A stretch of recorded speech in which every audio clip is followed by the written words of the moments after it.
trust for the Democratic Party, that anything that Trump dangles out there, they're just going to be able to buy. Okay, you need to go ahead and land now. You don't talk about. Okay, but we've been quiet. We've been quiet. And now I'm going to talk. Lisa, I know you're going to talk. Yes, ma'am. So here's the thing, Lisa. The reason why this shit is so stale with this nigga here. With this nigga here? This nigga. Boy, shut up before I throw you in the goo. Yeah, so you say something else. Come off again. Come off again. Come on off. I'll throw your black ass in the goo. Yes, ma'am. Anyway, something. You want me to so here's why this is so tired. Democrats, including you, Lisa, and Haitian, what he's saying, we've already said. The Democrats had a messaging problem. Why the fuck you keep saying the same goddamn thing and not answering the question? Everybody has said the Democrats have a messaging problem. The Democrats are saying it. Kamala Harris said it. Everybody has said it. But you don't want to answer any questions. You can't even admit the president had 34 convictions and he's a sexual predator. You won't even answer that. You can't say it's true. Why would Brandy? Bitch, you better leave me alone, bitch. You need to go learn what the difference is between your and your. Go read a book, bitch. Mike, we already know that. You didn't even answer the question that was on the table, which is why would Republicans not leave? What are they doing to make them stay? I don't think they have to do anything. That ain't no goddamn answer. I land. So I do think one of the big draws was inflation, right, and lowering the cost of food. Neither of which are really going down. Inflation is still going up, and so is the cost of fucking everything, right?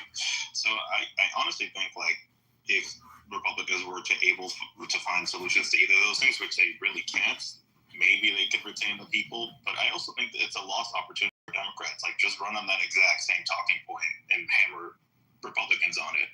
But anyways, I'm done. It's a good point, Mike. Sorry, Mother. What did you say, Amari? I'm sorry. That's a good point. I don't want to call you Mike and Mother. Mike P. Calm down. Calm it down. So, no, it's so many differences. Calm it down. You know what? Fuck you, Amari. Is that better? We know him way too better. Calm it down. Yes. I know my brother. Calm it down. What's really revealing what you said is that Republicans, and it just makes you guys look foolish. I don't know if you were trying to do that or just maybe it's the truth. So they have to do nothing. It has to be something driving this force, because what the Democrats are trying to do and achieve, giving health care, giving you food in the form of SNAP benefits. We shouldn't have to argue about food in a fat-ass country with people using drugs to get skinny. We shouldn't have to argue about that fucking bullshit. But Republicans are cutting food. Is that the way to give us the diet without the Ozempic? They're cutting education. The FAFSA was a fucking mess this year. Right? They reduced the Pell Grants to kids who want to go to school, but you always harping about, you get an education, you better learn how to reprogram robots, you better go to do this, you better go do that. We got too many foreign doctors coming in the country. You better go to try to go do this. You're standing on the street corners, you're wasting the time, you're not doing nothing, you just got your pants hanging, but you won't help the people that want to truly go to school and fill these jobs. Lisa, about these people who are coming here to work in these positions that need to be, you cannot no longer walk around here and not be qualified enough to fix the computers, to fix the robots, to be able to do the AI work. You cannot just walk in off the fucking street of playing computer games in your fucking basement and think you're going to do these jobs, but yet they're cutting Pell Grants and making these kids take out more loans. Everything you guys touch turned to shit, okay? Nobody is in here talking about, okay, so let's get the schools together. Let's get let's make it easier for kids to go to college. Let's give them health care so they won't walk around sick. Let's give these people down in the Appalachians dental care so they can stop talking with a lisp because they have no teeth. Let's get Wi-Fi to everybody so they'll be able to surf the internet and do their homework. Let's get clean water to the areas that don't have clean water. None of this is being discussed. It's just cut, chop, chop, chop, blame, blame, blame. At least the Democrats were trying to help the people. Where is our tax money going now? What am I putting out this kind of money every fucking year for what? For whom? On breaking news, Lisa. For Trump, actually, Trump answered your question. He just boosted funding for HBCUs. Holy branch crap.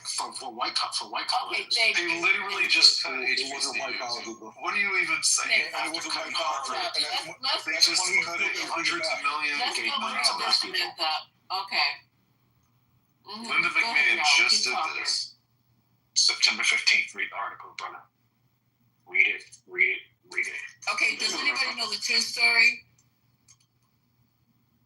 Does anybody in here, did you guys take the time? The money that he took, if they're talking about already was for minority schools that weren't following whatever bullshit. And they had taken money for HBCUs before, so basically he was giving the money fucking back. Right. Fucking two-court Monty, fucking crazy, man. Amari, that's not the full story. That's not the full story. Amari, you mentioned that he did no tax on tips. What people don't know is that expires December 2028, so like a month or maybe 3 weeks before he leaves office. That no tax on tips and OT expires. It's not his. You know they're going to renew it. You know they're going to. We don't know that. The Democrats will be a fool if they don't.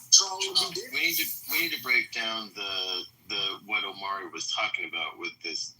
You know, this will go toward, quote, directed away from, quote, ineffective and discriminatory programs toward those which support student success. They will be dictating exactly what kind of education this will go to. $60 million will go toward funding for charter schools. $137 million will go toward American history and civic grants. They're not even reinstituting. I mean, again, it is important to show that this funding was cut and now being reinstated, but also it will not be directed in the same way that it was before. It is disingenuous to suggest that this is just a great thing. People need to go into the details, or else we confuse and ultimately lie to people. Hey, Tark, you know what's interesting? Why didn't anyone say anything about Mackenzie Scott and the $70 million she donated to HBCUs? Y'all know what She's no, because she's not an orange man. That is why. He does not care about those things. Nope. So that's $70 million coming from a civilian. That didn't steal the money and is now returning. And Omari like headlines. He don't read shit. He just like I was just going by the conversation. I was like, I know y'all didn't talk about it on the 15th, but I just thought I had that article in my back pocket for y'all. But are you want to listen to the rest of the clip, Lisa? No, I want to go. We want to stop the lies. I want to make sure I get something because you guys need to really do. Now, why would Trump do anything for HBCU? You should ask yourself that because he loves blacks. He loves blacks. He wants blacks educated. So let me just find this. The good blacks. Man, I know that article did not stop the room. Come on, Lisa. And Lisa, the money is going to ICE. ICE has more funding than all the other civilian law enforcement federal agencies combined. So if we combine the funding for the FBI, the DEA, ATF, U.S. Marshals, and all the other federal federal law enforcement, so you combine all of their funding, it's still not up to what ICE got in this. ICE budget is bigger than France's military. You know what ICE got this year also? Graphite. What's that, bro? Look up graphite. Why the fuck would ICE need that? I just posted a link earlier. ICE was holding a 5-year-old girl to get the parents to come outside so they could detain her. What? Yeah. I posted a link in the chat. And why, after a white boy murders Charlie Kirk, HBCUs have to go on lockdown? Trying to kill two birds with one stone. Keep saying it. So Haitian, that's Israeli spyware. Yep. For ICE. Yeah. What do you need spyware for? Hey, y'all think I'm crazy and shit. Try to drop some little gems here and there, but they've had it for almost a year now, bro. I heard about it. This is crazy. And it's not, but out of all the agencies, why would it be ICE? ICE, exactly. Why do they need it? Wow. Everybody can Inner city, and ICE doesn't stand for, ICE really stands for inner city enforcement. Everybody read what Mike P put in the chat just now. Oh, Lord. I literally said that to him yesterday. He literally took my exact words I did and not. put it back in the chat against us. Why are you censoring Boy, what is me? wrong with you? I did not. You are a cold brain. I literally said that in the chat yesterday. Wait. I absolutely, and I'm gonna go find it, and I'm gonna put it in my PTR. There you go. You can't even think on your own, nigga. You can't even think on your own. I'm going to get it because Stop the lying, I said that exact same thing yesterday. And now you gonna put it in the chat like it was original from you. Nigga, you ain't worth a damn. And you ain't shit. You're right. Someone get some prayer. You can't even come up with your own.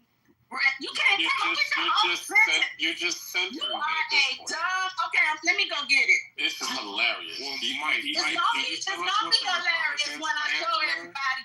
Cause see, that's what I'm doing to you tonight. I'm exposing all of your shit tonight. And whenever you get ready to say whether or not Trump is an offender, I don't give a fuck what you say until you can say that he is a sex offender. Right.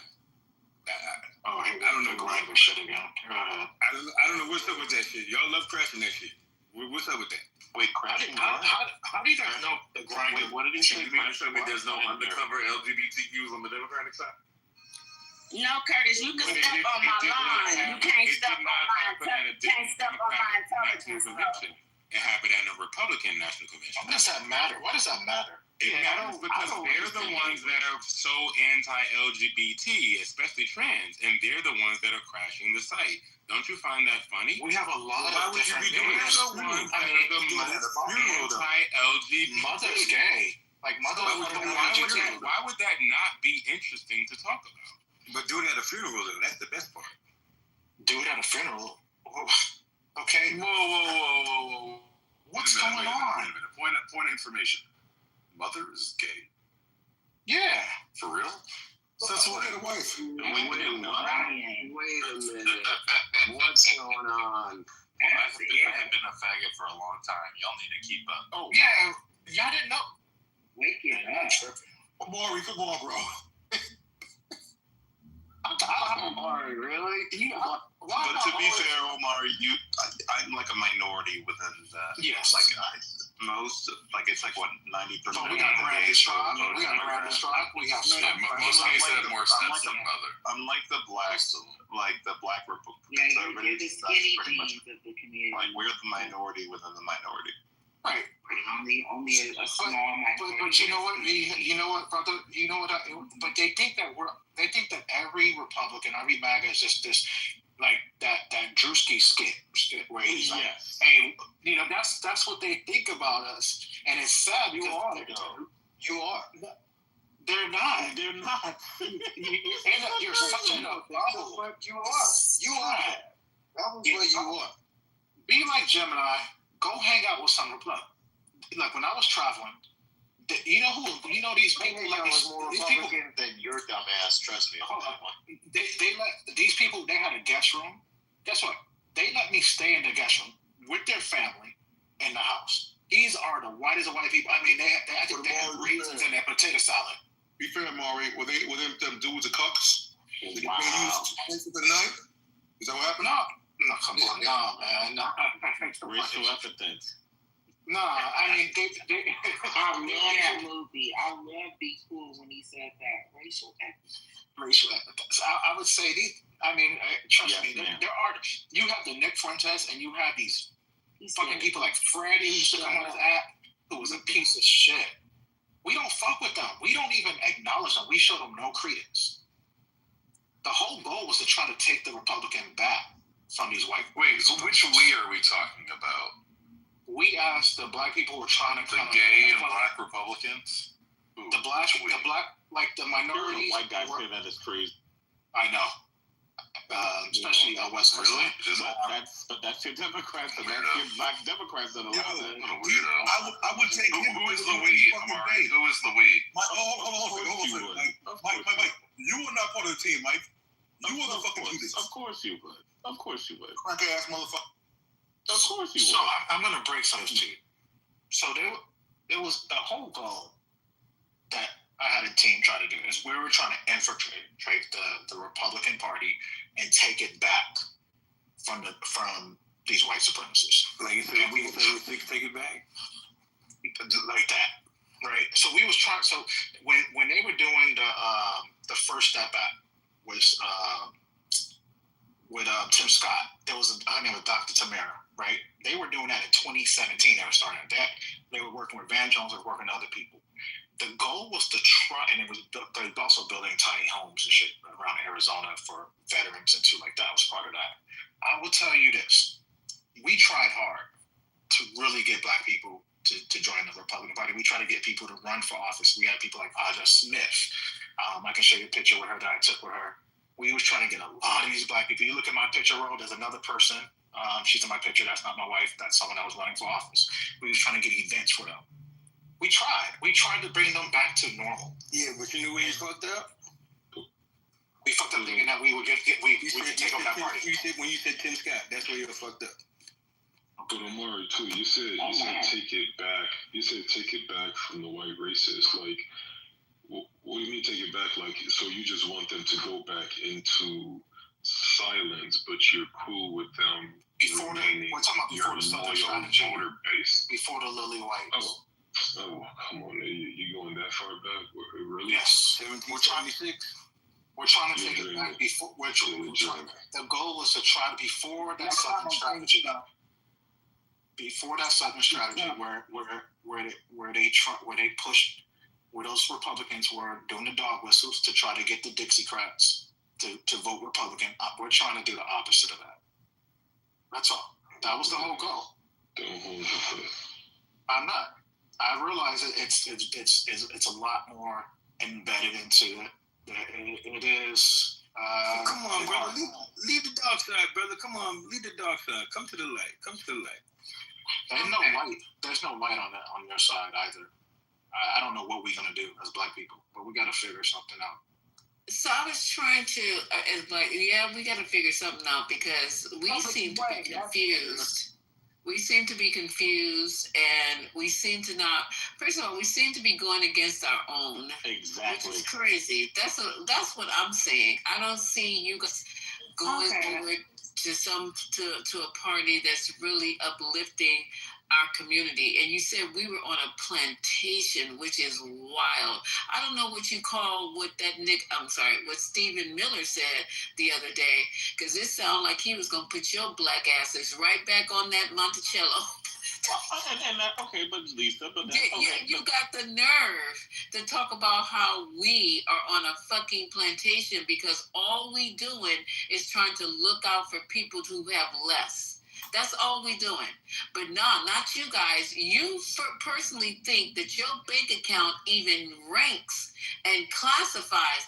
And even people with money who look like you have been shown the door, have been put in their place, forgot they was black, and then they come running back to the community. We can name it over and over and over again.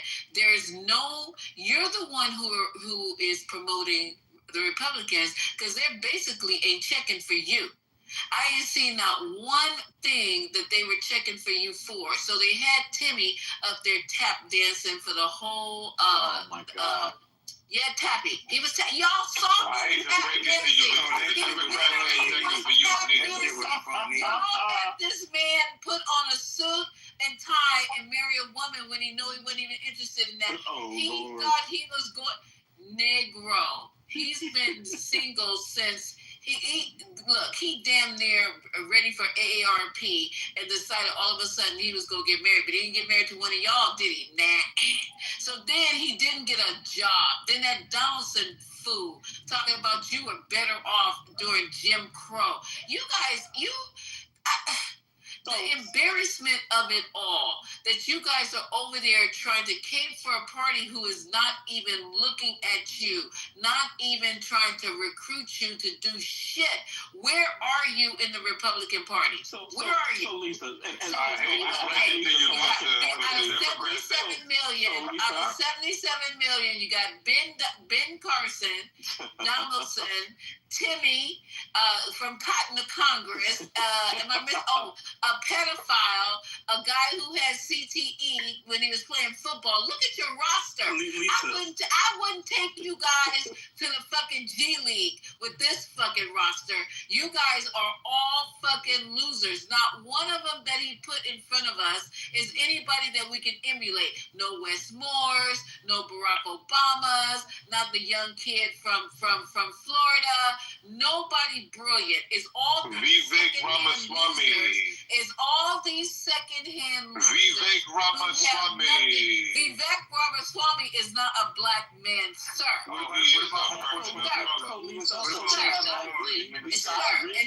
Vivek Ramaswamy is height challenged. Okay, the Democrats ain't checking for you neither, Lisa, just so you know that. Democrats ain't checking for you.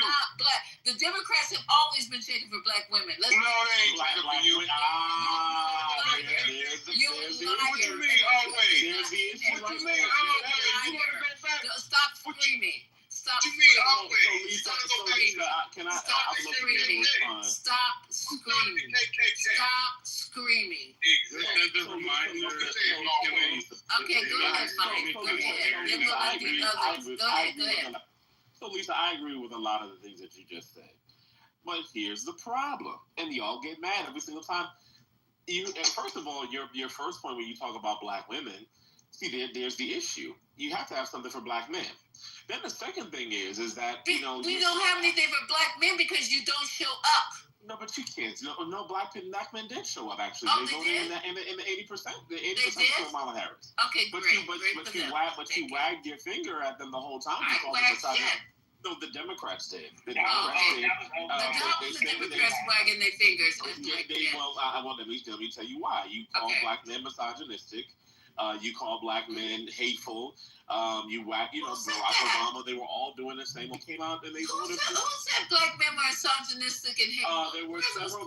There were many different articles and many different black women in major publications. I can post those in the chat where they were calling black men misogynistic because we had questions about Kamala Harris in terms of whether or not she would be a viable candidate, so on and so forth. Absolutely. Okay. All right. And it had nothing to do with it, right?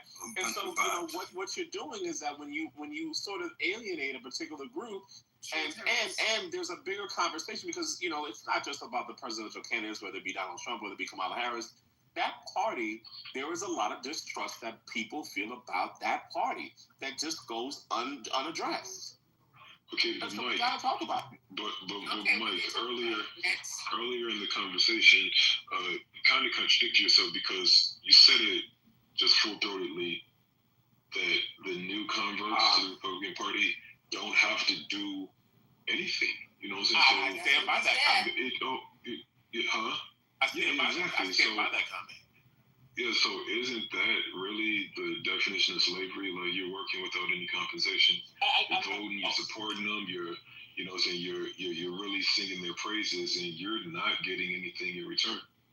So how is that any better? No, but and I can understand it. But the thing is that when you have the Democratic Party, you can understand what.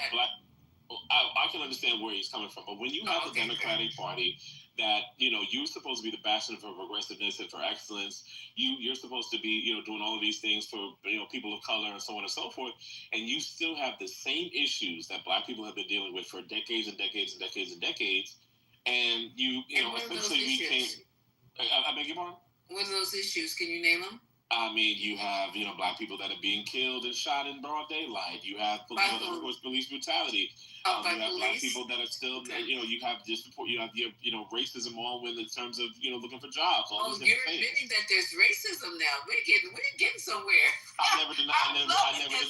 When did you hear me say that there wasn't racism? Admitting that there's racism. Wait, when did you hear me say that? When did you hear me say that there wasn't racism? No, because you let Manfinity. You want to jump in? Is he okay, man. You're talking about Manfinity. Okay, because I never said.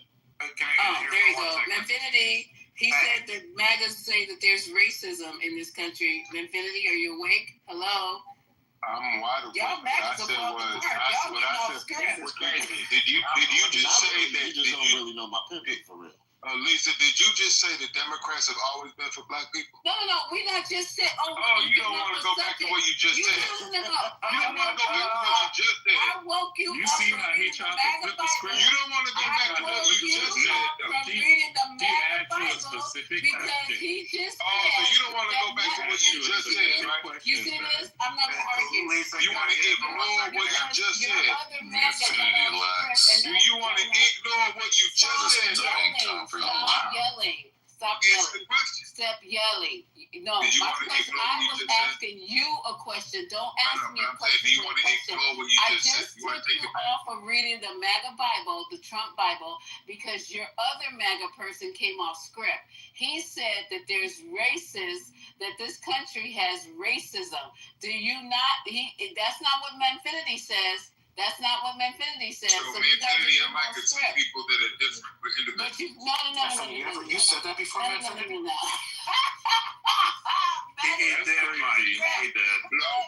Now we got one MAGA saying that there's racism. We got another MAGA saying that there is. We got another MAGA saying. You know how many times you disagree with the people on your side of the thing? Go ahead, y'all. You disagree? No. You disagree with a lot of things of what your people say. All your people on this stage don't agree. You don't agree with everything they say. Just because y'all vote for them. But can you clarify, Manfinity, that there is racism, right? Manfinity, can you clarify? I said race because race doesn't exist. Racism doesn't exist. It's a spiritual deep conversation. Just because it's not biological doesn't mean we created it, so it exists. Yes, it's not biological. Hear me out, please. It's a social construct that. Whenever I say that, it's the deeper spiritual truth. I understand that we live in an existence. You can say, here we go, but you don't want to deal with it. I'm just letting everybody know you over there lying with the fact that that's always good for Black people. No, they haven't. They started the KKK. So let's get that straight. But anyway, let's get that straight. But anyways, Ron, the thing is, but she likes to do it. Excuse me. No, I'm going to finish my point, but you want to crawl me out. There's a spiritual reality and there's a physical reality. Excuse me, I wasn't done talking. I'm glad I canceled my cable. Go ahead, babe. There's a spiritual reality and there's a physical reality. In the physical reality, race exists. We live in a world that is conscious of race. Whenever I said that racism doesn't exist, it's speaking in the spiritual sense. I wasn't finished talking. You never heard the term. Let him finish, you guys, because he's screaming. We all know, if you're a Christian, you understand this term right here. You can be in the world, but not of it. So yes, I'm in a physical realm. I understand that racism is a conscious, real thing on the physical plane. But whenever I said racism doesn't exist, it was speaking in the spiritual sense. Because spiritually, race doesn't exist. That was a man-made construct. And since race don't exist, then racism follows. It also doesn't exist. But she likes to take the spiritual reality and throw it in a conversation to make me sit here and explain it to everybody because y'all thinking I'm crazy saying that race don't exist and racism don't exist. In the physical sense, sure it does. In the real sense, spiritually speaking, it does not exist. But she likes to flip it and switch it up and rub it down and try to throw it out there and make it look like I'm crazy. Did I say anything?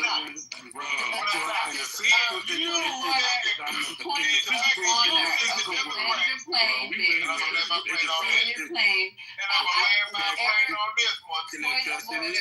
Point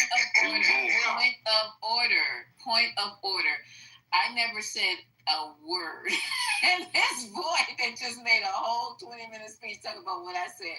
Y'all ain't heard me say none of what he just said. So next, you magazine. You did say Democrats were always for black people. Right.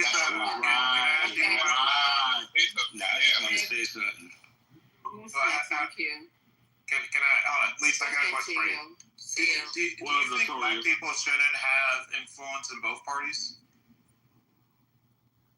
Are you asking me? I'm asking Who are you Lisa. talking to? At this particular party, the MAGA party, no. So I'm going to tell you why that's dangerous, Lisa. So, Okay, tell me. I have a friend who heads up like black Republicans, right? And I've had a lot of clients who have government contracts and they do stuff with the government, and they're Democrats and they struggle to get access. And thankfully, I'm able to call my friend Reynard here, and he's able to help them.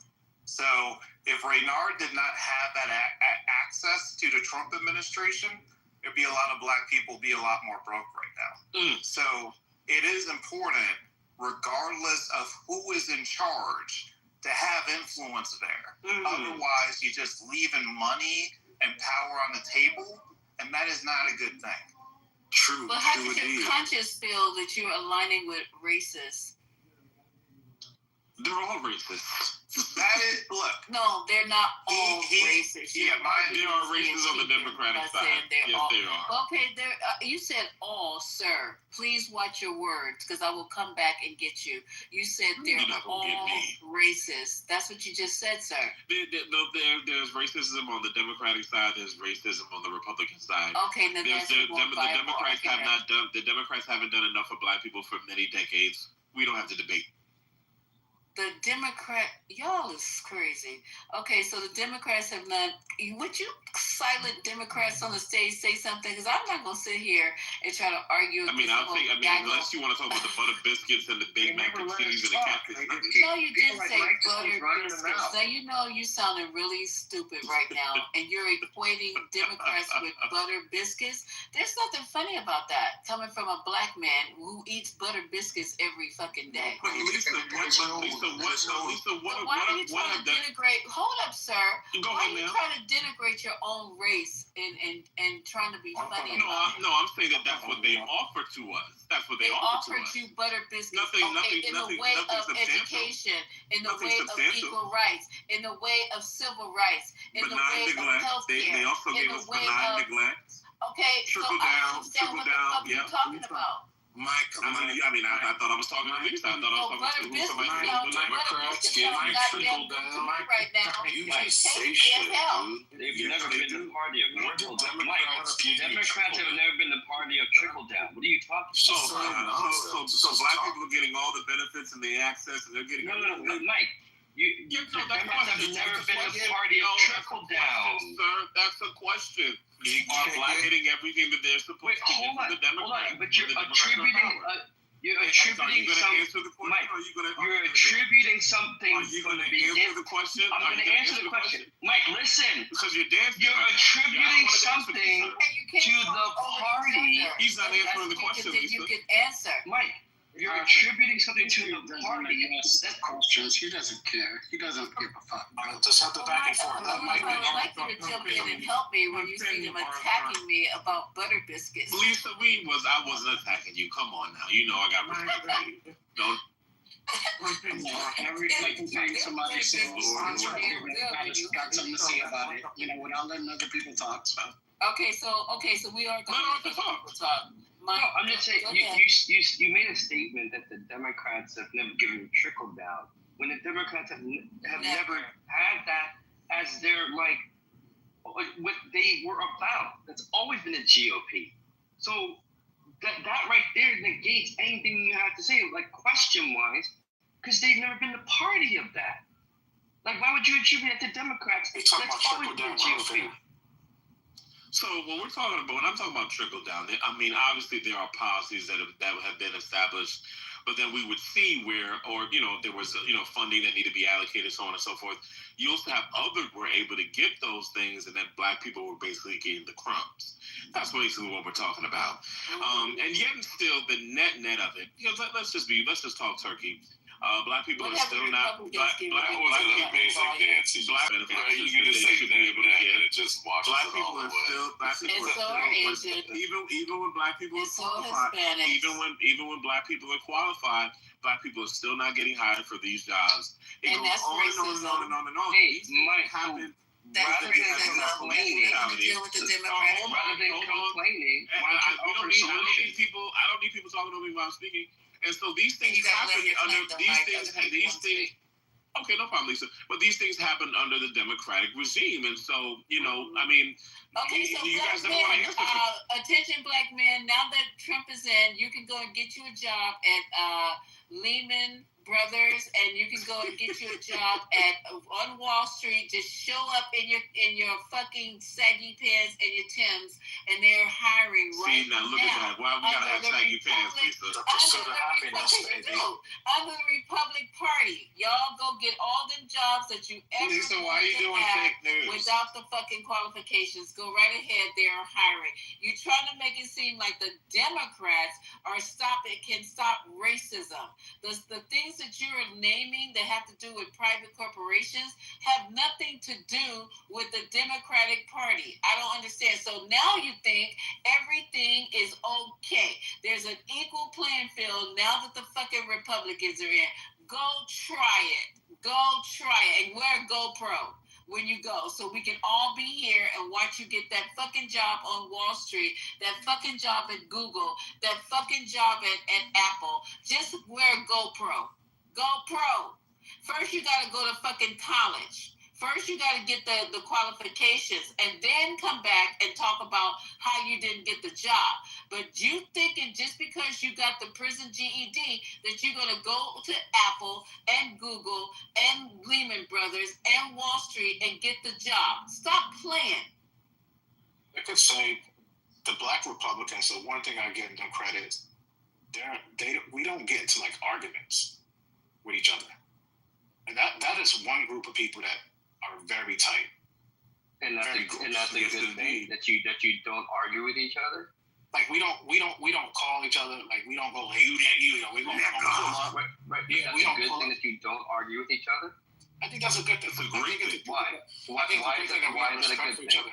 Because even when we disagree, there's a level of respect amongst the Black Republicans that I don't see amongst the Black leftists. No matter if you're a Democrat or Republican, people who are educated have norms, right? So when they are speaking with each other, they operate like from the step up, step back. These are methodologies that you yourself don't even practice. I don't even know what that means, but So okay. actually, Thank you for your submission. So Amar, Let him land. Please let him land, and then CEO, you're next. Step up. You know what step up is, right? When you say something, when you step up to say something, and then you step back and let other people in the space say what they have to say, and you don't assail it just because you're against it. I literally didn't understand what you were saying. I wasn't trying to be funny. I'm being dead ass. Common terms being used in so many different places. I didn't know that this was unfamiliar to you, but I just gave you an analogy. Yeah, maybe I didn't understand the analogy, and my apologies for my ignorance. Okay, all good. My apologies. Amari, can you elaborate on what you're saying? Because I want to see if I'm getting your point correct about the not arguing thing. Can you build that out a little bit? Definitely. So, minus what we probably seeing today, but when I would say at least from 2017, late 2017 to 2020, I was around a lot of the Black Republicans. I mean, a lot. There was quite a few. Not three of them, as some people say. There's a lot more. And we would have back and forth debates, and it was still respectful. we will still black people. People still say nigga and shit like that. People still do that thing. Like that's what I'm saying. Like these are actual black people, but like nobody be ready to fight. Like I feel like when I'm in sometimes spaces on Clubhouse or other apps, people be ready to want to fight, and I be like, damn. So I noticed there's a big difference. That's all. Does that make sense to you? I hope I was clear now. Well, so I'm going to go off my experience. I mean, I did go to a Black Republican event in July, my friend Raynard put on, and there wasn't much discussion about politics. There was just discussion about supporting each other's business and all this and that. So I was wondering if that's what you was talking about. Yeah, that part. Yeah, that too. I mean, but it was more political. Like, it was more trying to find strategy. Who can we put in office? Lisa, I put it in the back channel. You said there's no Black Republicans. And I didn't say that. No, but there was an uptick in Black Republicans running for office. They just lose because these white people are not supporting. That's why Virginia, because Byron Donald was probably lose because there's a lot of racist white people. Regardless, if they're on the right, they're not going to put a Black person at the head. So why are you over there then? If you're not wanted, why are you over there? Because the goal, Lisa, was try to. How can we build? Because I felt like the Democrat Party wasn't for us either, right? Yep. They were just so for the black man. They were just so far. No, they Not for the black women either. No. Well, yeah, obviously, yes, darling. So everybody has hold on, bro. Everybody has a materiality matrix that they've read. Anybody who knows that is who works in sustainability knows Black women are at the top when it comes to hiring, especially when it comes to DEI, right? You have environmental policies, you have Black women that have a certain percentage by X, Y, Z. The DEI that Trump just ended, right? I'm not worried about that. We're just talking about in general, right? Yeah, we know you're not worried about it. Please. A lot of Black men felt the Democrat left them. Even Barack Obama has mentioned that, like, we have to get back to talking to Black men. This is not right. People in this country right now. I think Black women are everything. I think they're goddesses. Right, but I'm just saying, from a college point of view, would you say that they are? Even the ones that are not college educated are the greatest of all time. Period.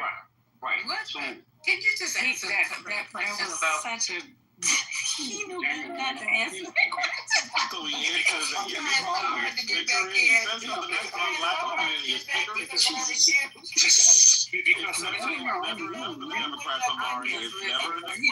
knew to govern himself accordingly. Don't take the bait, baby boy. Because my grandmother Charlotte didn't have a college degree. Came to New York, got a job at MetLife, and let me tell you, she was one of the smartest women on this planet. Did crossword puzzles every day. Black women the most educated. Black women are the most educated. You talking about college? Yes, they are. They're the fastest rising one. That was the answer to the question. But Black women have always been smart, even going back time. That's the answer to the question. So we could progress. So if you're talking about what Charlie Kirk said, I don't agree with. If that's what we're not even talking about he just asked you a very basic question. All you have to do is say yes they are or no they're not. Yes they are. Sorry, I always think there's trick questions coming. Sorry about that. Sir. I need to see. That's where we need to talk more. That's why I love this space. Well, we love having you, Amari, because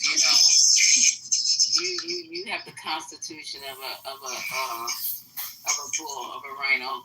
I'm a Taurus. Oh, wow. Okay. So what we were discussing here, and we got off of Trump, but that's fine because we got on stage, and we always are glad to see you guys on stage coming up and giving your,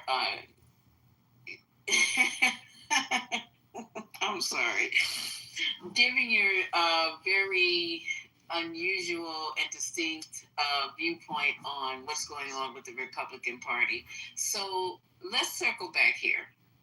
Now, you're telling us that the Democrats, we've had this argument so many times, and I think I want to do this, but I don't want to do this, because I know you guys know, and I know you're just playing in my face. all the things that the Democratic Party, since we switched from the Republican Party, we got kicked out actually to the Democratic Party. And you're trying to tell us that the Democrats have done nothing for Black people. And it's just ludicrous because you should know better. You're too old.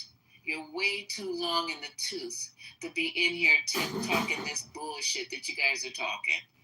Right? Well, Lisa, can you clarify? What do you mean the kicked out part? I'm not following on that. When there was a switch from Blacks being Republicans to Democrats, come on, CEO, you know. Well, no. So let's talk about that. So Blacks voted about 36 Republican for Richard Nixon in 1960, right? And then it changed in 1964. It dropped all the way to 4%. But that was more so because Lyndon B. Johnson really campaigned very heavily for the Black vote, right? It's not the case that the Democratic Party at whole did that. It was Lyndon B. Johnson specifically, because even to Lyndon B. Johnson, it was Lyndon B. Johnson specifically that did the job of switching things. And then over time, it continued to go that way. But it wasn't like it wasn't a rejection at that time by the Republicans. That's not true. So, see, wouldn't you say that FDR also had contributed to the Black voters shifting over? Well, I don't know. So I haven't studied that, so I don't want to speak on that. Yeah, he didn't go to Howard like LBJ did. LBJ went to Howard. So under the New Deal, that many Black voters started to switch over to the Democratic Party because of economic programs. Like Medicare and Medicaid. Well, yeah, I mean, so clearly, like 36% for Nixon, isn't a majority of Black people, but it's still a significant portion. So I don't know what it was. So if you're saying FDR is what took it under 50, again, I'm not familiar with that history, so I'll take your word. That's true. The lily whites pushed the Black people away. And a lot of Republicans, especially MAGA, like to talk about the KKK and Democrats, but they fail to talk about, to push the Southern strategy. They won't even, like PragerU and them won't even acknowledge it, and it's dishonest. Even though they said only one person switched, which I believe was it Diamond and Strong or whoever it was that switched. If you look at the voters, so during 1930s. We had a 10% to 30% shift, and then 1940s to 1950s, we had a 40 to 45% shift, and then in the Civil Rights era, we had a 70 to 80% shift. So Mark, why try to change a party that doesn't want you versus trying to strengthen the party that better supports you? Well, I just said this earlier. You have to have influence in both parties because at some point the other party will be in power. And you can't just say, oh shit, we're in power, we're just going to completely fall apart. That's not smart. Exactly. It's like playing Madden. You got to be in the game to play the game. The problem with that is that hasn't worked. Like that idea, like in practice, like maybe you've got a friend who helped someone once. Like I'm not doubting your anecdote, but en masse, like that has not worked. Yeah, but it's not just helping someone one time. It's a matter of hundreds of millions of dollars. So it's and all the people who are employed and all of their families, right? So it does matter. Like it's better that he exists and he's able to help some people than if that influence isn't there. Well, when you look at the problem with what you're saying is that if, like, let's just say that Kamala had won 100% of Black people and that the turnout had been higher. There's no doubt that there'd be way more money flowing to Black people from doing that than having some minuscule influence within the Trump administration. And it's not even close. Now, there can be other reasons why you wouldn't vote that way, and I respect that people are going to vote the way they want to vote. But it's just like if we're talking dollars and cents, the amount of money that was stripped out of Black communities in the quote unquote big beautiful bill is massive, and it's particularly targeted. And that's to say nothing of the outsized impact on Black people, particularly Black women, and like the Doge cuts and the other cuts to government. Yeah, but Harris got what, 87% of the Black vote, right? Is that about right? 92, I thought. Yeah, I think 92 is right, but sure. Whatever, Okay. very, very high. 9 and 10, Okay. roughly. Okay, so it wasn't the Black vote that held her back. It was the No, I Latino. agree. No, Yeah, I it was the agree. I Latino wasn't making vote, that so- point. Yeah, I was just making the point that if it had been 100% and turned out to have been higher. But there's already an unreasonably high amount of Black people voting for one party. Like, I don't know how much higher you could expect it to be. Yep, that's a good point. But again, But that's not the point that I'm making. That's not the point that I was making at all. The point that I was making was if you're talking about dollars and cents, which is exactly what you were doing, right? You were talking about hundreds of millions of dollars. And what I'm saying is if that's the point, then as a thought experiment, the difference in terms of the value, like we're talking about billions of dollars, maybe even tens of billions of dollars that have been stripped out of Black communities and have been moved away from Black working families because of Trump administration policy choices. Your Honor, would I say, wouldn't it be better if you had more people who were like Black Republicans on your side, or at least on the other side of the aisle, working with you versus what you have now? I think you would have more bipartisan legislation. How is Tim Scott working with us right now? Tim Scott has tried to work with the Democratic Party several times. One was he went to try to get the policing, the bill. I forgot what it was called, the bill. I can't think of it. I have to Google, as Patty would say. But he did, after George Floyd, he did try to go, and he was turned down. But that's a whole other subject, right? I'm just saying, I think it goes to what you were talking about. But I do, Arthur, believe like someone like myself, I might have more conservative social party. Look, you guys have people on the far left, but not everybody's on the far left. You have a big tent party. What's wrong with like CEO said? What's wrong with the Republicans having a big tent party? Don't mean that we're supporting Because they racism. generally haven't been a party that's accepted us. They have not been a party that's wanted us at the dinner table.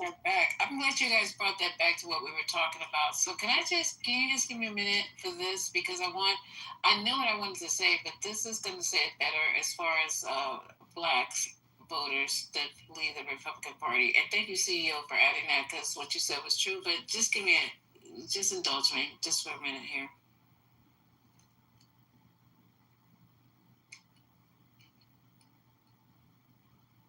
New Deal because of the economic crisis and the efforts on the part of the Roosevelt administration to address the staggering poverty of the time. In 1964, Black Republicans assumed they would back New York Governor Nelson Rockefeller. Oh, wait, hold on. I don't know why they did.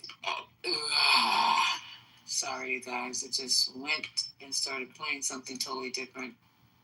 Hold on for just a second. That was weird. Let's see if I can go back to it. So can I reference real quick why Tim Scott was turned away by the Democrats? It'll be fast. Okay. One,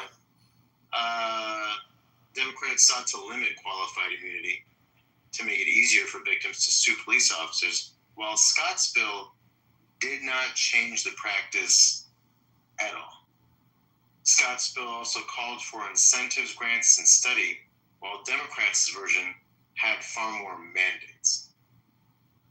Thirdly, critics like the ACLU said Scott's bill addresses not one systemic issue at the core of our broken system of policing, that's a quote, and also, quote, does nothing to end the state-sanctioned murder of Black people. Separately, Nancy Pelosi described Scott's bill as trying to get away with murder, actually, the George Floyd murder. So, while it is true that Tim Scott tried to work with Democrats, it turned out that his bill would have done nothing to actually solve the problem, which is why Democrats turned him. We must look at the details and not accept anything that Omari says at face value? That's not fair to say because it is very fair to say. I know Lisa wants to go, so this is let me go. So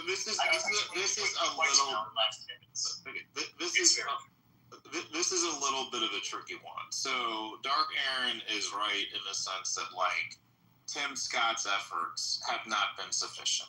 At the same time, Omari is correct to say that, like, if that was a white senator from South Carolina, there wouldn't have been as much efforts done for the black community as Tim Scott has done. So both statements are true. There were white senators. They had a different bill. No, I'm saying a white Republican. I'm sorry. Let me clarify. Tim Scott has done more in terms of his efforts for the black community than a white Republican senator from South Carolina would have. You think Tim Scott did more than Jamie Harrison would have done in South Carolina? He done more than Lindsey Graham. Do you think he would have done more than Jamie Harrison? Oh, no, of course not. Of course not. Okay. Of course not. Well, and that's why this whole argument is kind of silly. It's not an argument because guess what? The people of South Carolina voted him in, right? So the people of South Carolina voted Tim Scott as senator. He came with a bill, and guess what, Aaron, Your Honor, excuse me. What happens when people introduce a bill? You work on it, and you try to make it better. I don't know. Dark can maybe explain to the people. Did it end with that? What did they actually come together and try to make the bill better? Did they try to put their little 2 cents in and then bring the bill to what happened after that? Dark, since you educated. This is like exactly the reason why having a token person on the other side isn't worth anything. Token? Right? I can't believe you just said that. That's what he was. He's literally a token. It's like, I'm not saying that he's simply there because he's a black man. I'm saying that having a token person on the other side doesn't do anything for you because he's not actually representing the values that most people want from that community.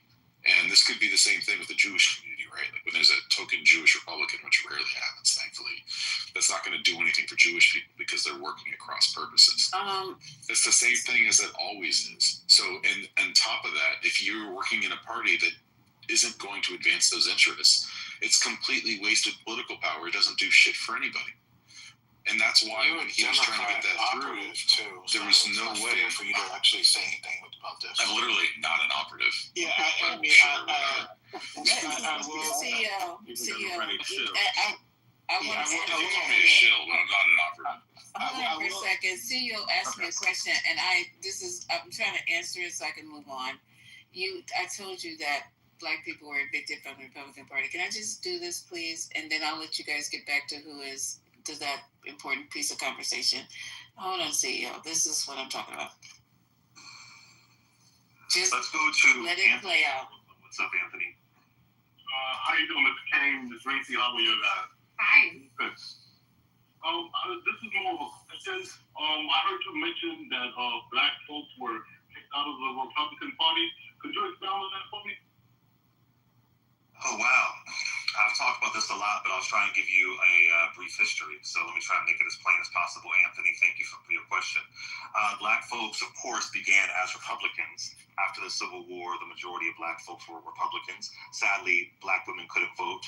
You have folks like Frederick Douglass and Bishop Henry McNeil Turner and Hiram Revels and Blanche Bruce. And they were supporting the Republican Party because that was the party that slavery was ended under the Republican Party. Now, of course, Abraham Lincoln was hesitant when it came to slavery. He was forced into glory, as they say, but that's a whole other story. But as time went on towards the end of Reconstruction, which is around, it ends, I believe, in 1877 with the Compromise of 1877, the Republican Party was already turning their backs on black people. They were stabbing black folks in the back, including a guy who I do like, I like to some degree, President Grant.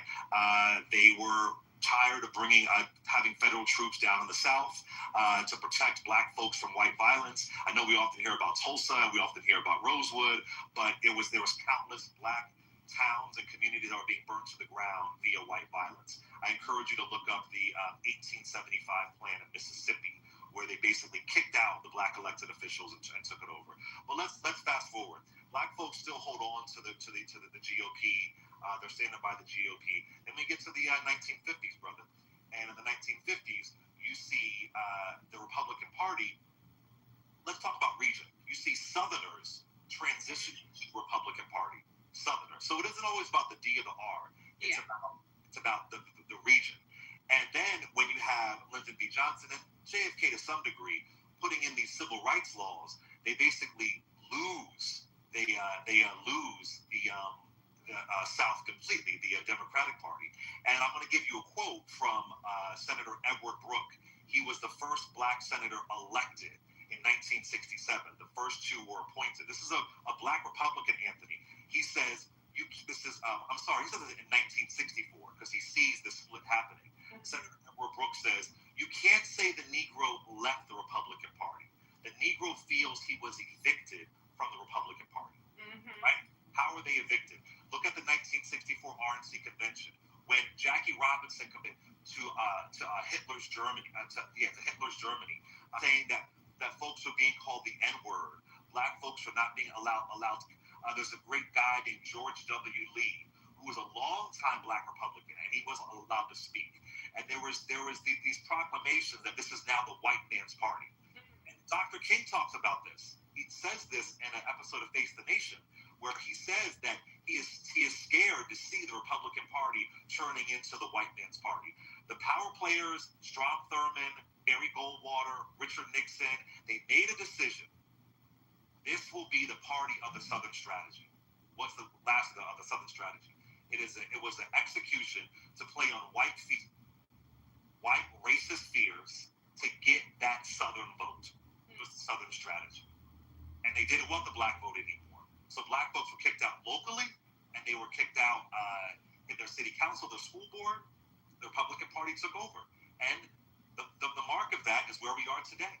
That's where we are today. So that quote from a black Republican is so crucial. The Negro was evicted from the Republican Party. We were kicked out. We were kicked out. We were unwanted. It's the reason why Dr. King supports Lyndon B. Johnson. It's the reason why Jackie Robinson, the iconic Jackie Robinson, a famous black Republican, he says that President Richard Nixon will be, quote unquote, death to the blacks. And he was right, because Richard Nixon puts in this war on drugs. So the white power players in the party made the decision to kick out black people. That's why you can't be mad at us. We don't support y'all, because we were kicked out in the 1950s and the 1960s. Then I can go on and on when you have, it continues with Ronald Reagan and him opening up his 1980 presidential general election campaign in Neshoba County, Mississippi, where civil rights workers were killed. I can go to George Bush, where the second Bush, he files a voting rights lawsuit, DOJ, I should say, against a black man in Mississippi. Black man named Brown had a voting rights lawsuit again. It was the first time the Voting Rights Act was used to sue a black man. Then, of course, his father decided to veto the 1990 Civil Rights Act. So it's been a long history of racism, of letting us know you are not welcome here. Right. Now, I will say this, Anthony, if this were 1868, I'd be Republican. I don't have any loyalty. Yeah. The party is going to protect the most vulnerable. And lastly, Anthony, I'll go to you. When President Barack Obama gets in office, maybe that was it.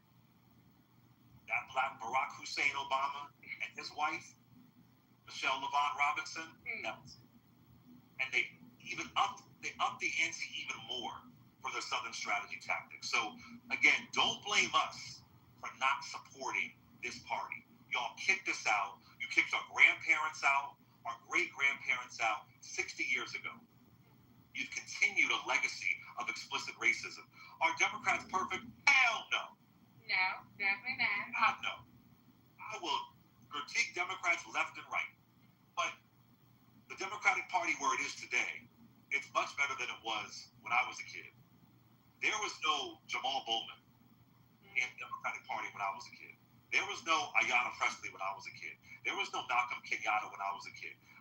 Who's your man? Oh my gosh, your friend Reese in Cali, in Stockton. Michael Tubbs. Michael Tubbs. There was no Michael Tubbs when I was a kid, right? So I believe that if we take over the Democratic Party, Party the way that the MAGA folks and the Tea Party folks go with GOP, we can have significant progress. But is it perfect? No. But do they want us in their party, the GOP? No. They haven't since the 1950s and 1960s. Anything you want to add to that, Reese? You know, I've given that speech a few times. You've heard me. No, I mean, like, the bottom line is, there's so much that happens that is not happenstance. Like, it's just not a coincidence. Oh, we all magically decided at the same time to switch affiliations. It's the same way we didn't all magically decide to have negative views about this person. It's disinformation. Or we didn't all magically decide, not all, but you know what I'm saying? Like, there is a way that Black people have been systemically targeted throughout history to create these shifts. And sometimes it shifts to our detriment because they're trying to keep us, like, for instance, away from the ballot box, keep us away from things that empower us. And then sometimes it shifts because, look, we got to survive. I mean, Tim Scott said we survived slavery, child. So, I mean, we got to survive the damn Republican Party in 2023 and before then. And so, you know, I think people just really try to portray it as any of these Republicans in their home states where they are governors or senators or whatever the situation may be, that indicates that they will not be a threat to my Black life, my Black husband's life, and my Black daughter's life. And so for that reason, they're disqualified from anything that I would ever be considering, point blank, period. Okay, that's my answer. See you. Yeah, I mean, so that history is such an oversimplification. It's hurting my heart. That's what we're trying to do. So, so here, can get it. That's what we're trying to do. Okay, so here, people like you, but people in the audience can understand. Put it where the ghost can get it. Well, we need to have some truth here, okay? So, that's not truth. Civil rights, yeah, it's not complete truth. So, here is the vote for the Civil Rights Act in Congress. 63% of Democrats supported it. 80% of Republicans supported it in the House. In the Senate, 69% of Democrats, 82% of Republicans. The numbers were much higher in the Republican Party. Now, what happened was Barry Goldwater voted against it. And then Barry Goldwater got the nomination, and Barry Goldwater decided to shift the Republican convention strategy, right? So this was a candidate making the shift. And because Barry Goldwater did that, it obviously shifted the dynamics, and understandably, the Black vote went from, and I looked up the actual numbers, 32% for Nixon in 1960 to 4% for Goldwater, right? And then when that happened, that shifted everything going forward. But it's like an over... Does anybody disagree with what Clay said about the Blacks being kicked out of the Democratic Party? Oh, okay, thank you. Being kicked out of the Democratic Party? I'm sorry, the Republican Party. I misspoke. Okay. Because we were... Go ahead. So y'all can go back to talking about the step and fetches in the Republican Party right now. Lisa. Go ahead. The tokens. So, can I go out that left right away with anybody? If you don't mind. I'm real quick with it, all right? Just one sentence. I think that the reason why we left was because, like I guess that video says, the Republicans increasingly adopted the Southern strategy that appealed to white conservatives in the South, further distance Black voters.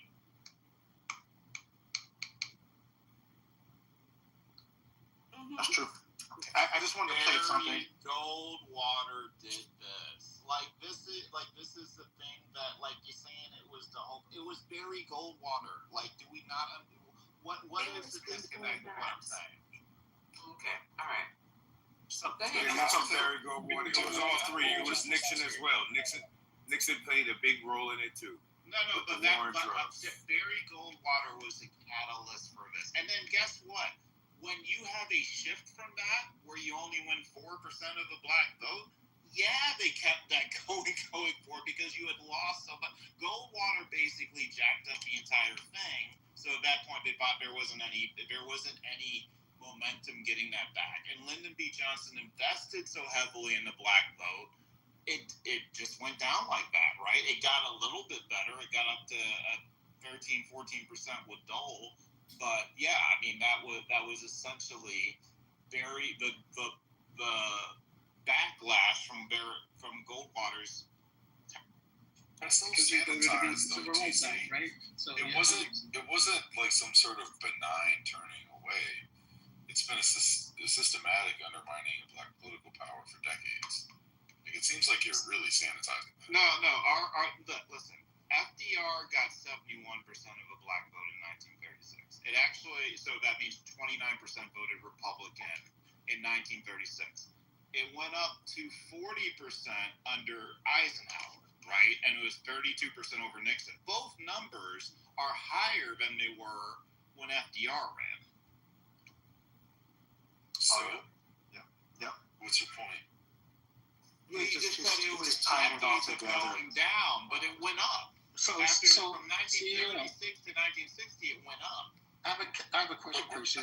Are you saying that? Hold up, can I just ask you a question? Are you saying that Goldwater was a catalyst for the Southern strategy? I'm saying Goldwater focused. Yeah, he voted. He was one of the Republicans who voted against the Civil Rights Act, right? And he ended up building his entire campaign strategy on state rights. And he shifted. He essentially, like in some ways, he was. So that's a good point. Hey, so I just want to preface. I don't want nobody to get triggered, but I just want. Can I get like 1 minute to play something? This is all going to tie together to what we're saying. What you like? It's from 2016. Is that okay, Lisa? Miss Lisa, Madam Speaker. She's sleeping. Okay. So go ahead. Tell me if you can hear me.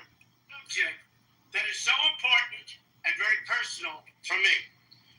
Nothing means more to me than working to make our party the home of the African American vote once again. Used to be.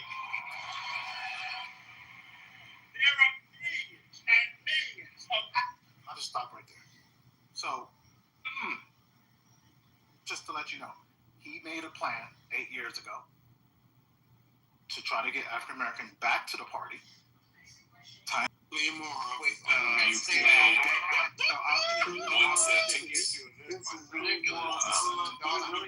post the link in the chat. Can we please just move on? This time, please. Let me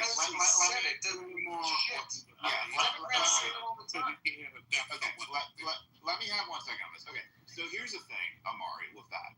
Stephen Miller is the most racist, high-appointed government executive I can think of in my lifetime, right?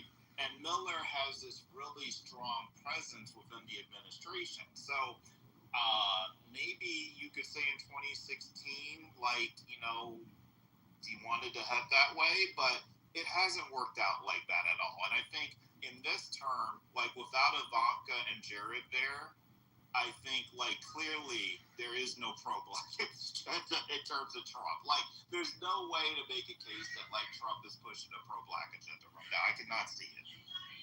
Yeah, no, I could agree with that. I mean, we did play some old clips, but also I posted some new clips. I posted a new clip of the summit they had in February when they gave Tiger Woods I think the Medal of Freedom, one of those medals. Amari, he just said Stephen Miller, the chief of staff.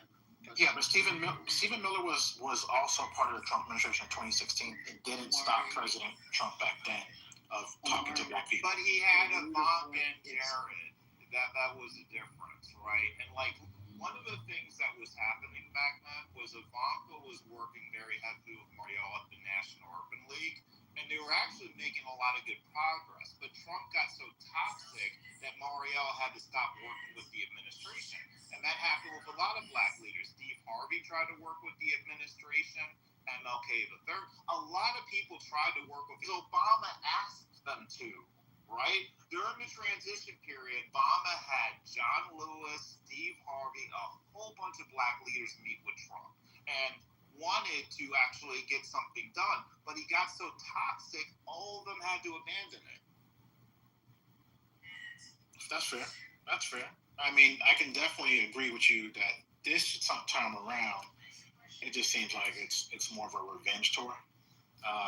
He seems really pissed off at what happened to him the last couple of years. So I just, You mean accountability? So you're referring to? Yeah, I mean, if you want to put those words in your mouth, go ahead, not mine. But I would say it's definitely, he felt that he went through hell the last few years, and he seems pissed off. I don't know, that's what I see from him. I see just a mad person. Should we pay that expense? A spoiled child. Look, I mean, I think Biden could have, done the country a favor and said and just pardoned him. He could have just pardoned him, and that would have, I think it would have been all over. But he didn't. Wait, what happened? I thought we were talking about Trump.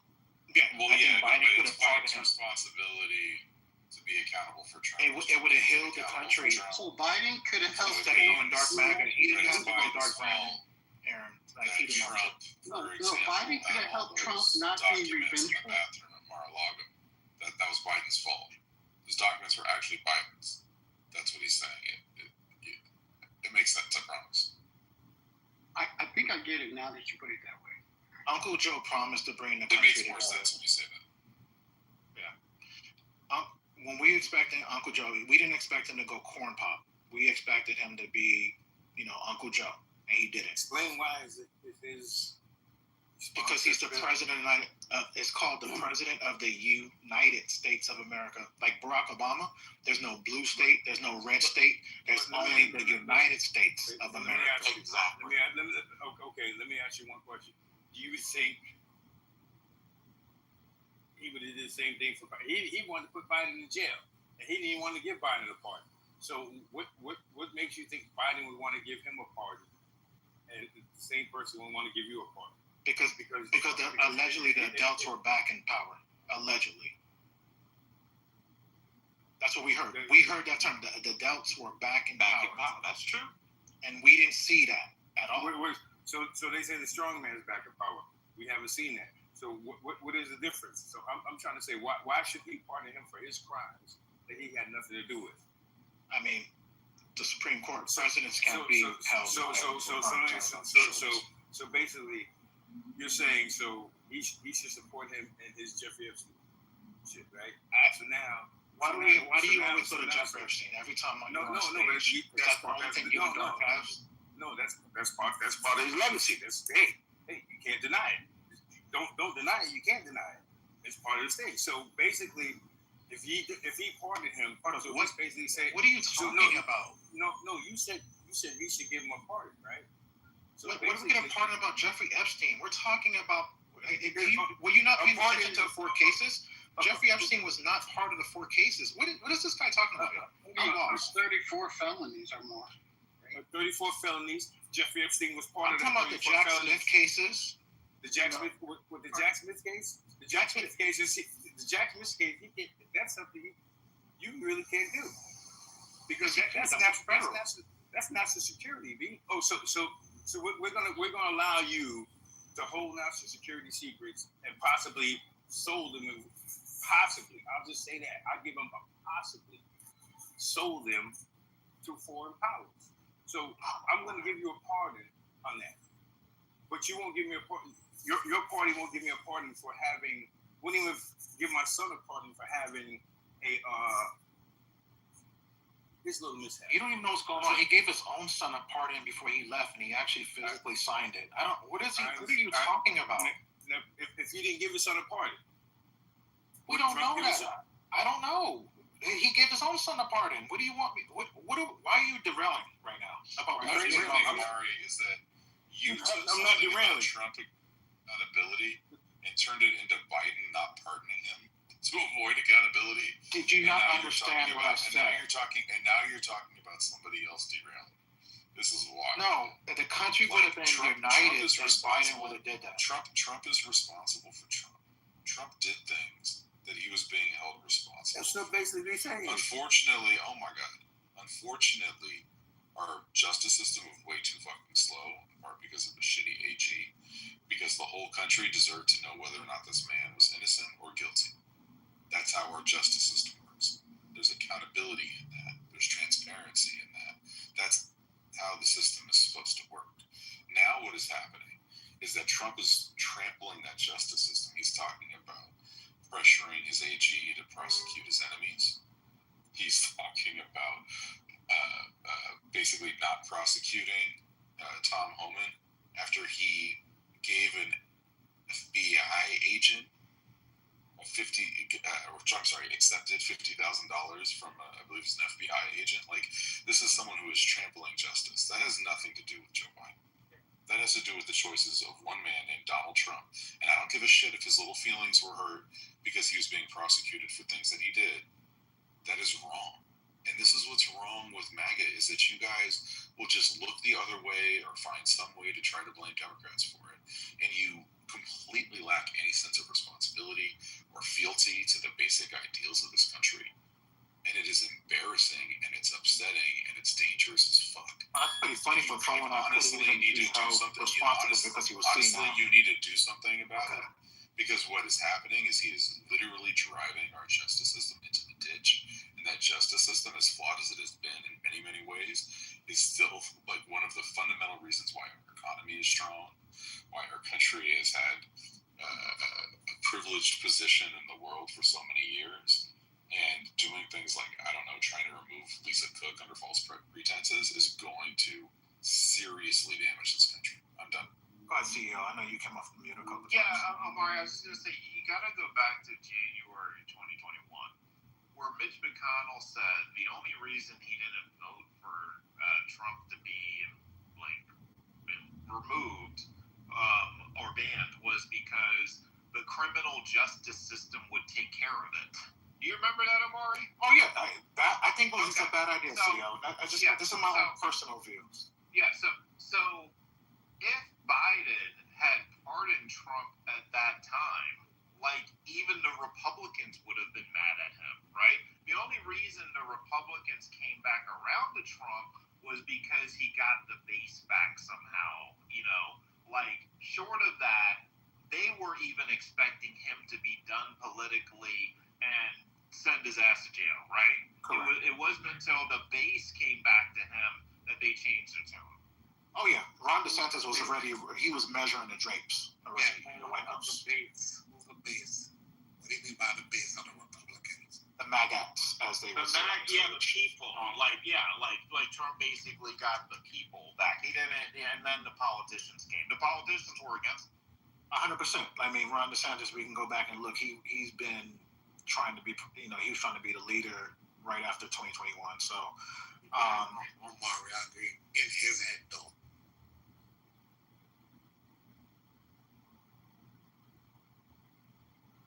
No, finish, Omari. You got it.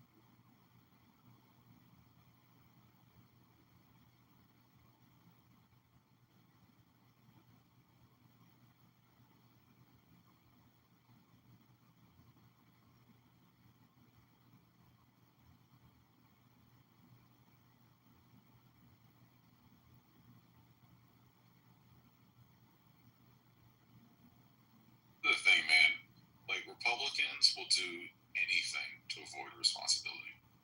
That's who they've become. As Donald Trump drives our country into the ditch, they got nothing to say. They'll just let it happen, and it's always someone else's fault, even though they've got all the power, all the control over the government, right? They got all the branches, yet they still have nothing to say. They don't have anything to say about any of it. All the things that they claimed under Biden, all the ways that they cried foul and all this, just nothing. It's just not equal at all.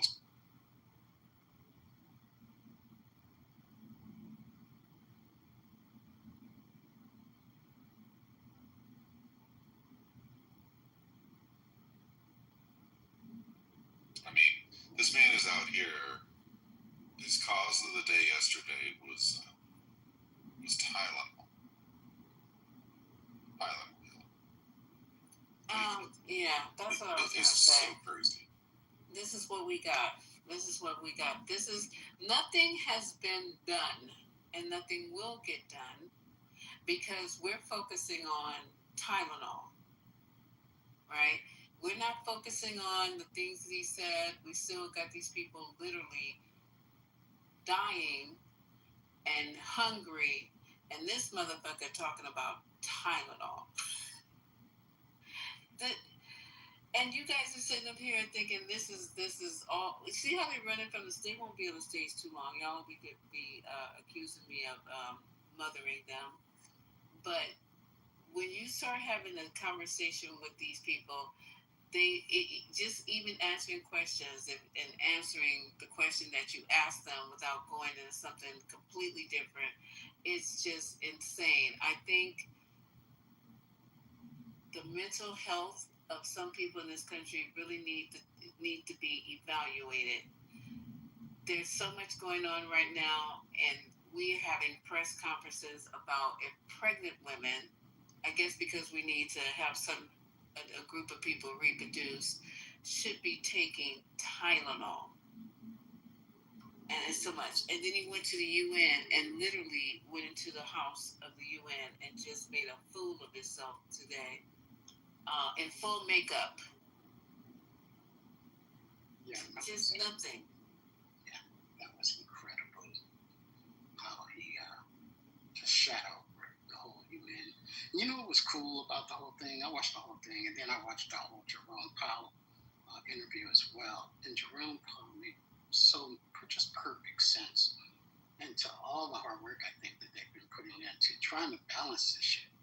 You know, I don't know if anybody saw it, but I do recommend people watch Jerome Powell's interview today.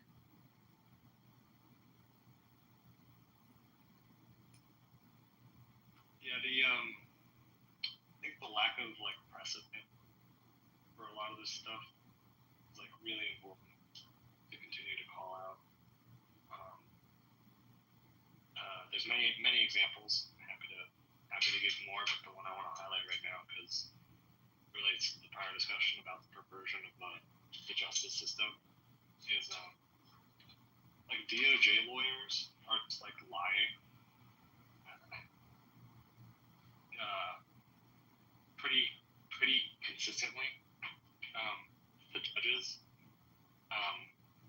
So there's a case the administration wanted to deport a bunch of children, right? Because they know that separating kids from their parents in the United States is going to cause an outcry. They tried that already.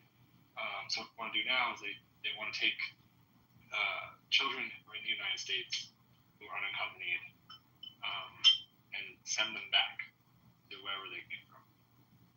And so they went in front of the judge and said, hey, we have all these. Well, so they tried to deport a bunch of Guatemalan children. And when some of the children sued, their lawyers sued, right, to stop the deportations, the government said, well, their parents asked for their return. These are kids, right, 7 years old, 10 years old, little kids. And the judge who's hearing the case, his name is Timothy Kirk, appointed by Donald Trump. Okay, he just enjoined the deportations because, quote, the justification of the administration felt like a house of cards. The administration lied about the request of parents for these children to be returned. So the administration was trying to return these kids to a country where no one was going to accept them back. They're just going to drop them off in a foreign country. And this is happening. This is happening to dozens of kids from several different countries because this administration doesn't give a fuck, and they're willing to walk into a court and lie about it. And it really takes a certain level of being brainwashed, motivated reasoning to think that this administration is anything other than craven. Because even Trump-appointed judges can see pretty clearly that they're being lied to. Here's the thing, this is when they all scatter, right? This is why I don't really like talking to these hot messes. I get the room likes it and whatever. But I just find it incredibly frustrating that the minute anyone holds them to any level of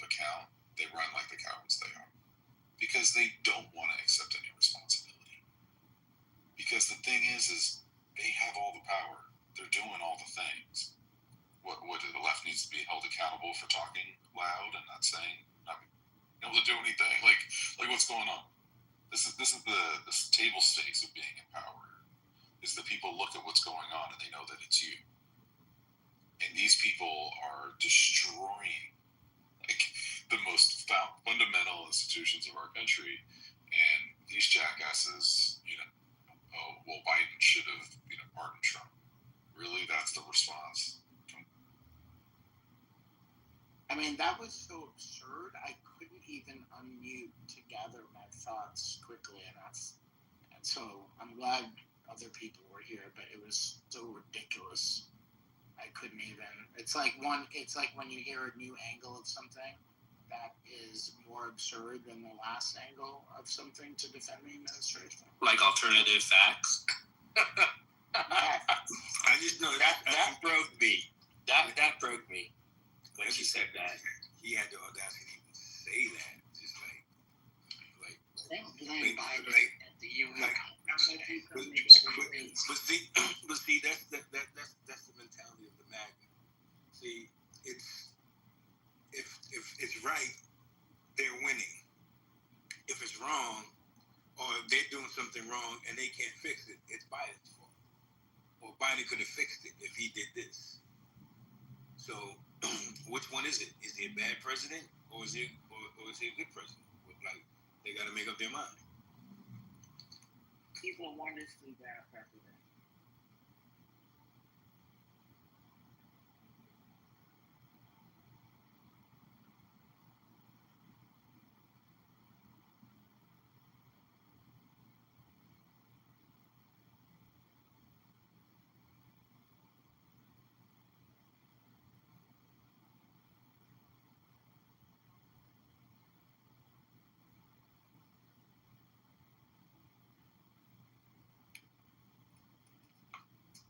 Okay, what you guys do with the MAGAs? We started talking about accountability and they ran away because they're cowards.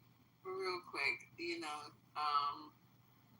was an article on The Hill about a CEO poll that shows Trump economic policies are bad, but they're too scared to speak up. This is the world we're living in. And that's what I had my title. I changed it. We're just living in fear. Everybody's scared. Everybody's scared to talk. Everybody's scared to do. Everybody is scared. And this is crazy of how we let this get to this level. I'm really, really disappointed at what's going on. And I can speak out. And I know we agreed to be a united force. And I am a united force. But I still have a brain. And I still have opinions. And I still have thoughts. I'm just really something. I gotta dig it up to even see what he said about what I don't know. I just saw his mouth moving on a news show, and I didn't even bother turning up the volume. But it's just, to me, I don't know if you guys feel this way, or maybe you can throw me a life raft. I just feel that we basically just given up. We sit down and we're muted as well within our party. I'm really scared about the midterms. I'm really, really scared because I don't see it. I don't feel it.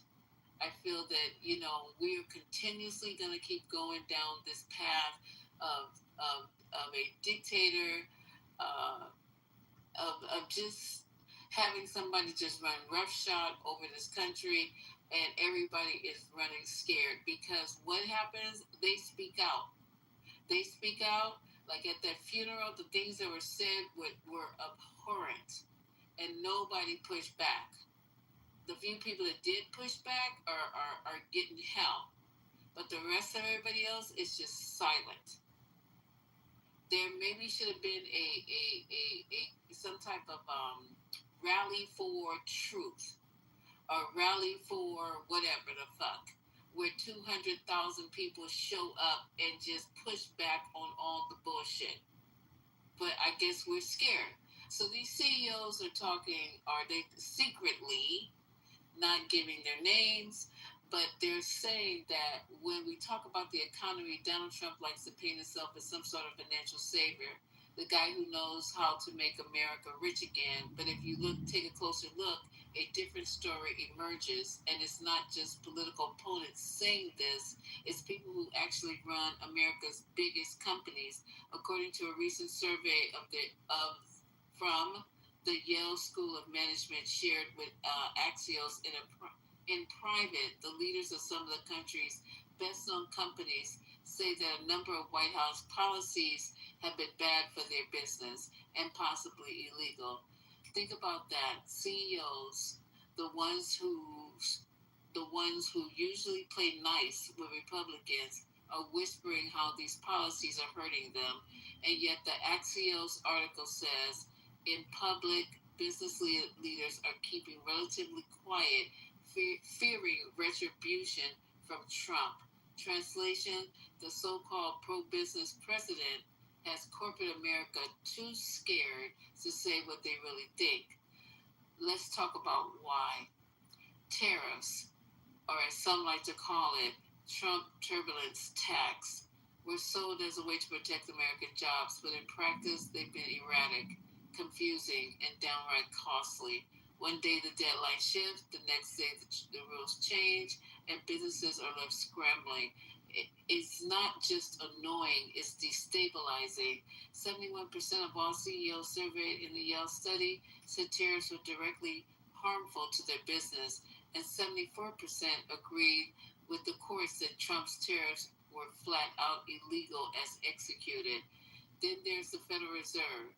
8 out of 10 executives say Trump was not acting in the country's best interest by pressuring Fed Chair Jerome Powell to slash rates. On health care, 76% of them think policies under Health Secretary Robert Kennedy are putting public health at risk. And let's not forget the new $100,000 fee slapped on HB1 visas, making it harder for tech companies to hire global talent. So what does this all add up to? Businesses are delaying investment, cutting back on hiring, and watching costs climb. Consumers, meaning us, are paying more at the register, and the very foundation of our economy, confidence in the rule of law, is being chipped away. Immigration policy is another piece of this puzzle. 8 months into Trump's term, worksite raids have ramped up, and the ripple effects have hit hard. In California, workforce participation dropped 3.1% in a single month.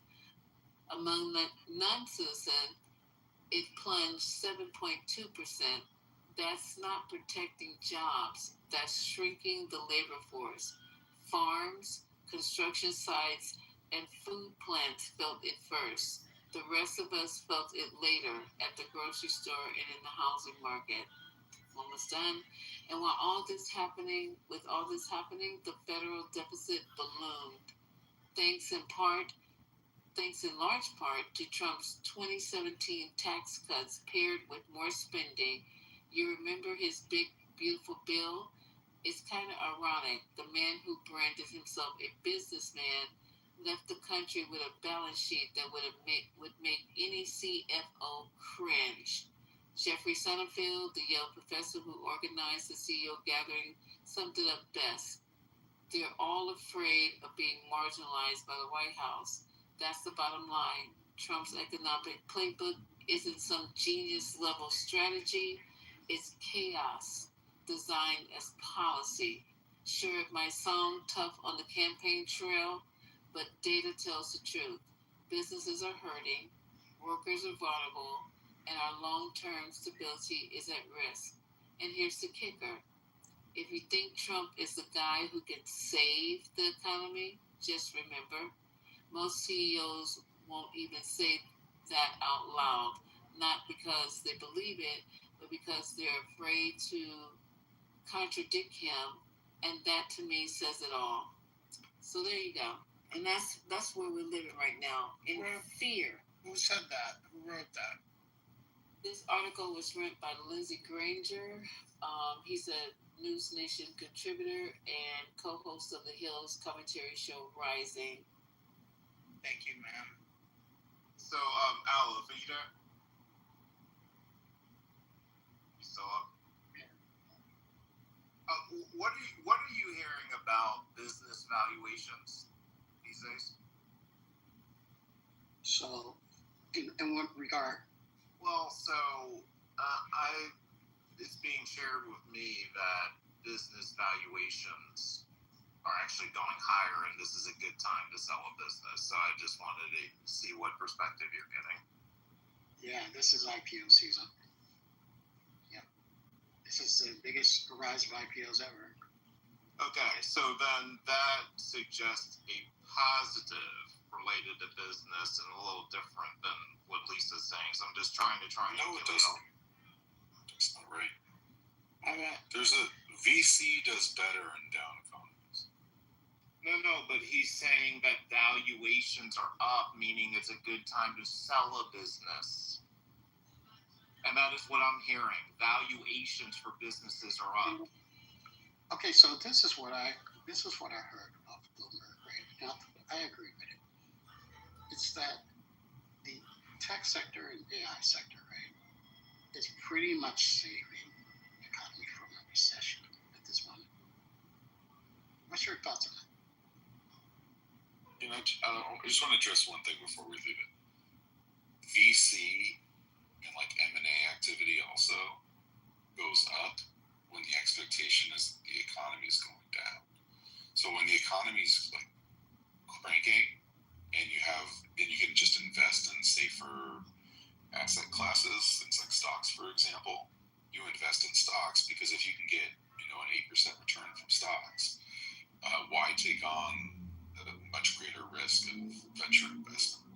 So when you see the valuations of startups go up, it's usually running inverse to the economy writ large in terms of like the longer term expectations.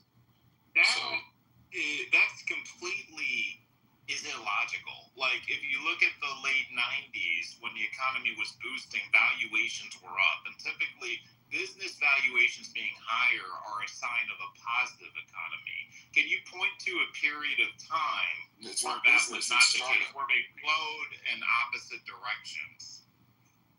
Can't say business Can you valuation. just give me a year? That's not what just we're give me a talking year.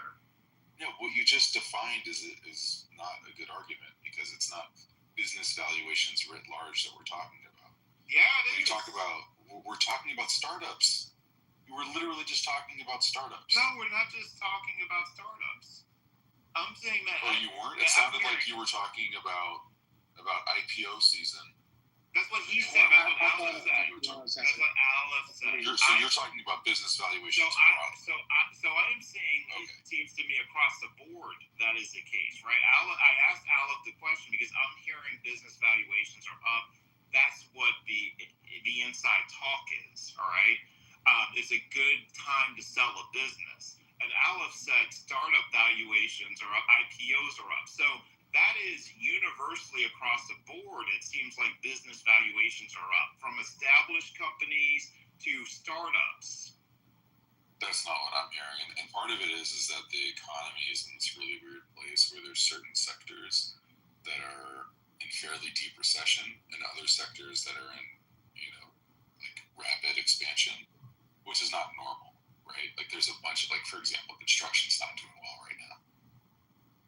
Really hurting. There's no way that a construction business valuation is high right now because except for the startups, by the way, because things are just moving the wrong direction, right? Like there's all kinds of logistical problems, like the basic inputs that they use, things like wood and steel are more expensive because of dumbass and tariffs and all that kind of stuff. So like construction is down. Now there's other sectors like AI, which is like a subsector or whatever, that are going in the other direction. So I would contest this idea that valuations are sort of broadly moving in a direction when that's not what I'm seeing, at least. I would think that it's just been historical that the markets have traditionally gone long. They moved up and upward, but we do see a growing short. Especially in the area of hedge funds, right?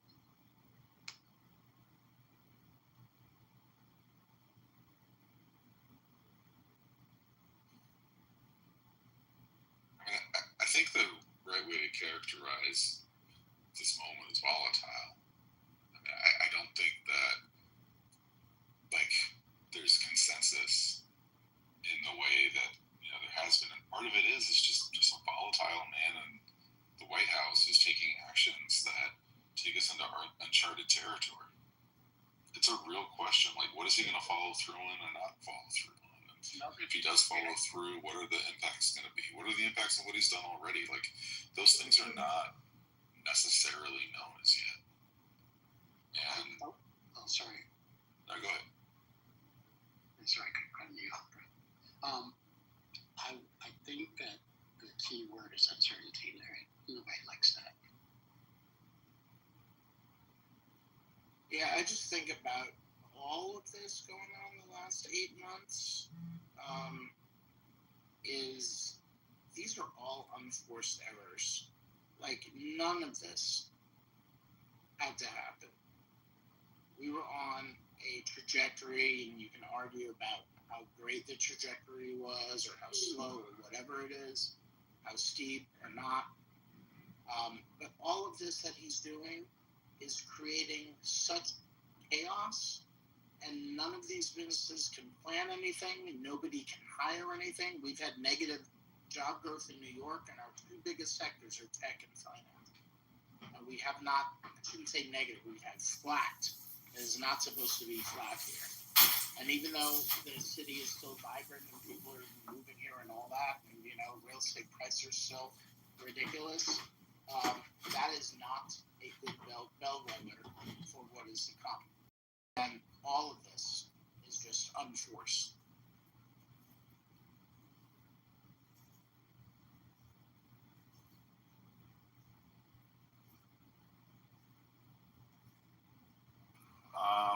I think we need to wake up to reality, liberals, at least when it comes to the economy. The NASDAQ and the S&P closed at all-time highs yesterday, last week, Friday. The economy is growing. If you're an investor, this is literally the best time in history. And let's not forget that when Trump won last year, the market boomed. All right? Now, we did have a little bit of, a little bit of shakiness on April 2nd, earlier this year. But then Trump stepped back from the ledge, and the stock market has been booming ever since. It was not better than the 90s and the dot-com era. Let's be clear. The 90s? What are you talking about? The NASDAQ is what? 3 times as high as Bill Clinton had a surplus out the wazoo. Please. I'm talking about the stock market right now. And I don't mind being interrupted, but please interrupt with facts, not nonsense. What was the GDP? If you're an investor, it's a lot better than it's a lot better now than it was then. Well, of course, the stock market's up. It's just the nature of it. But in comparison, see, y'all love interrupting, saying nonsense. Y'all were claiming just a few minutes ago that we're in a period of high economic volatility, it's shaky, da-da-da. But if you look at the numbers, the actual numbers, it's clear that Trump has led investors to the promised land, and he will continue. How has he done that? To grow. How has he done that? Economy in the world. How has he done that? What policy has he passed that's done that? I can tell you the numbers if you like. No. What policy has he passed that made this happen? If y'all stop interrupting, I can tell you. Okay. Great conversation. Well, great sentence for me, really. Number one, Trump's policies. Hold on. Oh my God. I'm also widely right. I'm widely arrogant, widely right. There's for it. Number one, Trump has created an atmosphere that's excellent for tech companies. Which policy? He's put exceptional crypto. Which policy? He's put exceptional people. I'm telling you, full of shit. He's put exceptional people in his cabinet. Can I just? Here we go. What I'm policy? telling you. What policy? It's part of policy. Exactly. Which policy? What policy? Can you do one point at a time? That's fair. We can do one point. Just do one point. Name one policy, please. Yeah, let him get his one. Let him do his first one. Sure. The first point was it's a good environment for tech, right? Is that your point? I was about to. Exactly. I would like to, as a matter of fact. Name a policy first. Man, shut the fuck up. Maybe I can tell you. Go. Okay, good. Number one, he's invested in Intel. He bought a large stake in Intel, about 10% stake in Intel. Number one. Number two, he's expanded the partnership. He's allowed TikTok to be purchased by a consortium of American investors, Silver Lake, Andreessen Horowitz, and Oracle, so that America's privacy will be safe. The Chinese Communist Party. Wait, pause right there. Pause there. Pause right there. Wait. No, pause right there. Okay, so just one second. He made a point about Intel and TikTok, so let's just focus on that. Go ahead, anyone who wants to respond. I didn't make a point about it. The point was about tech in general. Okay, so and the valuations we've seen as a result of his policies. Yeah, I can feel the tech. Okay, getting the so here you go. Okay, let me. Hey. That it don't help person. Damn it! Stupid So stuff. while they're trying to debunk you, NASDAQ all-time highs while don't they're lie. trying to debunk you, you can put what you're seeing in the chat to back up your points. Let Aleph and then whoever wanted to debunk him go. All right, thank you. So, Kubu, okay, first up, okay, you mentioned that tech companies in the tech sector were not affected adversely. That's what I'm understanding you said. I never claimed that. Okay, but you said that they were doing, the tech sector benefited from trans policies, right? So far, okay, so let's look at NVIDIA. NVIDIA wasn't able to ship their chips to China, and when they announced their earnings this quarter, when it was positive, the market punished them because they didn't have the explosive growth that they had last year and the year before, year over year. And they lacked the Chinese revenue to make that explosive growth. Remember, it was 50 plus billion, right? And it could have been 100 plus billion.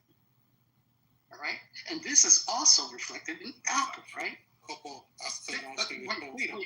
No, NVIDIA wasn't able to get revenue from China because they did not ship any chips to China. Okay? And let's talk about it. The U.S. government invested $8.9 billion. Hold on. So the American government invested $8.9 billion into Intel. So what I'd like to show is what exactly is the return on an $8.9 billion investment? Look, where was NVIDIA? No. Oh Lord, see y'all. Answer the Intel question. We hear. Answer the Intel question. We hear your strongman coming from a mile away, bro. That's why. If he says Intel, what was your idiotic? Oh, sorry.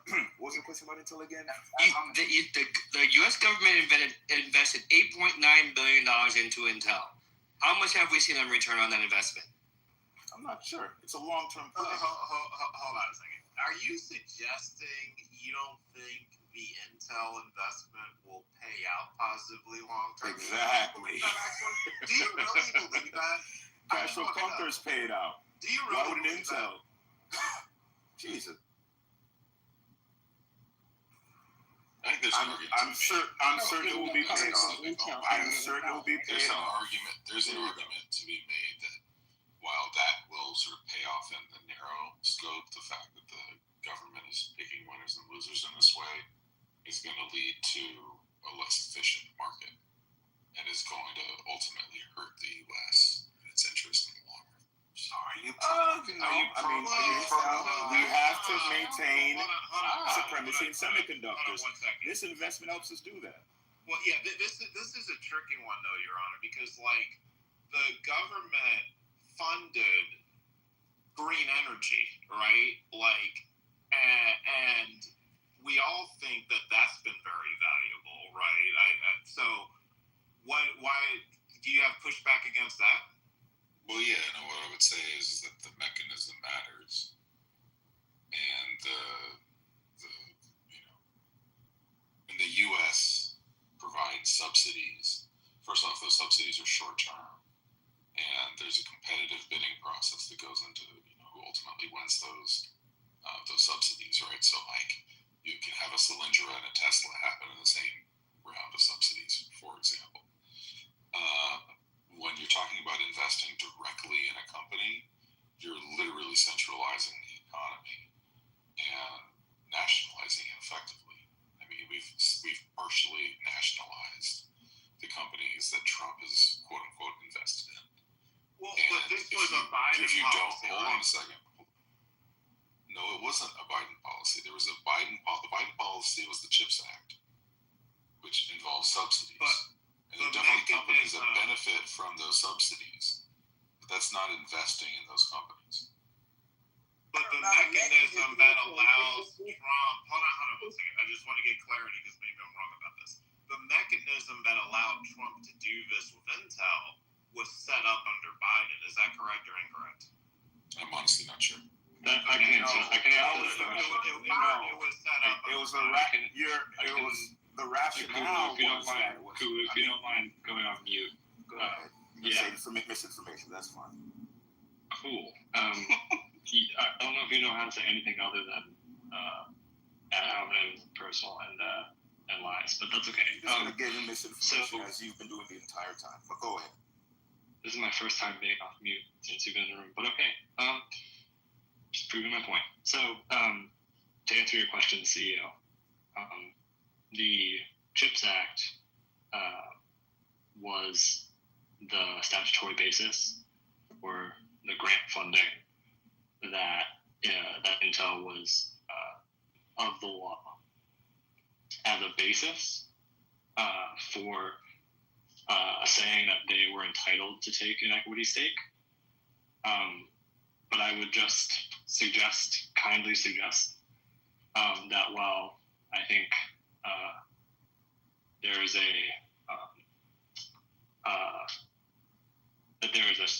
a stretched textual argument in the statute that might allow for an equity investment, it is a stretched reading of the statute, and in particular, I would point out that in a prior version of the bill, that legislators like Elizabeth Warren preferred, it actually included specific language that would have allowed the federal government to take an equity stake, and that language was struck from the final version of the law. So I don't think that anyone who was seriously watching the policy before the Trump administration made this move thought that it authorized the Trump administration or any administration to take an equity stake in the company. Look, we've bought equity stakes in American companies before. During the financial crisis, the GFC of 2008, 2009, the U.S. government purchased stakes in American auto majors. So this is nothing new. This is not something that's unprecedented. With all due respect, nobody was talking to you. I was talking to CEO. Sure, you're finished. Number two, equity stakes allow long-term alignment between stakeholders. So actually turning these grants into equity stakes creates tighter alignment between American supremacy in the semiconductor industry and the U.S. government. It's that simple. Now you can get back to your foolishness, sir. Turning a grant, can I ask you something? Grants, they don't have a bunch of interest. Grants you don't have to pay back. They don't have the strings attached. Yes. Why? Okay, but why in the world would you take away grants to turn them into equity stakes, and you have a lot of folks that use grants for various reasons, and you want to take that away and turn it into an equity? That is horrible. It aligns the interest more tightly. Let's just explore that for a second. That's weird. It aligns interest more tightly. Scenario one. But it erases the ability for nonprofits to borrow. Ashton, let's just tie it to Intel for a second. Let's just explore this for a second. So scenario one is we give the $433 million to Intel as a grant, It's a grant. U.S. taxpayers, the only way they benefit is by like whatever additional revenue Intel makes and an increased tax base, right? Scenario 2 is that the government has a 10% equity, and now taxpayers are receiving benefit off that equity plus the increased tax capital base. gains. In what world is that not better for American taxpayers? Well said, CEO. Love what you're saying. Circle jerking. Yeah, Stay that's flat. pretty easy. And I'm not saying that the program is bad or whatever. All I'm saying is when you have institutions and others that maybe can't, like churches, and other things that they use grants. It doesn't apply to them. This doesn't apply to them. This does not apply to them. What about other places besides? You have a lot of places. It doesn't apply to them. This is a unique scenario. Okay, because I thought he was talking about eliminating grants entirely, and I'm sitting here doing the math. We would collapse a lot of companies. Yeah, that'd be a bad idea. Okay, long as he's saying a select category or something like that, then that may be something maybe to look into. But mathematically, that's not possible. You have 365 million Americans, and you're asking a company to crank out how much would each American get based on what percentage, state stuff. Each state is different. How in the hell is that going to work? Because each region and state and territory is different in how things would be paid out. And how would that work? I'd like to know. So it's not that like we're all going to get checks from an Intel dividend, but and I'm just going to make up a number. If it ends up producing 1.9 billion in additional revenue for the government, then that is 1.9 billion in additional programs that are being funded instead of taxpayers. But they spent 8.9 billion in investments. Yeah, but So 1.9. what? But 1.9 billion annually over 50 years is a great return on investment. You don't expect to get the whole amount back in 1 year. No, I'm not expecting that to come back in 1 year. I'm not. Right? But you can't say that that's a great investment when it's long term and we don't know where the hell shit's going to be 5 years from now. Bro. Then you can't say anything about any investment if that's the case. This is so illogical. Intel is a great American company. Like, we don't think Intel is going to be. No, absolutely. No, Exactly. I'm not. It's not so much that I think that Intel's not going to be here 5 years from now. This fucking country might not be here 5 years from now. It'll be here under some dictatorship. Okay, so we can all agree that the Intel deal is pretty positive, right? Because it also has NVIDIA backing it up, so it creates a circular economy. That's fine, but that doesn't say that the broader spectrum of the economy is better just because speculative markets are going up. The stock market Well, is also, not hold speculative. on a second. The stock market's not Part of the economy. Am I ready? Can I go now?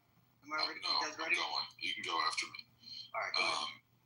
So I actually disagree that this is a good thing, and it's not just an economic decision here.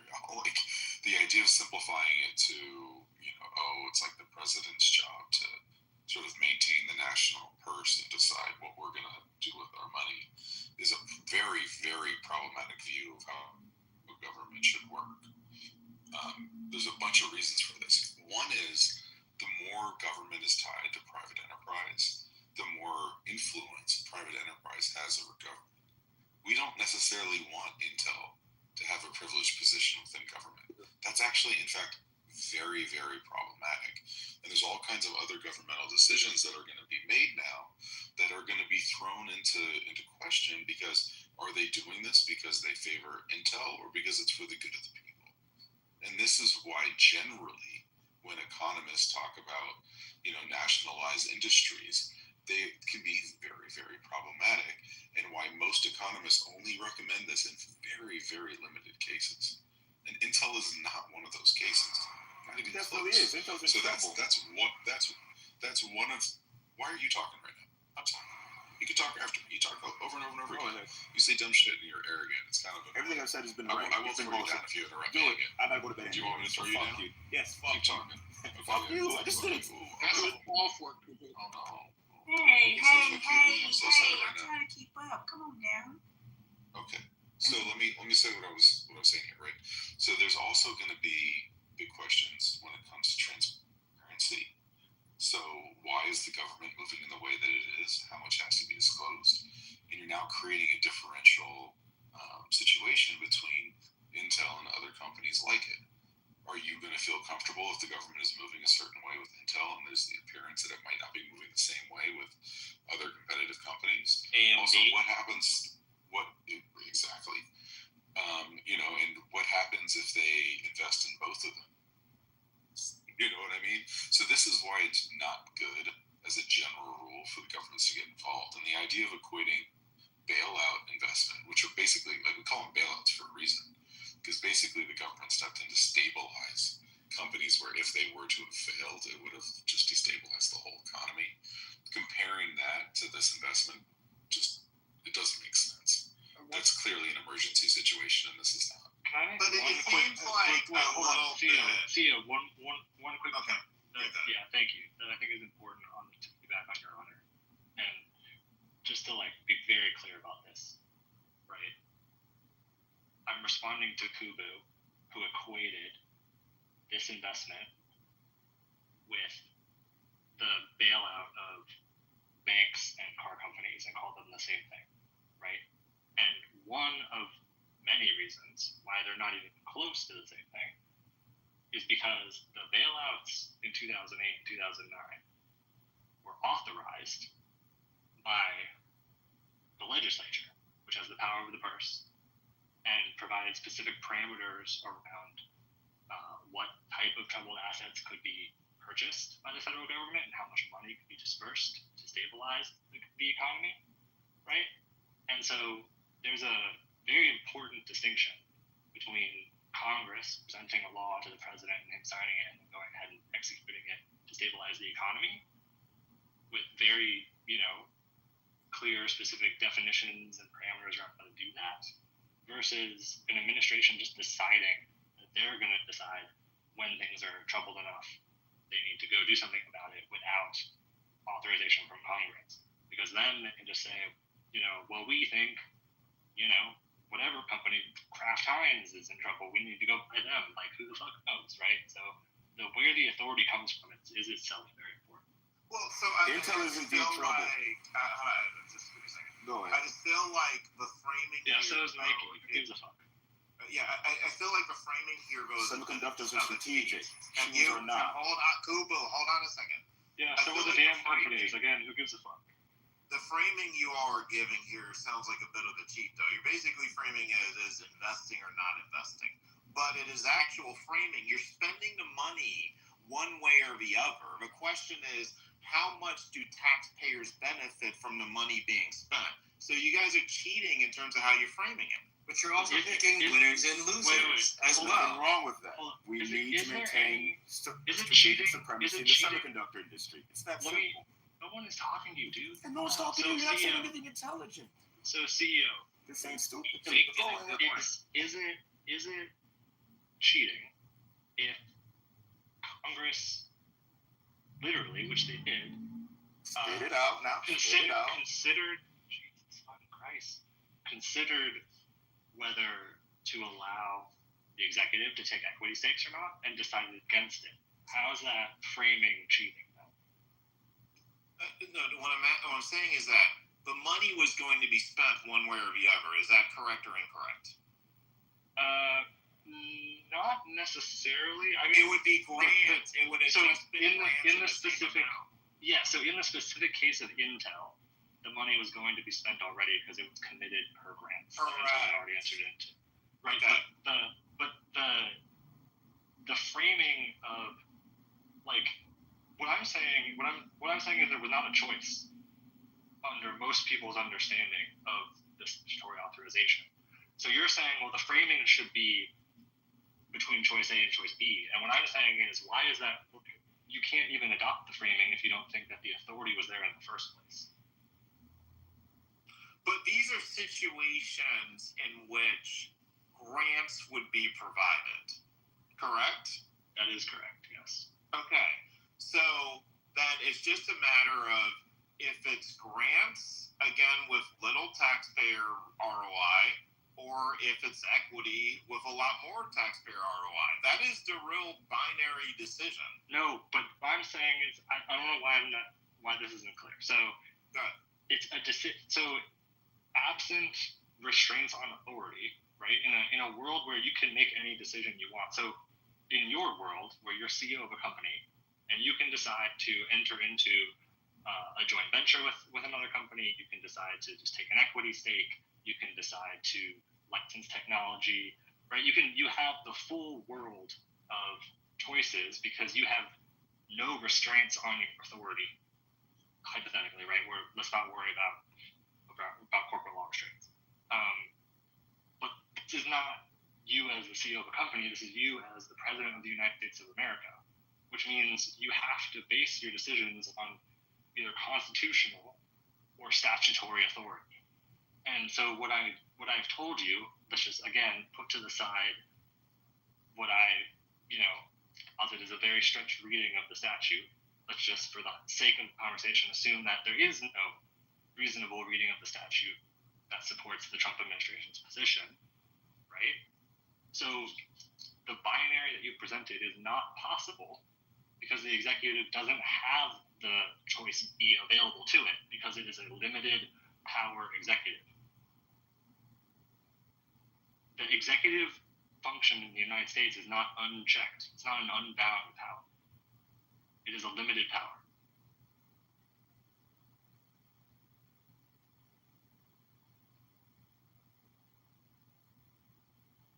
Well, you gotta have regulations, brother. I mean, look here. I'm old school. Action. Hold on. Let the CEO respond.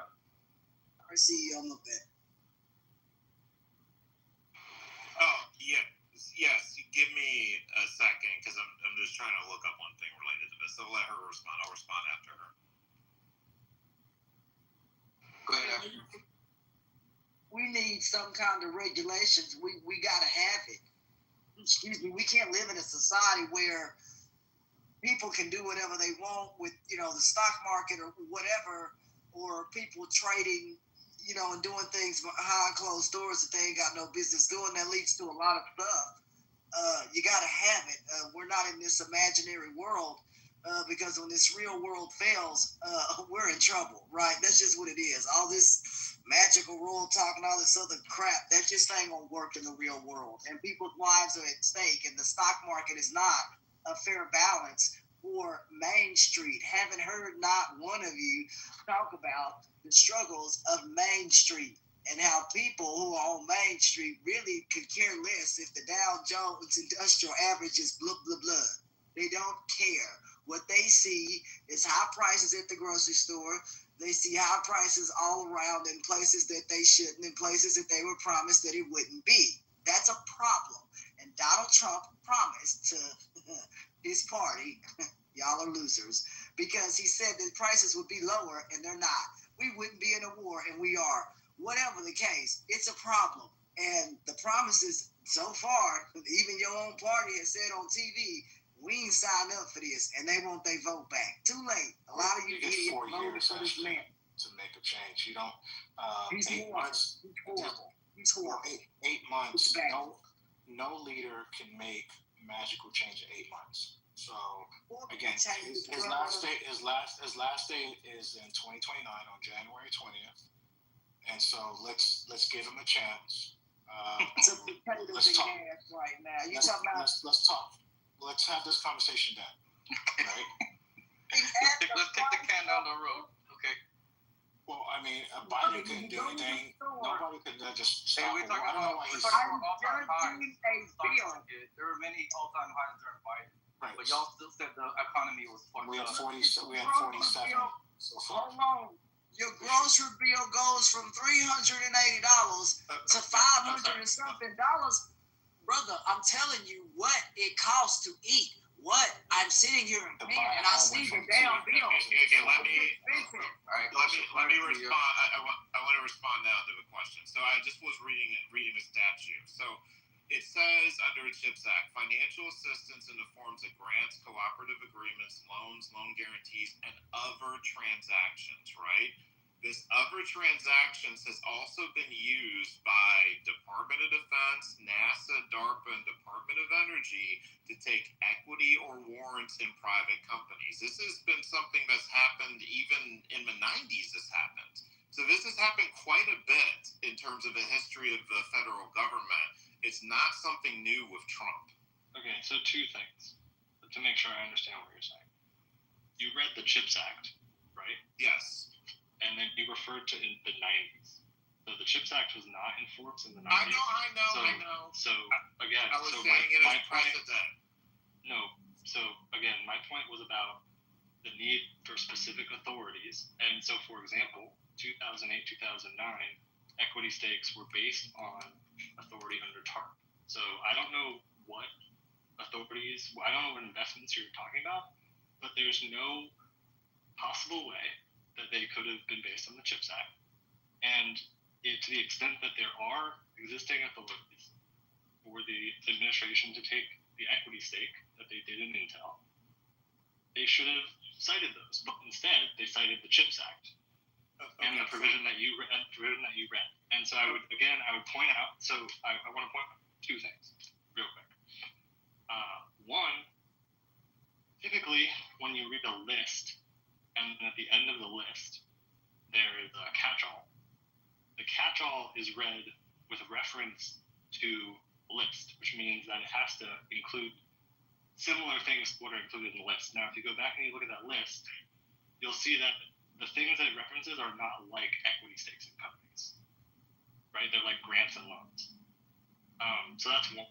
And two, so on the same point, but kind of separate sub-point, right, is that, again, if you look at the legislative history, the bill included specific language that would have covered equity stakes that was stricken from the bill. And so the fact that the legislative history shows that it was considered by Congress and then deleted suggests that the reading of the list that I just provided you is the correct reading of the list. Now, I want to just acknowledge for you, so you know, in fairness, that some people adopt the reading that you're suggesting, even though I believe, for the reasons I gave, it's a stretched reading. Now, the second point I want to make is that regardless, it's just two very discrete points. Let me finish. So, the second point is even accepting the reading that you gave, right? The Intel had already entered into the grant agreements with the U.S. government. It was in process of building the plants and obligating the money, which means that the government is renegotiating the deals in the middle of actually going forward and implementing, which no good faith business party does, right? So even accepting your reading, really the U.S. government had already entered into the relevant agreements. And so if we accept that the U.S. government is going to be a good faith economic actor, it should adhere to the agreements that it already negotiated. Okay. So the thing about the other transactions, as you mentioned, is there's previous precedent about what that means. It goes all the way back to the 1989 National Defense Authorization Act, which gave DARPA the authority to enter other transactions, which included equity ones. Right, but there's go back and read DARPA, though. It includes other different lists. There's multiple companies in which they did that, right? And then by the time you got to the late 90s, a lot of other government agencies began doing this. So there is precedent that other transactions means equity. That is well established that that's what that term means. It's not. So it's just, with all due respect, it's not. Then how did the equity occur multiple times in multiple agencies? Because what allowed that to occur? Different statutes. You're taking different statutes and saying because it happened under this statute, that means it can happen under that statute. But that's not how legal interpretation works. That's how legal language works. Yeah. No. Because that language again is within the context of a different list in a different statute. So just because I say the words and other transactions in Statute A, which refers to, let's say Statute A refers to the protection of fisheries, and it enables the federal government to, take equity stakes in fisheries around the country and enter into other transactions. And so that the government goes off and enters into a bunch of equity-like transactions with fisheries around the country. Then we have another statute, let's call it the debt stabilization statute. And it says the government can issue loans and securitize other similar transactions, allows equity stakes. Doesn't mean under the debt stabilization statute the same words mean the same thing, because the context of the statute itself is totally different. Does that make sense? Kind of. The issue is that other transactions has been a catch-all for flexibility. So it has meant profit sharing, equity, royalties, license, cost sharing, IP ownership flexibility.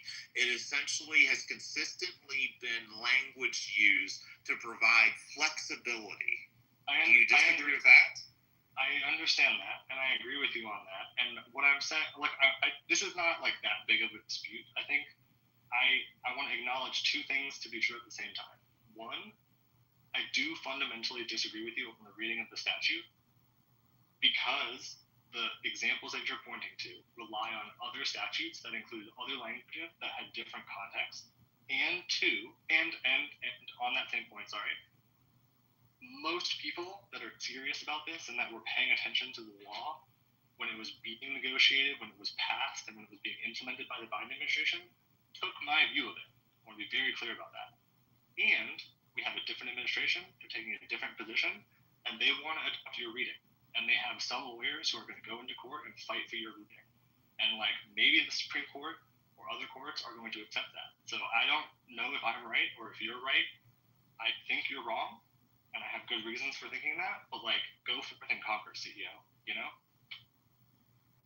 is something that happened in 2020.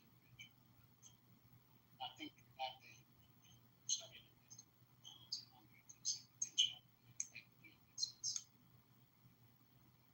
the one that was from the 90s, though, they didn't have any equity investments. That was all contracts and bonds.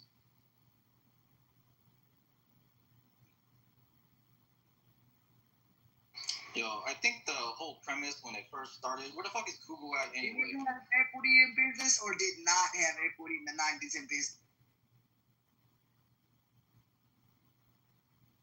When did equity come about? What was that? I'm not aware of a lot of examples. I don't know exactly what CEO is talking about. It's not entirely unprecedented for the U.S. government to take equity. It's not common. I mean, CEO, I'm really surprised that you, who I think of as being a pretty mainline capitalist, to hear you advocate for government taking an equity stake in a private company. Do you not see the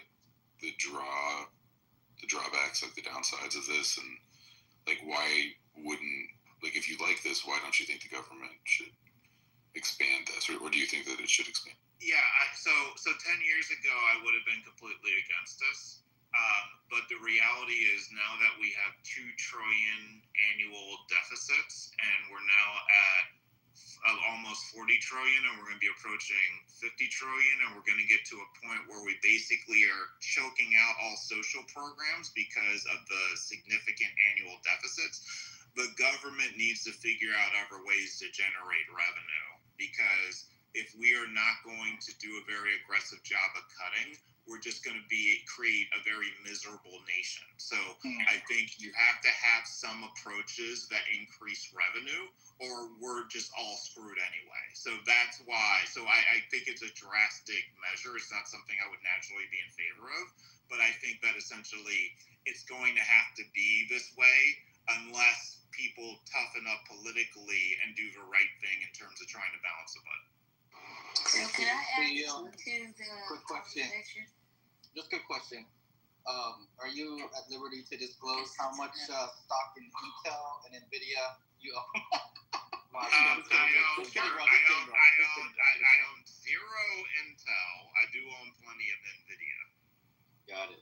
So, Okay, so would you he's say looking that there's a personal incentive for this to go well? Is that Okay, that's Butter. fair to say? Can we give Butter a chance because she's new to the stage? If y'all don't mind us. Yeah, I kind of have a different spin on this because I was thinking about the case of, one of many cases, but let's just take Apple, for example, in the mid-90s after Jobs was forced out and they were on the verge of bankruptcy.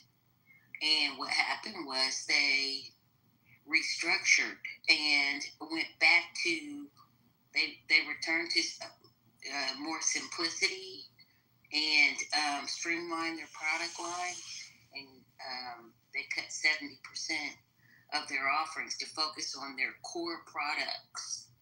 I think that and in the end, they made some strategic partnerships, and I think they did invest more money into the company, and here we are now with Apple, and that's just sort of like the shorts and corporations like that there is a risk.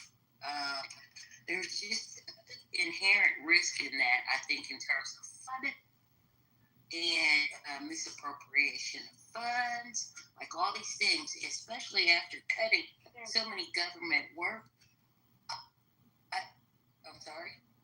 Somebody. I think there are other ways to reduce the debt too.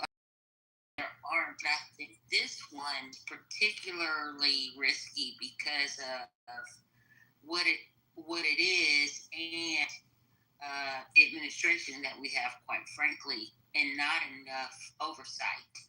So I would think that we could find another solution, which in my suggestion would be to restructure. So I think that's BARDA, excellent. Just a quick fact, real quick. BARDA had warrants in Moderna and didn't exercise them. That could have been billions of dollars in revenue for, again, American taxpayers. So how is that a good decision? The warrants expired. Hold on. Have the warrants expired? Have they expired? I know the government decided not to exercise them, so okay, I don't. So the relevant question is if they've expired, because if the warrants are in the money and they haven't expired, you don't exercise because the optionality itself has value. Oh, gotcha. I don't know. I'll look it up.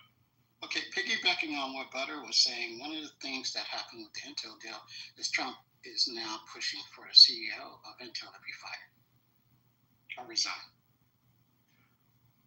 Yeah, but with 10% ownership, there's not a majority share.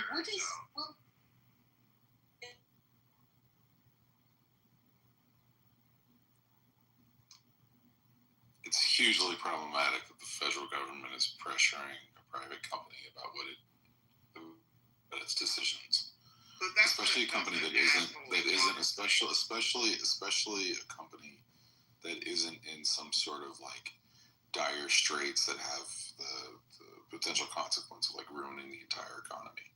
Like there's a reason why these sorts of investments in the past have been very, limited to emergency situations almost entirely.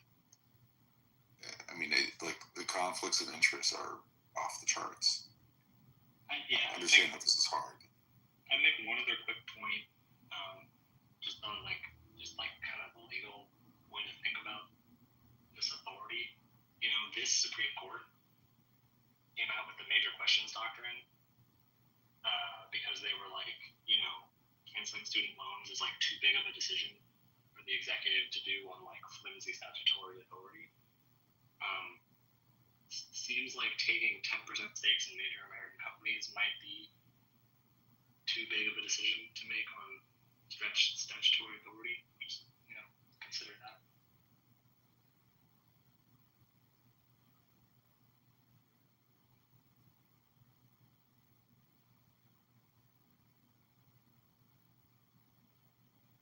I mean, it's just that, like, the slippery slope argument makes itself.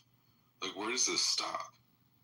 And, like, what happens if, there's a major shift in the economy? Like, what happens then? Are we more likely? Oh my God, man! Hold on a second.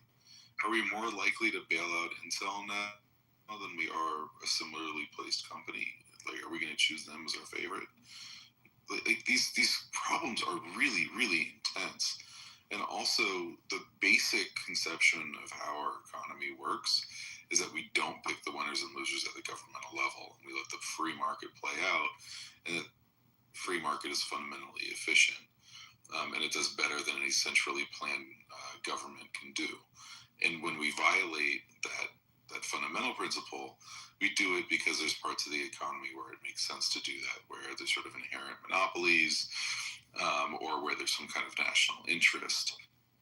But we don't do that at, like, picking stocks the way that, CEOs picked NVIDIA.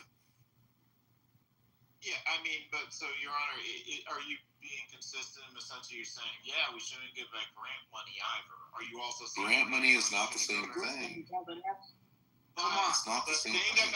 But the thing about it is this, is that if you're okay with giving the grant money, and the option is that grant money converts into equity, what's the issue? You wanted to allocate the money anyway.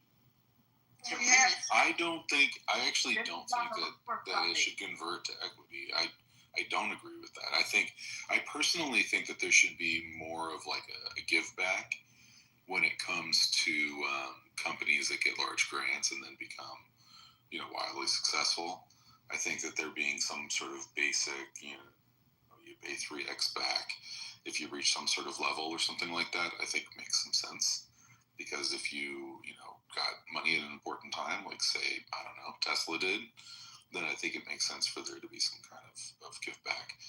Now, that said, I also recognize that is problematic. It's sort of easy to say, but it's problematic in the sense that if the government can get money back from that company, but not another company, they may get, preferred treatment, because if that company does well, the government gets paid, and if the other company does well that didn't take any government money, well, then they don't get paid.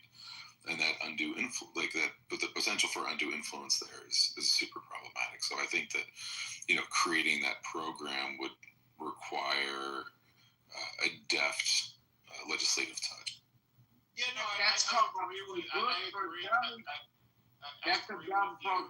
all this needs to be done carefully. So we're in agreement on that. But, like, your proposal is, like, get a 3x return, and the reality is, like, if they have an equity stake, they can get a 50 to 100x return over 100 years, right? So that is just a better deal. That is more in the interest of taxpayers. So I don't know what you're proposing, why that would be better. I hear what you're saying on, like, preferences and all this and that, but that can be worked out in the legislative process. You have a solve for that, and we have to think beyond Trump. Trump, believe it or not, is not going to be the president of the United States the next 40 years, right? So we can't basically set long-term public policy based on what one asshole does. I just want to say thank you for reminding me that he's not going to be president for the next 40 years. I needed that pick me up. Thank you very much. I appreciate it. So with all due respect to you, to my ears, it sounds like you're engaged in more short-term thinking than, for example, the arguments that Your Honor is making. Because there are a lot of levers that the federal government can pull, particularly one like this that likes to stretch its authority, to suggest that companies, or worse, coerce companies to do business with Intel when otherwise they wouldn't, when they would prefer to do business with other companies or in other ways that would juice the quote-unquote return. It's not fair competition. Whereas the risk to the economy writ large of that sort of top-down policy is humongous, right? Lots of lost opportunities, lots of inefficiencies that over the long term can really be detrimental to a vibrant economy. Yeah, I mean, so I go Go ahead. I think it affects fair competition if that really exists. I was just going to say, that affects fair competition if the case is that they're semiconductor producers, then the natural thing to do would be to give them the space to restructure, okay? But not so much as to give them a unfair competitive advantage. As far as pure competition goes, it's actually giving them a boost, which is not. I think that's. I think again that's problematic.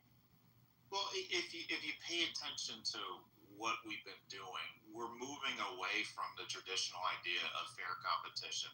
Look at what we do in the automotive industry, right? If it was all about fair competition, we would let these Chinese companies in here and sell these cars. But why don't we? Because we know the American automakers cannot take it, and it would crush the amount of jobs. So we already are evolving, right? So this idea that we're just approaching things the same way as we did 20 and 30 years ago, we're not. We're already making shifts that are basically designed to help Americans, as opposed to just saying, oh, let's just have everything be fair competition. We're already moving away from it. So you're saying because we're already moving away with it? So, from the country perspective, global perspective. No, go ahead. Wait, so are we moving more towards socialism? Is that what you're saying? No, I'm saying that there are other countries already that do more private-public partnerships, and I think that us thinking about that more and strategically deploying that is in the best interest of America long-term. This is not a public-private partnership. That's not what this is. So some of these same Republicans were mad at Bill Gates for having Windows on all the computers. So it's like the government versus Microsoft. I mean, it's like, what are you saying?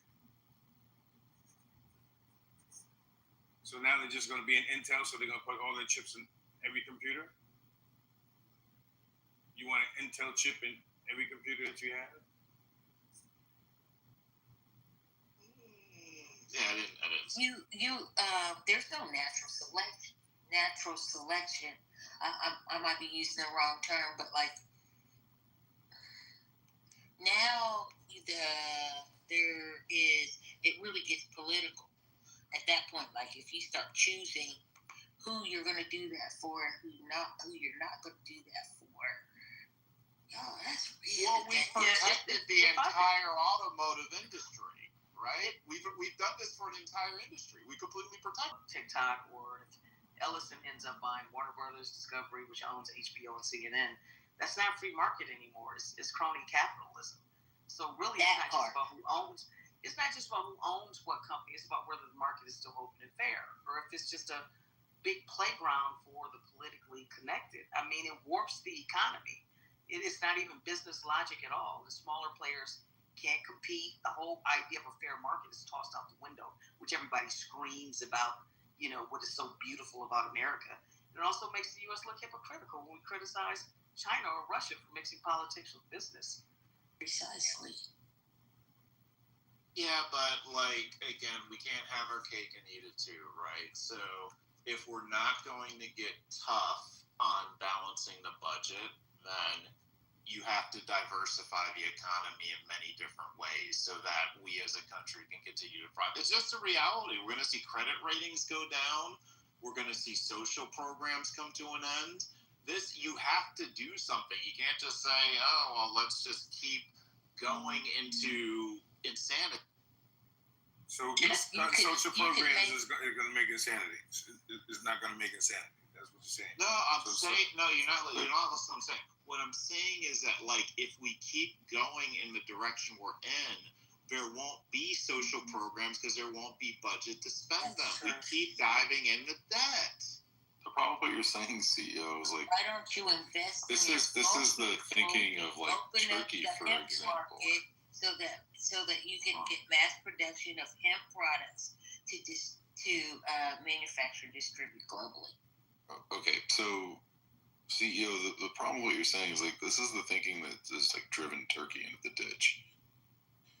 Like it's a like you just can't nationalize your way out of problems, and this has been tried many times over, and it does not work.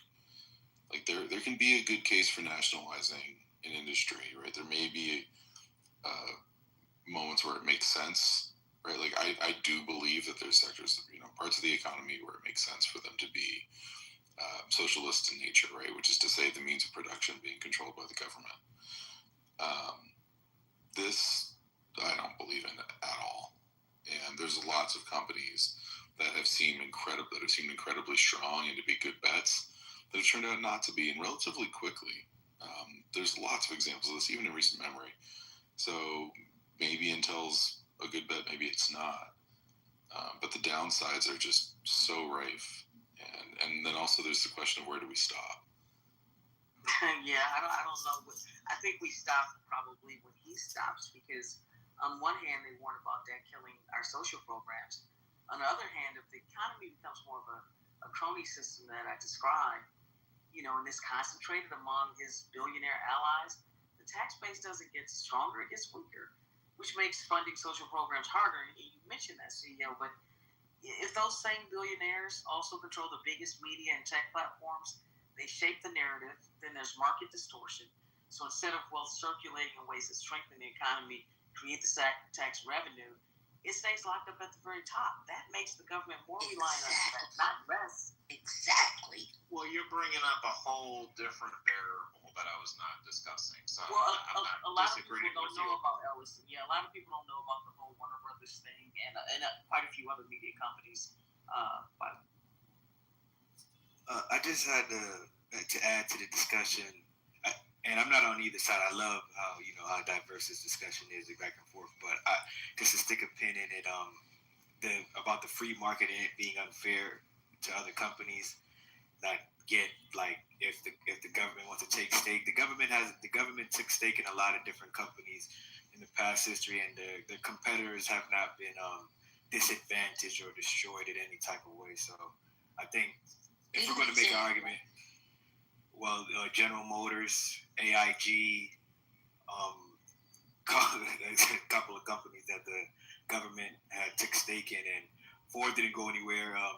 United Healthcare didn't go anywhere. Allstate, all these other insurance, Citigroup, Delta Airlines. Christ, there's a lot of companies that are picking to move forward or choosing to, like a favoritism type of vibe. So that's the only thing I had to add. I guess I'm just trying to reconcile in my brain, my limited knowledge of economics, what would Adam Smith or Milton Friedman think of this, the champions of laissez-faire capitalism and all that? It's not why aren't Republicans? Well, I know. Because they say it's dumb. Because they dumb. So Scotty, Scotty, I'm not. That's a very quick answer. Would they have an understanding of the amount of debt the U.S. is in and the current kind of economic dynamics? They might not think the exact same way that they did at the moment, because their philosophies were based on how the world was then and what they saw in the foreseeable future. But wouldn't they just let the companies die? I don't know. On which company, how much it influences, how we live. I mean, it's kind of, you know what it's like? It's like, the founding fathers, when they came up with the Second Amendment, like, do we know they would be good with all the level of weapons that we have right now? Right? Like, we don't know that. I think they would call it ideologically dishonest in terms of the Republicans, and I think Friedman would say it was fiscally reckless. So, CEO, They think they're stupid. do you think that the line here should have been an indirect equity stake, where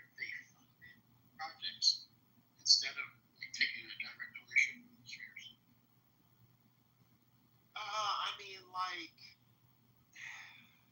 yeah, I mean, it would probably be more ideal if it was like something closer to what Your Honor said. So I would be okay with that in terms of it was like some profit share and not equity. I would be okay with that. But it is true what was said earlier about the government's taking stake in companies. But I mean, think about the bailouts, right? 2008. Those were about emergencies. It wasn't to play favorites long term. It was to prevent a fucking meltdown. But what Trump's crew is talking about is different. That's not stabilizing temporarily. It's private allies consolidating permanent control of media and tech giants. That's not helping keep competition alive, no matter how you frame it. That's insiders locking up industries to tilt the playing field. And that's what they do. It's favoritism. And favoritism in the past has actually distorted markets. The big banks that got bailed out, right? They got even bigger. Smaller banks got smaller.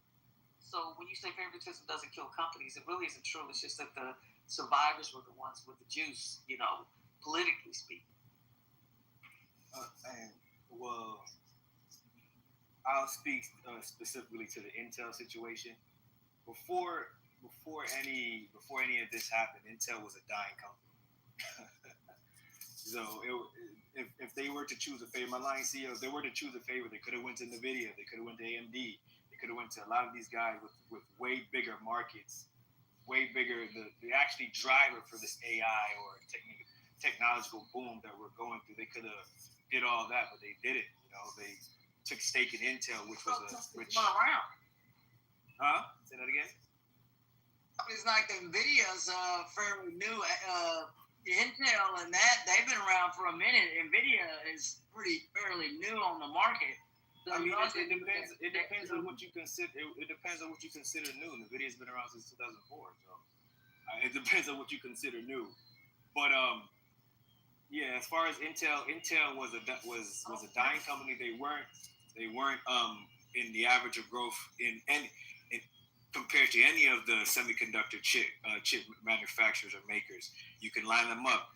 NVIDIA, AMD, Micron, Qualcomm, they were behind the pack by a lot, right? They damn near had to sell their foundry business until Trump stepped in to stop that. So, and I'm not caping for Trump. I'm just saying, like, to make it seem like it's a favoritism, there's nothing favorable about Intel besides it. NVIDIA was founded in 1993, by the way. Yeah, 1990. I'm sorry. Yeah, but that was maybe just in NVIDIA's case. I was some other companies, but that was to strengthen national security too. No. Intel still has to compete with AMD and NVIDIA and Samsung too. It's not a monopoly created by political alliances. That was strategic industrial policy. I mean, it's not the same as if you're just close to the president and you're buying up a media company or a tech giant to consolidate your power. I think Intel is different. The difference that I feel like you I don't want to say you're not looking at or anything, but that's not being mentioned is Intel was the like you guys mentioned earlier, was if not the first and the biggest contributor to trying to bring things that were in the CHIPS Act back into America as far as their infrastructure, their building and stuff like that. So Intel was more positioned American than any of those chip companies. So that may be the favoritism. Now, go way back. Now you forget something. I don't know how old you are, but go way back. Texas Instruments also did stuff with computer chips and stuff like that. So in semiconductors. But we're talking about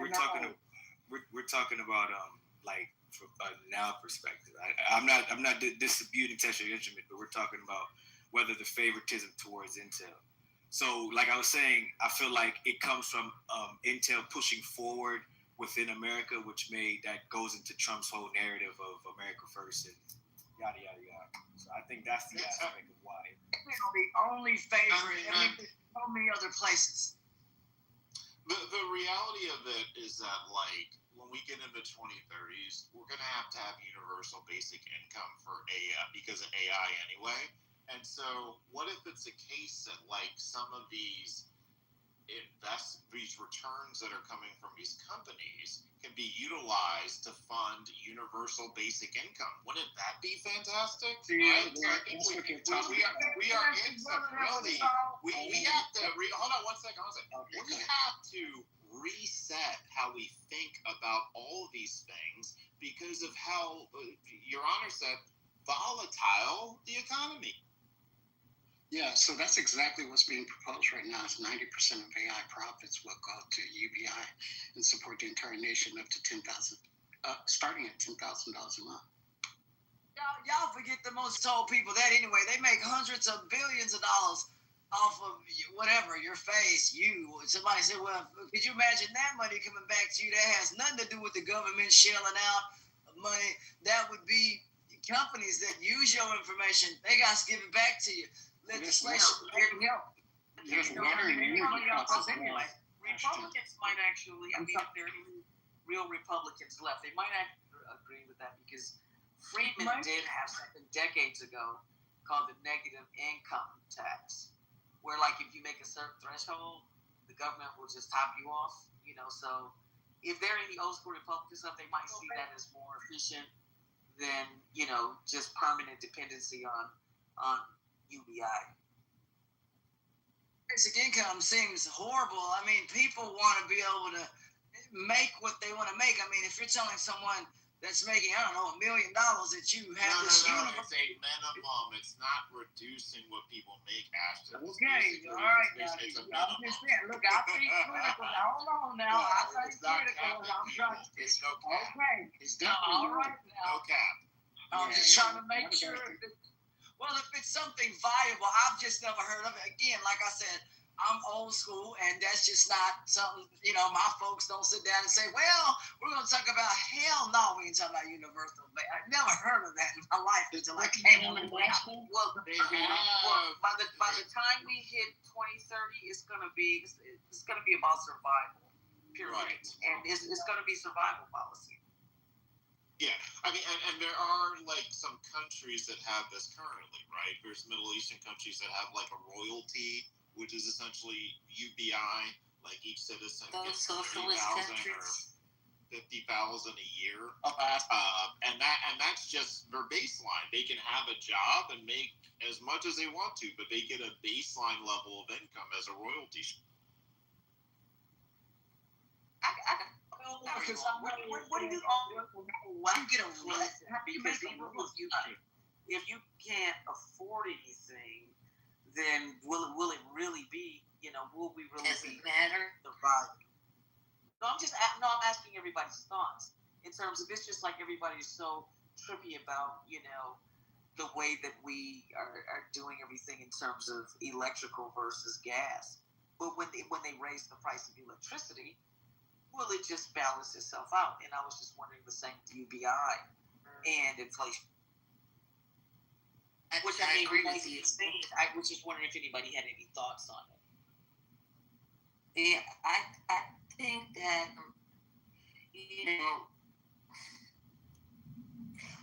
I don't think it would be any different. Like you said, it would just raise price. And then it's in a plain talk way. People need something to do. They need to feel like they're accomplishing. If they're just getting this base income and they're not working, because I can't see how that could happen, that everybody would be working unless you cut to, say, 4 hours a day and have 2 shifts or something like that. Like, people feel like they're doing something. Well, what do you do with that? What do you do with... like, how does that work? Yeah, I mean, so, like, this is where society's going to end up anyway. Like, have any of you watched Star Trek, right? In terms of, like, there's so much technology that if you're in a world where you have 3D printing or replicator devices so that there's food for everybody, right? And there's more resources, then, like, people don't have to operate the same way they do. So if AI gets so efficient at doing all these other things, then it frees people up to pursue other things. What about having a life purpose that isn't just working from 9 to 5, 40 hours a week and being a slave, right? What's wrong with that? What's wrong with there being what's wrong with spending more time? Hold on, let me finish. What's wrong with spending more time with your family? What's wrong with volunteering for nonprofit organizations and seeing life being big? I had that conversation with someone earlier today. Only thing is, how do we get there? Between now and then. Kids do not want to work 8 hours. They are complaining that their work-life balance. They're already saying that. Well, they don't like working a job that they don't like. That's why. Yeah, see, like your vision. CEO's talking about doing what you love to do and contributing the way you want to contribute, and not have to worry about like AI is going to provide for all the like basic needs that you can just do what you want to contribute, do what you love. I mean, that would be amazing. I want CEO's vision. Like, I want it to happen. But I feel like instead of Star Trek, it's going to be more like Dune. That's the problem. I'm looking at it. The transition period is what's the concern. It's getting there. And there's, obviously there's a good way, bad way to get there. And we don't want it to be hurtful where a bunch of people get fucked in the process between now and then, or people die in the process of getting to that vision. So I'm again from the country. Court will be like down. Is AI going to take care of all? Whatever you think. It just doesn't work. You've ever seen the delicacy of grapes and tomatoes, and you got some robot out here, whatever, bro, and that just ain't working, man. It's just not gonna work. We gotta have the laborers out here sometimes picking stuff. You ever worked on a farm? You think some robot gonna come along and clean the chicken coop? No, you gotta have somebody pick that stuff. I don't know, brother. Look here, man. I don't know. It's a lot to say. It's a lot that needs to be done on a farm. Robots can do only but so much, but there's still things that you still got to do by hand. You still got to, some posts you still can put in by hand because you can't just do everything with a robot. You know what I'm saying? You got to know how to tie it off. Huh? That Horizons just created everything you just said. Yeah. Hey, I got a question about this. How would this affect I submit that we live in a caste system that's not called a caste system, okay? How would that affect these different levels of economic or financial wealth? How would that be affected? And what would it look like? I can answer that a little bit. Okay. So basically, you look at like what the median income is for the country, and let's say, I don't know what it is. I'm just going to say it's $48,000, okay? So basically, with UBI, you would say everyone gets $4,000. Now, again, people can be Uber drivers. They can run a business. They can do anything they want to, right? And they would still have that basic income plus whatever else they earn. Everybody. What if everybody wants to work? Yeah. If they can get hired. Yeah, if they can get hired, or they want to start an entrepreneurial venture, great. Yeah. Okay. You can invest that money too. You can do whatever the fuck you want with that money. It's universal. We're talking. Okay, I see that the investment piece. I see the volunteer piece. I see. You see how? You see how it eliminates all right. So when everybody wants certain programs, it has specific, and they have to start these programs. They got administration costs, training. But if they just give everybody the funds, they can just do whatever the fuck they want with it. Like if someone wants to pay off their student loans that they want it forgiven, use their UBI money for that shit, right? If you want to start a business, you got UBI. Use that shit for your business, right? If you want to get training, use that UBI for your training. The funds already there, and you can apply it wherever the fuck you want to do it. And you do, we hope that everybody is gonna contribute the way they want, and it's a benefit to the society. But at least their basic needs are met. They're not dying, and they can figure that shit out, and they have the funds to do so. Yeah, it's kind of like capitalism with a safety net. Do you think that people need? Okay, so I know we're talking about AI, and I know it's not going to replace everything, but it's going to replace a lot of things. Do you think that that will shift the need for human interaction, or will it drive a desire for interaction in ways that we don't even understand yet and have an effect on the society? Let's take the example of COVID, right? Everybody was inside, right? But apps like this is like an example. People get interaction. And then also coming out of COVID, you see how more people do those be out and about. They have those food events. They have like a lot of events where people can go out and be with family. All those things. There's a big demand for that coming out of COVID. So that kind of is like a microcosm of what the example would be. If AI gives us everything and provides us everything we need, we're still gonna have that social interaction need, and we're gonna have time and resources to do so. So that's just that's what's gonna happen. Are we gonna have a serial killer robots and shit like that? I mean, we already got them. What are you talking about? If there's crazy people, there's gonna be crazy people that are smart enough to fuck with a robot and make it fuck with people. So that's we have to deal with that shit too. But yeah, right. Somebody in the chat was saying that UBI, like people would blow it. But there have been UBI pilot programs. Then that's your fault. Now when they say blow it, If I can finish. Go ahead, Madison. No, but there's nothing wrong with that. I'm not saying that it is. I'm saying that the facts don't bear it out, because there have already been pilot programs in Finland. Canada has one. There have been test programs, and what they found was there's actually a behavioral shift. Having a steady flow of income actually makes people more responsible, because they're not in constant survival mode. They can plan better. They know they got money coming in. They can take tasks. Then maybe even like somebody mentioned earlier, they can start a small business. And of course, the thing is, maybe some people will blow it, but we don't punish everybody, because a small slice might waste it. We build a system that helps the majority stabilize their lives, so it's not just crazy town. Like, I think we have normalized this way of living so much that we think the shit is normal. Like, hear people saying, well, what are people going to do? Just lay around and enjoy their lives? Why the fuck not? Like, this is crazy town. Some of us need a break. Just take a break. You got UBI coming. But yeah, like you said, there's a lot of examples of those pilot programs, and what they found was that a lot of people become charitable.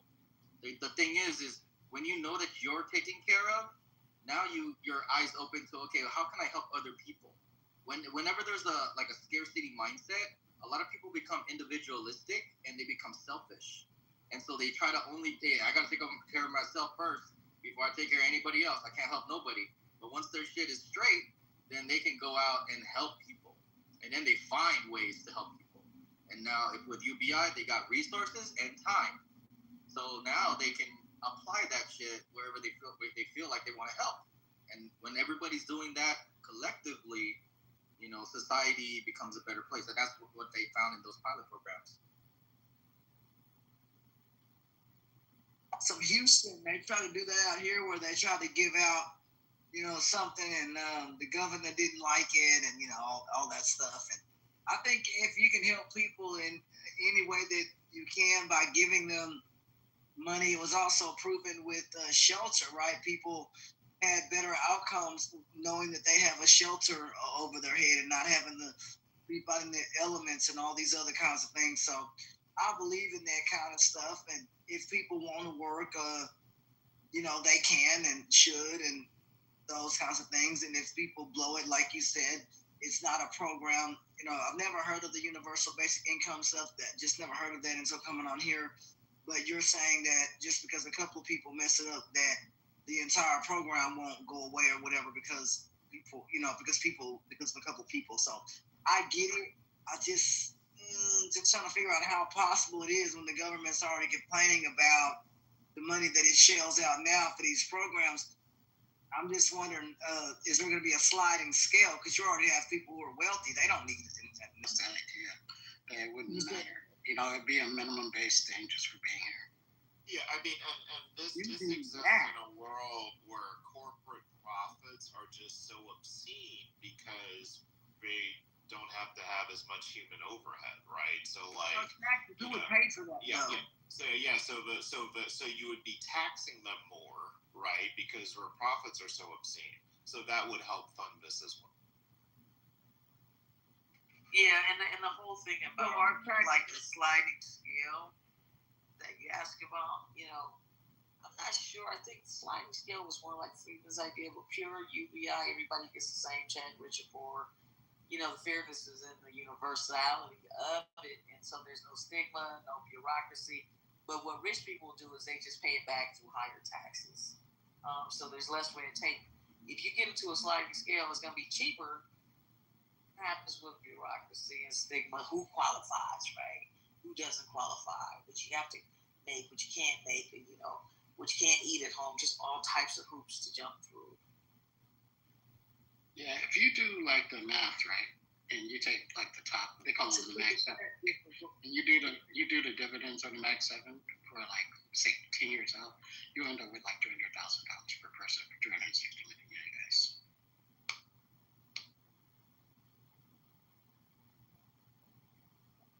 Will be paid by private companies, sir. Like private companies, and then what our tax base will go up to as consumers, or what?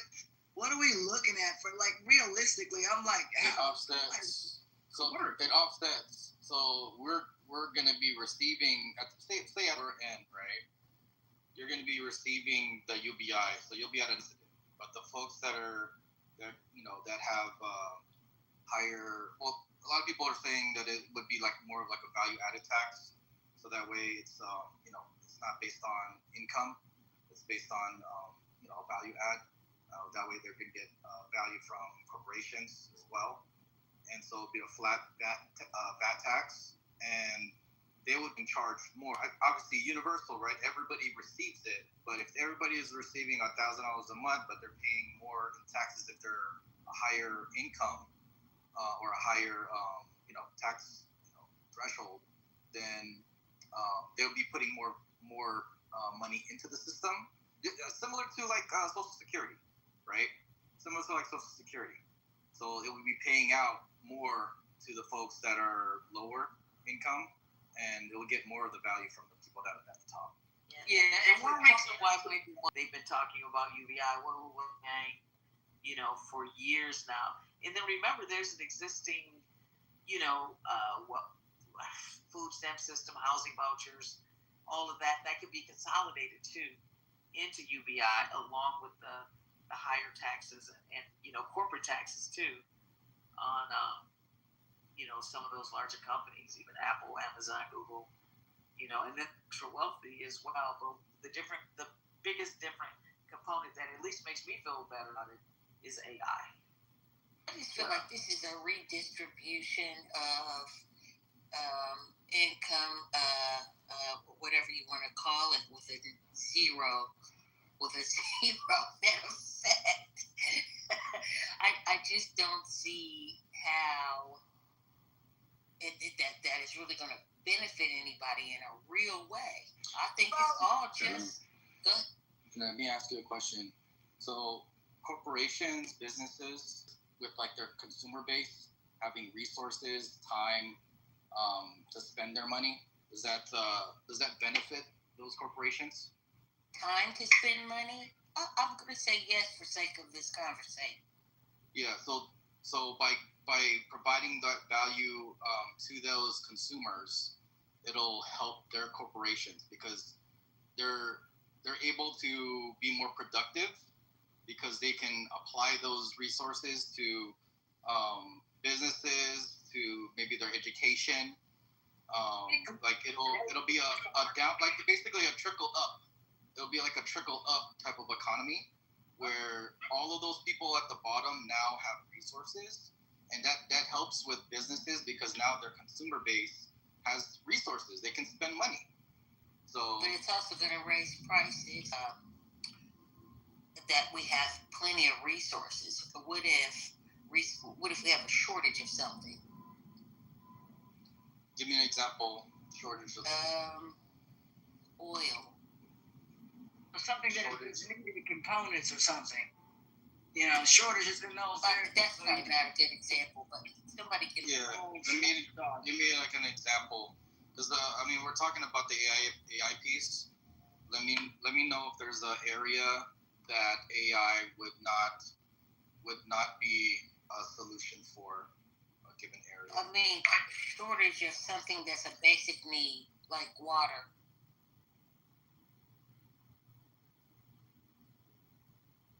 Isn't that more about like supply chains though, like we had during COVID?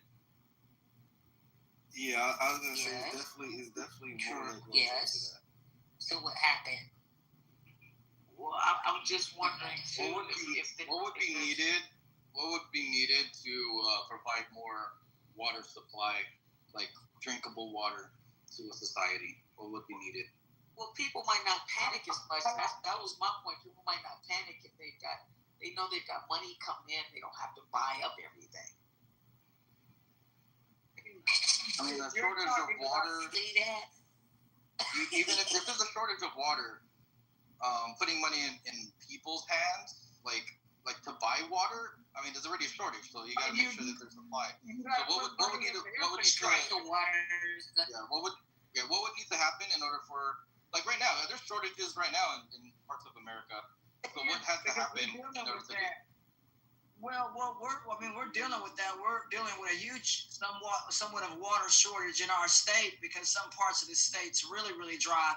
And what they're trying to do is build a man-made lake, 71,000 acres, something like that. It'll hold that kind of water in volume, but the lake is absolutely massive, and they're going to put massive aquifers underground and drop that water gradually through gravity so that it just kind of flows downhill and can connect 2.5 million homes online. So the infrastructure investments and money that has to go to not just what y'all are talking about, but that's hundreds of billions of dollars that's earmarked for these projects to come online. We have to have, at least here, they're talking about better aquifers, and that's hundreds of billions of dollars to bring and move that kind of volume and water online. It's a lot of people that they're trying to get water to right now. You know, if UBI causes shortages, I don't think it'll be in that way. It'll be in jobs that don't pay people right. I'm sorry. I'm thinking about like the skill sets needed and the technology needed to implement those projects, right? Having a society that has, the education and the talent and the skill sets to do that project, that would be the need to make sure that those that shortage doesn't happen anymore. No, I think it's going to be the opposite end of the spectrum. I think the shortage is going to be in jobs that don't pay or treat people right. More so like essential workers, because people like professional skills. People still do the work for the money, the status, and the purpose. Period. Because they're not into UBI anyway. Doctors, lawyers, engineers. And then in automation sectors, AI, and robots are going to replace a lot of those people that people walk away from. But the stuff that people enjoy doing, like I'm in entertainment, right? So artists, musicians, entrepreneurs, that would actually give people in our field a boost. And people in those kinds of fields do jobs they genuinely enjoy. And hopefully the money comes later.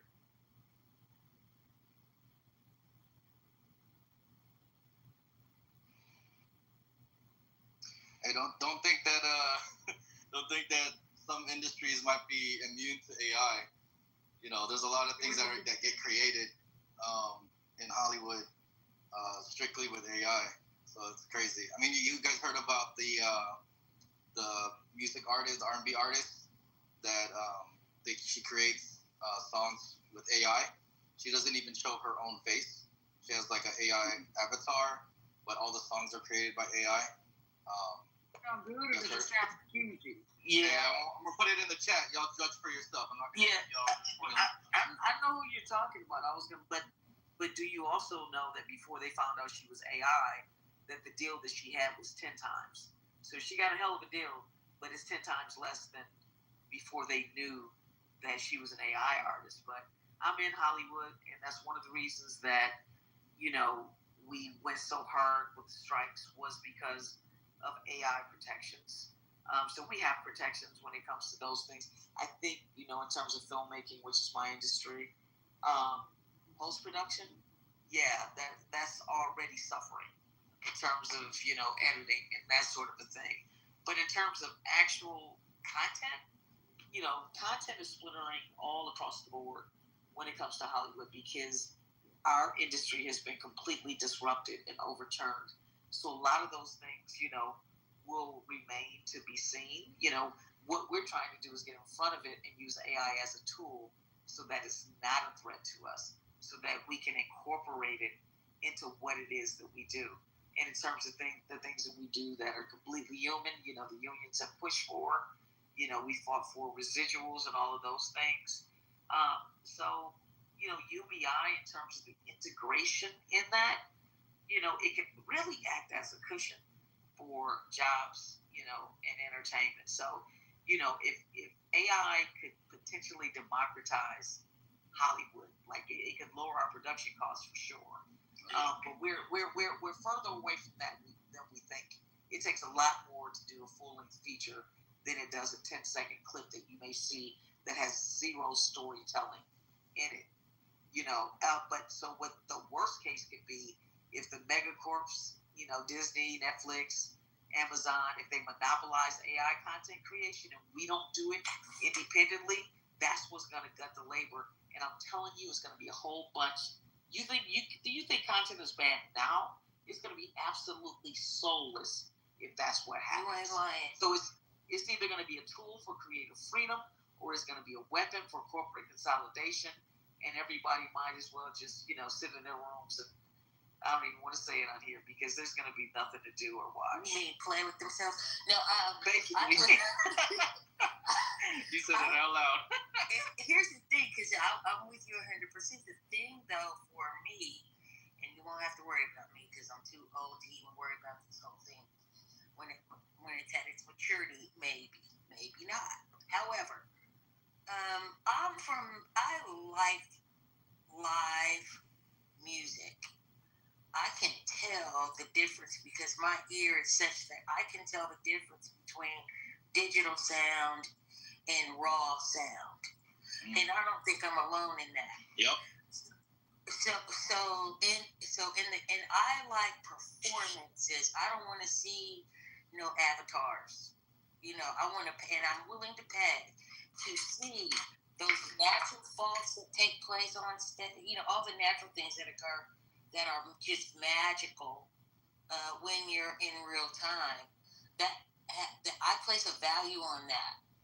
Do you think that will go away as far as entertainment? I don't think it's gonna go away because people still love jamming. I mean, and AI will probably be. I mean, it's already production right now. Like you can make AI, build the instruments for you, right? And so that way, you can have more production of those instruments, and people have more time to learn those instruments, right? When you were talking, Butter, I want to share something with you because I'm actually planning my 25th high school reunion, and we just booked a live band.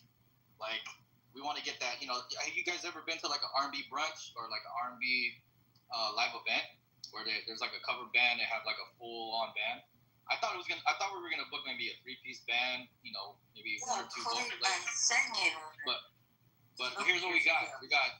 We got a full band: drums, keys, guitar, bass guitar, horns, 2 vocalists. It's gonna be crazy. We're gonna have that whole full-on thing, and that's what people love, right? And so, go ahead. I'm sorry, but you could do that before AI. It's called sequencing. That's been done. But what the music industry could do is potentially follow the music industry, especially like if it's a live venue and you use AI for your sound mixing. You know what I'm saying? People are gonna lose their jobs, yeah, but it's gonna be new roles. It's gonna be AI supervisors, AI data trainers, ethics, compliance, all of that. So that way we stay human driven and use AI as a tool. And that I don't know about other industries in that way, but I think that is vital for the arts. You know, we don't want to make widgets out of content. That's just my opinion. And I think there's gonna be a retro culture still that's gonna evolve from that too. I mean, it's still around. Yeah. People want to unplug. You know, there's gonna be spots where this is the unplug area, and we're gonna like commune that way. You know what I mean? Yeah, that's true, but it's difficult to make a living off of the communal situation. But when AI, so right now, y'all, even now, around the country and the world, you have these festivals, right? Mm-hmm. And people on festivals, and there are just these magical moments. How do you pre-program using AI? If I understand the enhancement feature that you're submitting, how do you keep that essence of just this and actually enhance that versus take away from it? Is that? Are you talking about like a live show? Yeah, like you've been in live shows where I don't know, there's just this magic sometimes that happens. Like say for example, when I'll just make this an example because everybody remembers if they're old enough, when Michael Jackson did the moonwalk across stage, right? How do you keep that kind of magic associated with a real-time experience with AI? How does that work? Because most of that has to be pre-planned, correct? Well, that's it. AI can't replace our humanity. Okay, I mean that's the biggest flaw. Okay, I think the closer that it gets to simulating that, or maybe even allowing a human to duplicate itself and have like imagine a celebrity singer or artist that you love, but you're able to have a personal appropriate conversation and interaction with them face to face. I mean that's what a lot of artists are doing already, right? You've seen Chris Brown in his photos, and want to make sure that they have that one-on-one experience. AI might get to the point where they can allow all these people to have that one-on-one like interaction with them, where they have like maybe at the show they instead of them just seeing one person on the stage, that artist can just be popping right in front of them, singing to them face to face, and then everybody in the whole audience gets to experience that same thing because it's not limited to just like one human. I'm just thinking like outside the box. Yeah, like, I get it, where technology can take us, right? Yeah, I get it, but I can't pass it. No. Imagine feeling their skin, like they touch your face. But what's so cool about what you just described, Jeremy, is that that feeling that we get when we're in a concert and we're in a movie and we're actually having the experience together. Yes. I don't know if there's a name for it or not, but that whole thing where you're all doing it together, but yet having the personalized experience at the same time. The same way that you can get in your living room couch, because you'll be able to do that in your living room too. But I think that's a pretty cool concept because it preserves that part of the human experience, that togetherness, if you will. AI can't replace that. Yeah. It's the synergy, for lack of a better word. Y'all are making me think that when Prince sang Purple Rain. Have you ever seen a Sade show when she does this rain screen in front of her, but you can't see the screen itself? I don't know what it is. They did this technology over a decade ago, but it's some sort of like a sheer screen that that's covering the actual stage, but you can't see it. And it's not projection, but I have to look it up now. But when I saw it for the first time, it was just amazing. And when you just said that, that came together for me. Yeah. The way that they could have actually done that. Yeah, Madison, there are people that it brings me to tears to know that I have to get that I have not actually seen in person, and I can't even talk about it. I can't even talk about it because it would literally bring me to tears. But she's one of the ones that's on my bucket list, and I better hurry up and because I don't see her. You know, she does her own thing. She doesn't really. I mean, you know, it's a special thing for her to go out on tour. So I hope I get to see her next time she's out on tour. And if you find out she's out on tour, inbox me.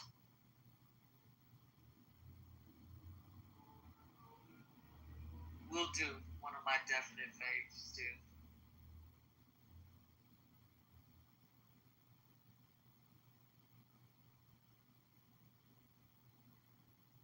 Hey, Ramona, I saw your AI is already replacing writers. I'm a writer myself. I'm a writer and producer, and I've got about 40 projects in development. And I'm also an EVP at a story development company. It's actually what we do, what we've been doing for 30 years. And what we're finding right now is that, you know, that was one of the things. Again, that was one of the things that we fought for in the writer's strike. That we had to pay for because those strikes really set us back, especially after COVID. And then upon the return of this year, the mantra in Hollywood was stay alive till 25. And then 25, top of the year, we have the fires, which set back a lot of investors and a lot of people in the industry as well. But in terms of writers and AI, we do have those protections in place. And none of the majors are putting any, if there is AI content being written, it's against the fucking rules. But that doesn't mean that they might not get away with it. You do have to cite it if you do it. But there's so much stuff in the Hollywood pipeline. Anything that's being worked on now, you won't see until a couple of years from now anyway. But hopefully that's not the case because from my perspective anywhere, you know, when you look at the stages of film development, when I look at, you know, there's development, there's pre-production, production, post-production, distribution, and some people include marketing and some of that. Out of all of those phases of filmmaking, writing should be the last thing, the last vestige, because it literally all starts on the page. Everything that we do is about story. Of course, there are actors, you know, who interpret that. Directors, it's the director's vision too. Except television is the writer's medium, film is a director's medium, but it has got to start on that page. And if it's not the last vestige, it's going to lead to that soulless thing that I described. At least the crap that we have now is human crap, but you don't want to see AI crap. Hey, it's why you mentioned that. I don't know, because I know that community, especially those of color, probably are in proximity for the most part. You wouldn't happen to know Catherine Tyus Adair would.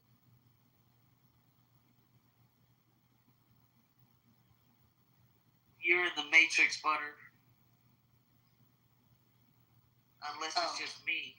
I'm going to put it in the chat. You can't hear me? Can hear you now. You don't happen to know a lady by the name of Catherine Tyus Adair? She used to be with Stars as an executive producer. And I believe she was with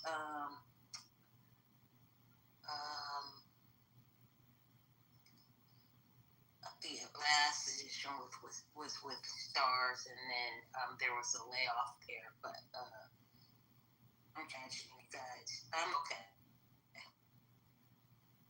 That's like, you know.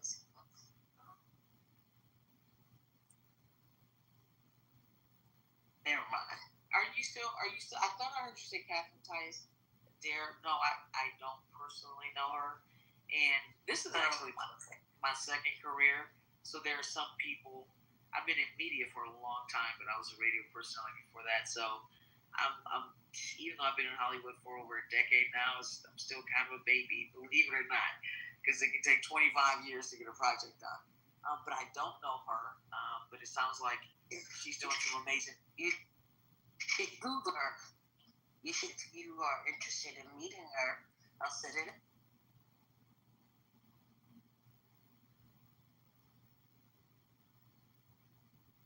Okay, I haven't Googled her yet. I will, but you've always had a great amount of sincerity, Butter. So whoever she is, I know she must be good people. So thank you for that. Yeah, she's been around as an executive producer. I can't think of the girl's name. The actress out of Cleveland, Ohio. The actress that everybody loves. Don't get old. Can't think of the name right. She ran her company for a long time. And I don't know what she's doing now. I don't know if she's working independently or not, because I know when you guys went on strike, everybody kind of just, a lot of things changed. And I don't know, has it gotten better or not? No, it definitely hasn't gotten better. There's been a lot of belt tightening. Everybody wanted to get their own streaming arm until they figured out that the American consumer can't always necessarily afford Stars, Paramount, CBS, Netflix, all of these channels at once. And so everybody belt tightened. And they kind of used the pandemic and the strikes to say, all the development deals that we have on the table, we'll trash those. We don't have to honor those anymore. Not all of them, of course. The ones they wanted to keep, they kept it. Anything that they thought was too expensive or might not work. And then they weren't buying anything. Like the development, they just started using up, because if you're creating, in this field, you've got to be 2 years ahead in terms of when you start your development. And so what they did was they started using everything that was in that 2-year development pipeline. But what's happening now is that there's a dearth of content. They're starting to feel it because they haven't bought anything. So this particular quarter is looking really good. People have already started buying. And we're looking for the first quarter of next year to really be good. But then we've got all of this weirdness happening with censorship. There's so many ramifications and so many things to think about. I said it earlier, his buddy Ellison might be buying Warner Discovery, and that's HBO, CNN, and so many others. So it's like, damn, we can't catch a break, and so we'll see what happens. But I've got a film fund that I just launched in Detroit. I'm still in Detroit right now. I came here to launch it for an economic conference. It's a Reg C of crowdfunding raise for development money, because even some of the because I'll just say this to you, Butters. There's certain types of content that they're kind of telling you in code. They start telling me in coded language soon after the election. Like, okay, we got to lay low for a minute. Basically, they were, before they had announced no DEI, executives were telling us what time it was. Mm-hmm. And if you're doing faith-based stuff, and there is an entity, it's called, Teneo Network. And Teneo is literally raising millions of dollars to put behind conservative content. So emerging filmmakers that are conservative and push that especially far-right narrative, they're funding young creators. And so what that's going to do is you've got young people who are already being pulled in that direction that may want to create content like that. And I'm talking not content. I'm not talking about internet stuff. I'm talking about film and television. The stuff that we pay for too. And not only are they, already set to do that in terms of, because if I already have this content that leans far right, and the media owners and the tech owners are leaning far right. They've got to pick up things that lead in that direction. But the Teneo Network is funding brand new emerging filmmakers to create that type of content. So it's like, damn, what are we competing with here? So I mean, all that to say, I'm very optimistic. I really am. But at the same time, I've got my safeguards on in terms of it's always good to know what's on the horizon, and we have to have our heads on a swivel because it changes not by the day but by the hour. Yeah, this stuff is like wild. Like, I don't need to see P-Valley on TV. You know what I mean? That's something that I need to pay per view or something. I don't know, but the new season is coming out. Woo, they're done with post-production. I am so excited. Yeah, that is has been a very interesting show, and everything that went on, just crazy. So to hear that they're starting a new season. Show us this.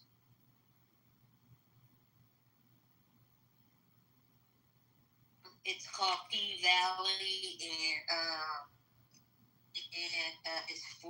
it's X-rated. I'm on that.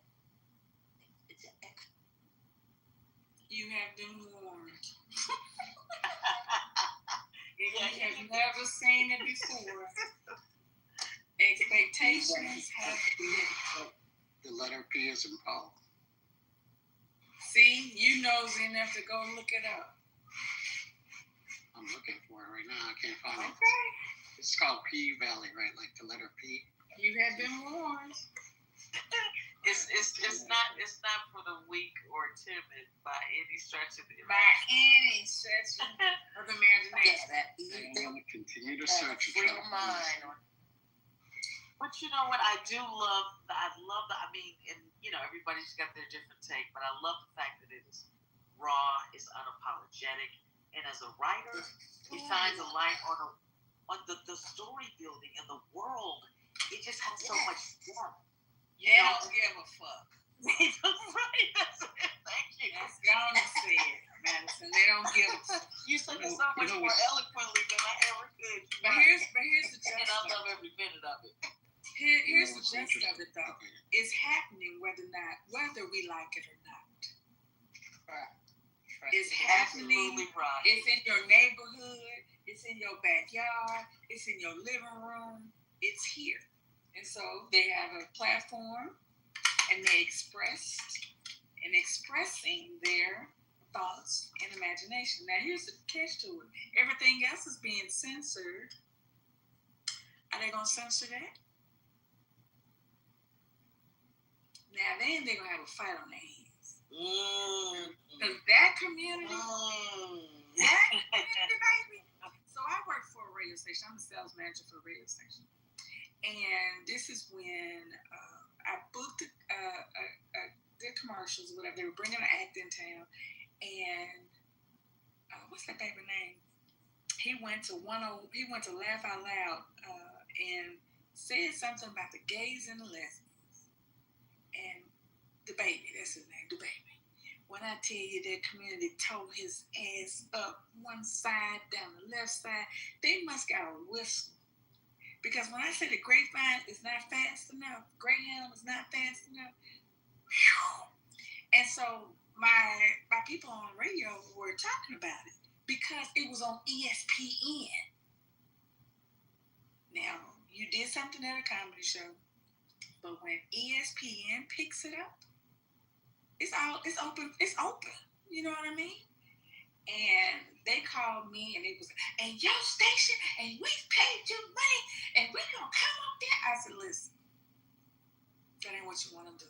Because I swear I ain't had a good fight in a long time. If you want to think this cute shit is funny, you come up here and try it. First of all, I'm in the middle of a bank. Try it. All of y'all going to jail. Now, I do understand, how they felt about it. When I tell you I started getting text messages about how is a amazing. They had to come back up here, and they all came. It was like 16 of them came into my office to apologize when I explained to them, you do know that it went all across the United States. When ESP picked it up and it had nothing to do with sports, come on now. Now, they stick together, but they will wear your behind out. Worse than the beehive. They worse than the beehive. Baby, beehive ain't got shit on this. Do you hear me? Worse than a beehive. So I just want to see when they stop and they censor that community, it's going to be a fight. Get your popcorn, get your belt, get your gun, get out, whatever you feel comfortable. Get a book, whatever you got to get, because it's going to be a show. Baby, it's going down. It's going down. It's going down.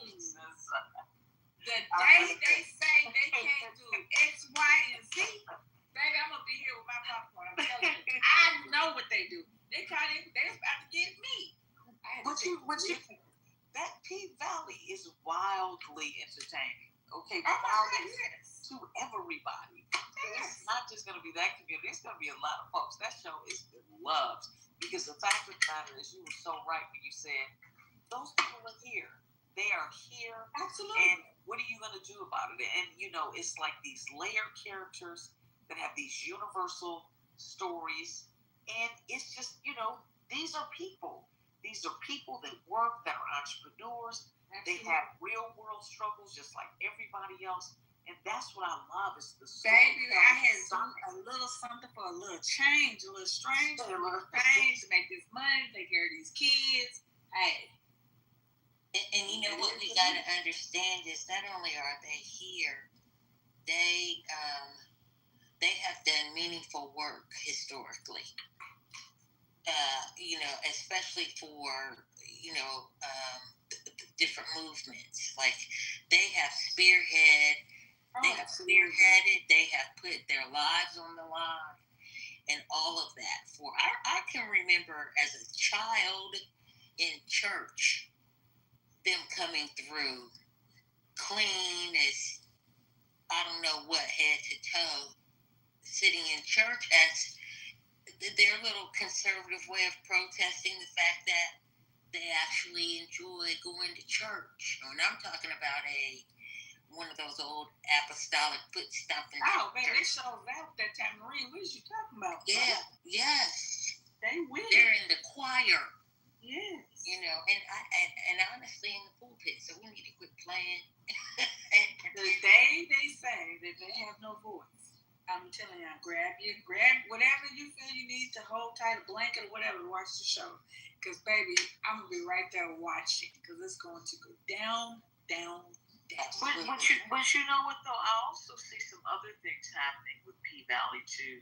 Because when I talk to execs about it, there's a demand for authenticity, no matter what the community is, niche communities. And audiences are tired of watered down stuff. They want authentic voices. They want real lived experience. And so that's part of it. And this is one of the reasons why, like, Netflix isn't spending as much money in this country anymore on our content. Because whoever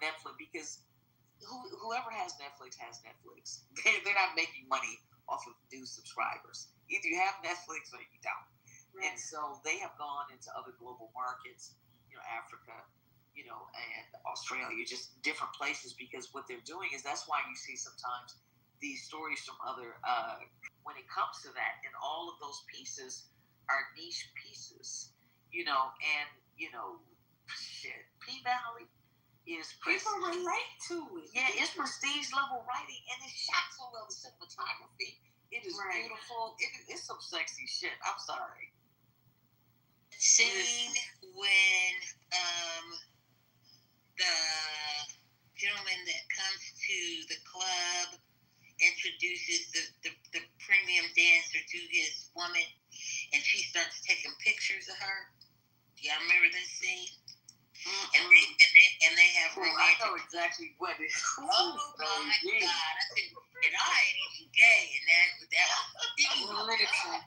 Listen, if you need some techniques, you gonna make me watch that. If you need a few techniques, fellas, you need Charming, P-Valley will teach you a thing or two.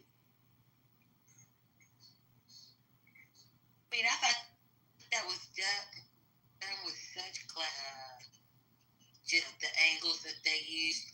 Because I can imagine that it takes the technique to be able to get those shots of those girls if they do, and catching those certain positions in a way that's impactful. That you can't just do that. You got to be trained and good at what you do, and the action, the interaction. It's very well done. Did it ever win anything? Does anybody know if it was nominated anything?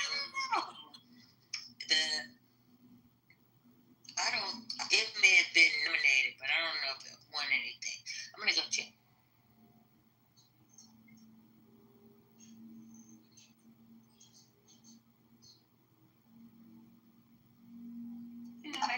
I'm thinking one. It was hating. They probably didn't let it win anything. I think it was nominated though. I can't remember.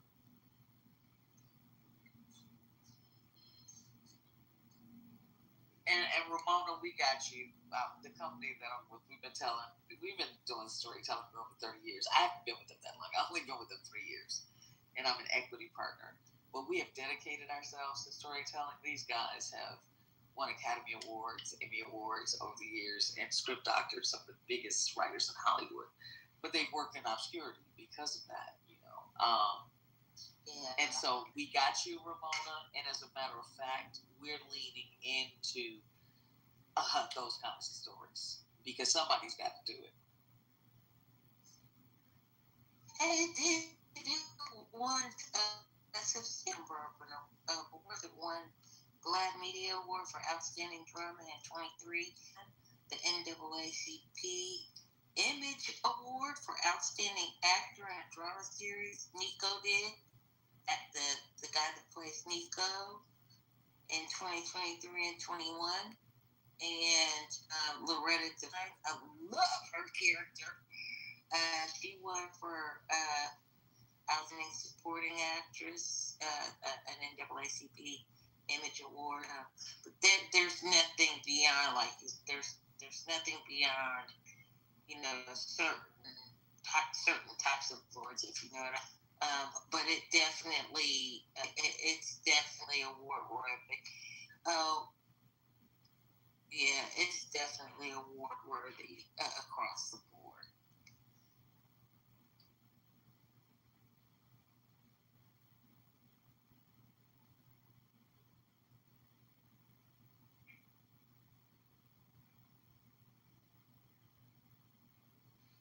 Pivoting just kind of doing a 180 in the other direction.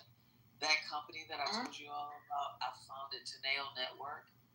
I'm putting it in the chat. This is the company that I was telling you about. That is a national network that wants to shape. That's what they say, American culture, and they're conservatives to shape Hollywood, basically. So I probably shouldn't even be sharing this because if you're a conservative filmmaker, you shouldn't be knowing about it. Let me take that out of there. Scratch that. But anyway, just be aware of it.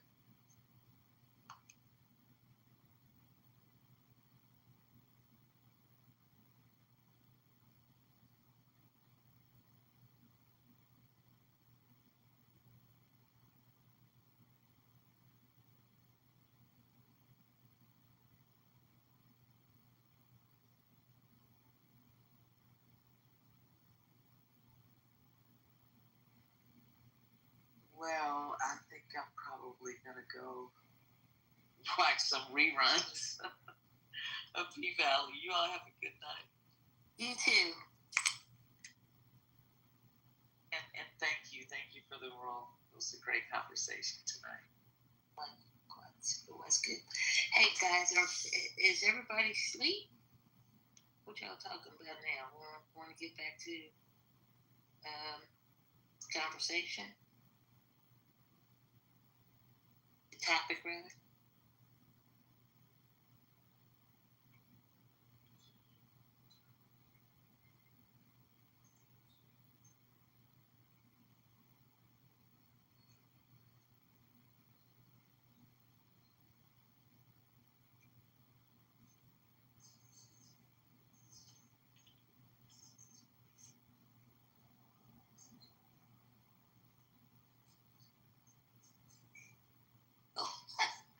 know you ain't talking to me. I don't have to go pull nowhere, girl.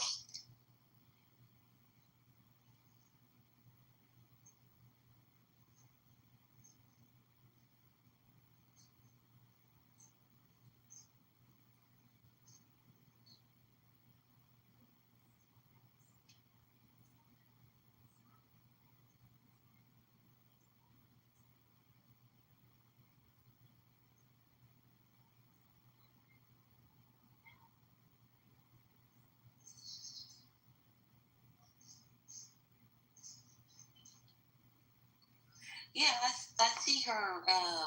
Maybe that was just the last thing she said. It keeps popping up. You know how the audio pops up on the bottom of the screen? I see it, so I can see why you thought she was still here. I think she left.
better. I've learned that's easily the better thing.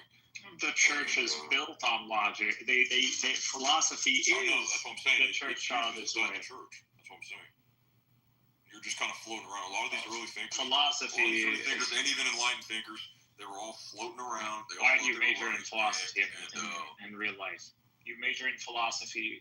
One, you're trying to go into academia, a researcher. Two, you're going into law. You're going into law. That's one of the two. That's one of them. No, I thought about real estate law school down the line, but right now I don't mind. I don't think philosophy is the easiest bachelor. Ethics, your 101 classes, your logic class, your philosophy of religion class. God forbid I didn't have to take feminism, like the philosophy of feminism. It's all good discussions. We talk about this stuff all the time, but it's not just church-based. A lot of it's, just virtual classroom. This is more of philosophy of religion, but. Philosophy of religion. Oh, okay. No, I thought that's where you learn metaphysical arguments for God. And to defend said whatever religion.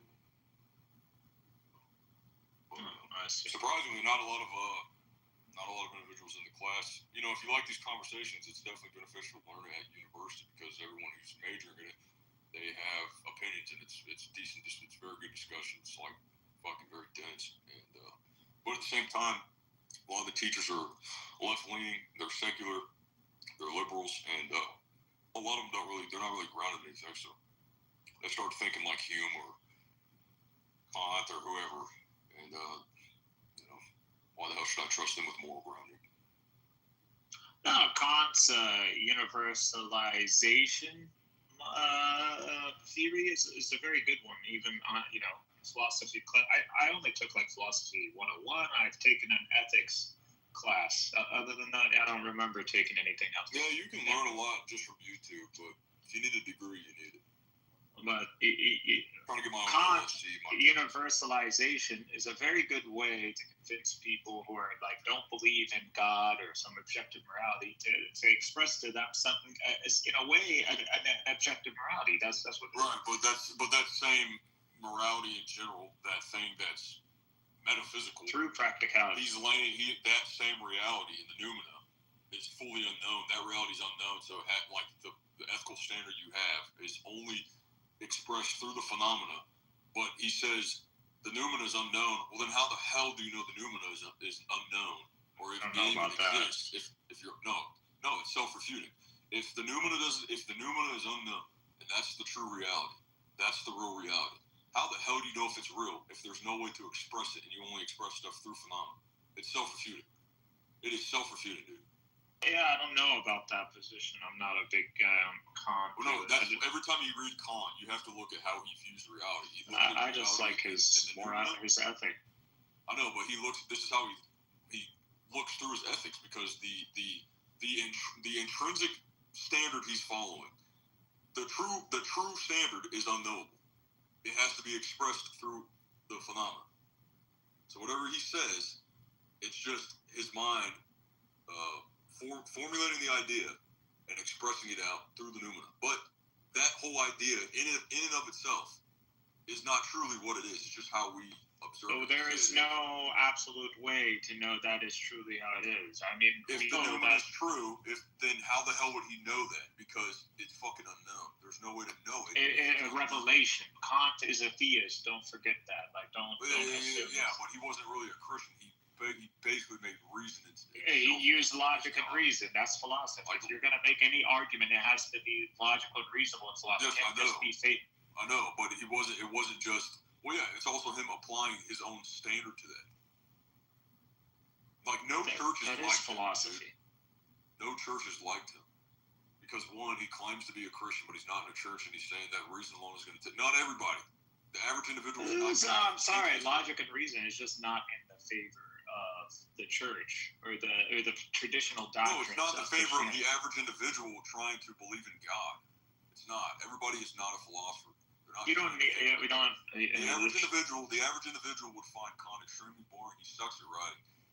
He makes his own vocabulary, so he's like, you know what? I have the truth, and everyone and I know I'm right. Therefore, I'm going to write all these very in-depth philosophical essays and arguments and counter arguments with my own vocabulary that nobody understands, and then I'm going to act like everybody's going to understand. Most people, laymen, don't understand a lot of vocabulary in academia, or especially like philosophy. Have you read Aristotle? Aristotle writes way better. Like, read Nicomachean Ethics. It's way more. Aristotle depends on who's translating to you. Plato's easier to understand. Wait, you think any of these are original writings? None of these are original writings. Kant, Hegel, Mills isn't that hard to understand. He's all right. Jeremy Bentham's kind of weird. It just varies. I mean, your average individual does not care about this. They really don't care. Most people don't care about philosophy in general. I know, that's what I'm talking about. Like, it's kind of a waste of time if you're not grounded in something. You got to be grounded somewhere else. You're just kind of talking in like an echo chamber, just kind of floating around. You have to ground in logic and reason, and that's what you do in philosophy. Everything has to be grounded in logic and reason. So I'm aware of that. That's what I'm saying. Like, your average individual's not going to think like that. Like, they don't care. Like, when you hear arguments about like morality, a philosopher to learn how to, like, what's something a philosopher want to do? Like, Stanley, focus. Be like a Navy SEAL or something. They're just not gonna do it. They want to sit down and talk. I'm not sure what Kant's like metaphysics on reality is. All I know is his ethics. It's the new. He bases his very base off everything he elaborates. Noumena. It is. It's everything. All of his reasoning, all of his ideas. They're only phenomena. So he doesn't even know if they're true because he doesn't even know if the numerator How is that not the case for everything? You have to accept that. How do you know that reality is actually what you think it is? How do you know that in 5 seconds from now? If you're thinking in that skeptical sense, you're just going to drive yourself crazy. This is the naturalist. You want me to tell you? Tell you why I believe things are real. You believe why? Why? Because I hold a book and it's real. Revelation. Okay, thank you. So, can you prove? What? You're just proving his point by claiming the reason you know is because it was revealed to you. No. A phenomena. Yeah, it is. No, because I don't say that this is an expression. Just look. Is revelation considered a phenomenon? Go. Dude. No, I don't believe that this is some expression of it or some freaking. What do you want to say? Portrayal of it. I don't believe it. I think it's a real book. There's no need to question if it's a real book. It's not. It is a real book. It is a real book. You experience it. All right, it's a real book. Therefore, whether it's a real book, the audio's not. It's just like arguing different things, like shifting the goalposts like randomly. It's weird. It's weird how people get intimidated, like. Logic and reason, bro. Just logic and reason. You're gonna throw Kant out because, like, what? Kant ain't even. I mean, I think Kant isn't even a Trinitarian, actually. Not sure. Actually, I need to look that up. But Kant is a revolution on ethics and morality. There's no doubt. Kant is ethics. Yeah. Universalizability is fucking. Can't argue against that. It's fucking a solid ass moral theory right there. Don't do something that if you did it and other people saw you, that people, if they followed in your example, you wouldn't like it. And it's perfect. Why you shouldn't park in a handicap spot? Well, because if everybody parked in a handicap spot, no one who's actually handicapped will find a spot. And you might end up being a handicap yourself, and then you won't be able to find a spot. So it's a very good idea. It's very good concept to convince like atheists, who don't. Again, Kant is a theist. He's not an atheist, but you got to convince atheists on morality and ethics, and he does it. So until Kant, no one really was able to articulate it the way he did. But if you're talking about, I don't know about his metaphysics, but if he's bringing up noumena or whatever, and I looked it up, it's just It's just a concept in general in natural sciences. All you know is that you experience. That's it. You can't prove anything else in an absolute sense, other than logic and reason, which there are philosophers who try to contend with that. That's usually the case. It's your experience.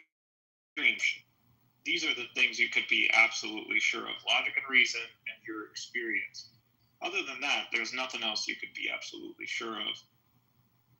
You can't even actually absolutely be sure that you're actually talking to a human being right now. I could be an AI, I could be a woman, I could be, I don't know, I could be a dog, I could be an alien. You don't know. You have no absolute way of knowing.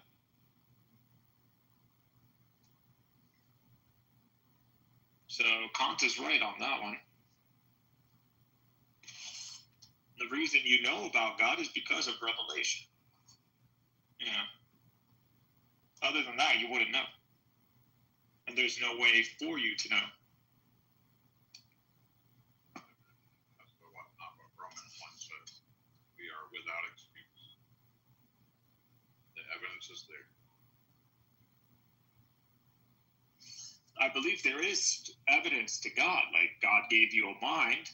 You will follow. I don't know if the story of Abraham, if it's in the Bible, the way it's in our text, but Abraham was someone who, the reason he was blessed is not only does he look at the world and he rejects idolatry in his own hometown and he parts ways with his father, but he goes on this journey and he meditates and he explores reality and he goes, all these things are contingent. The planets, the heavens, the night and day, all these things are contingent. So he realizes contingency and he realizes all these contingent things must be predicated on something that is not contingent. And he just saw that as God, and then he called out and he said, okay, for instance,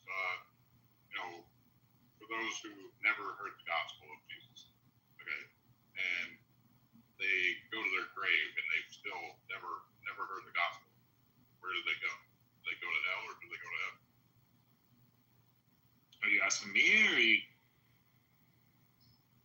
Christians? I know where they go. Traditional or I don't know. So with so many different perspectives. They simply. Yeah, but a lot of Christians, at least on this app, don't believe hell is eternal anyways. They believe hell is temporal and it's going to be thrown into the lake of fire. Because Scripture is very plain and clear when it talks about Jesus spoke more about hell than he did about heaven. I agree. I think, what do they call it? Universalism, right? Universalism. Like salvation is universal. Like everybody will eventually obtain salvation, even if you don't believe in Christ.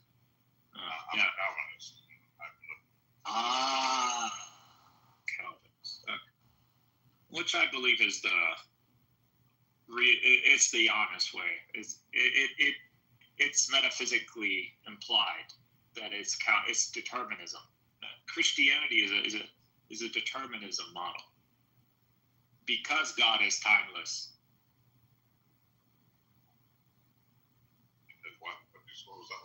Because God is timeless. Like he can't change.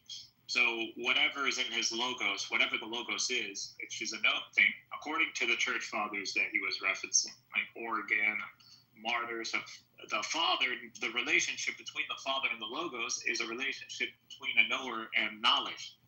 So it's known to the Father. So the logos is known. It's not actually like an ontology.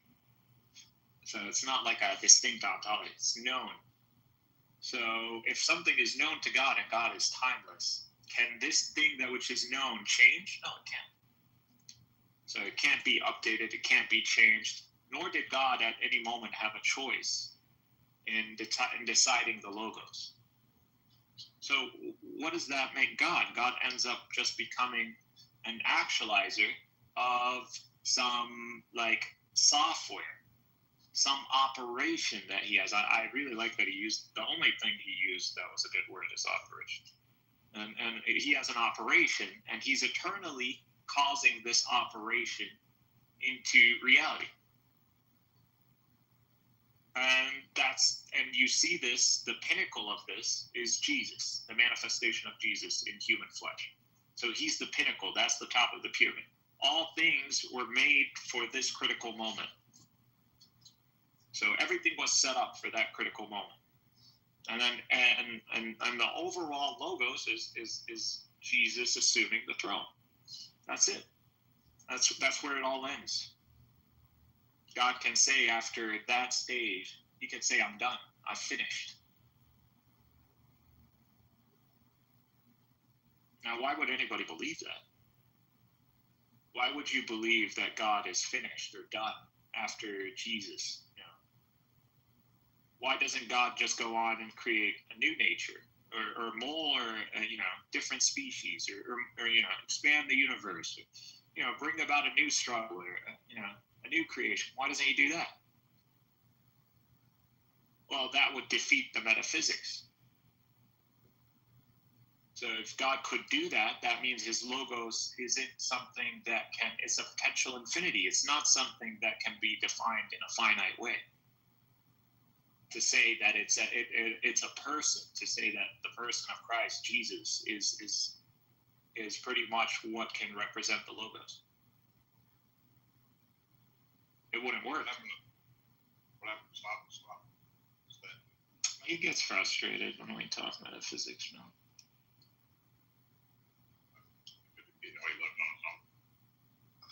Yeah, he did. He was like, I'm not going down this hole. He pretty much doesn't want to go down this. Not Christian, but I've put in the time.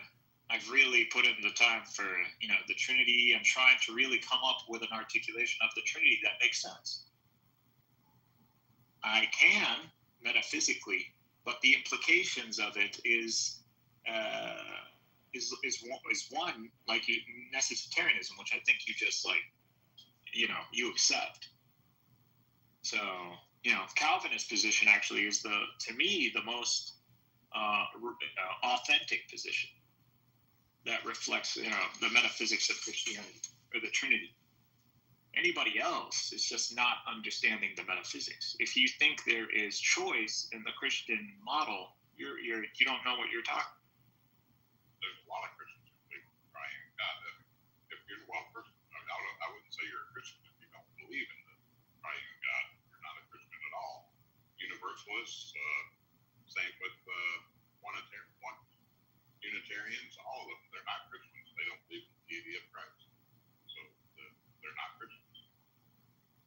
Yeah, if that's how you want to define Christian, as someone who believes in the divinity of Christ, but it wouldn't be the historical approach. Historical approach is a Christian is one who believes that Jesus is Messiah, and he got crucified, and he died, and he was resurrected.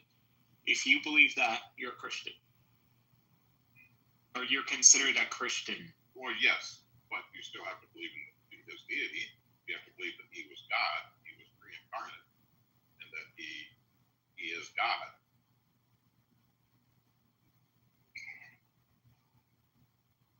Yeah, I'm just going based on the historical definition of Christian. Right. I'm just saying there's people out there that say they're Christians, but yet they don't believe in it. Yeah, Christianity isn't a religion. To me, it's more of an umbrella, and under this umbrella, there are different ideologies that revolve around a figure, which is Jesus. How would I consider a Mormon and a Baptist the same thing, or an evangelical and a Catholic? It's impossible.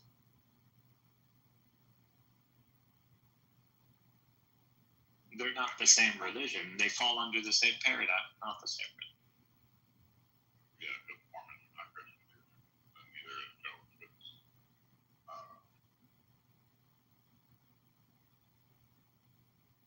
The thing with the divinity of Christ, if the church fathers or the ecumenical councils were able to make it work, maybe one could they couldn't make it work. They fail. So the church ends up splitting and over the nature of Christ. Even before that, Chalcedon. There's Chalcedonians and non-Chalcedonians. There's the whole nature of Christ miaphysite. Then you have the two wills, Constantinople II, which just like sealed the deal on that one. It don't make any sense, man. How are you gonna Chalcedon? There are two natures, human and divine. Meanwhile, you metaphysically hold that God is outside of space and time. What kind of union is this? It's not a union in ontologies because they remain separate, and it's not a unity in location because God has no location according to the metaphysics.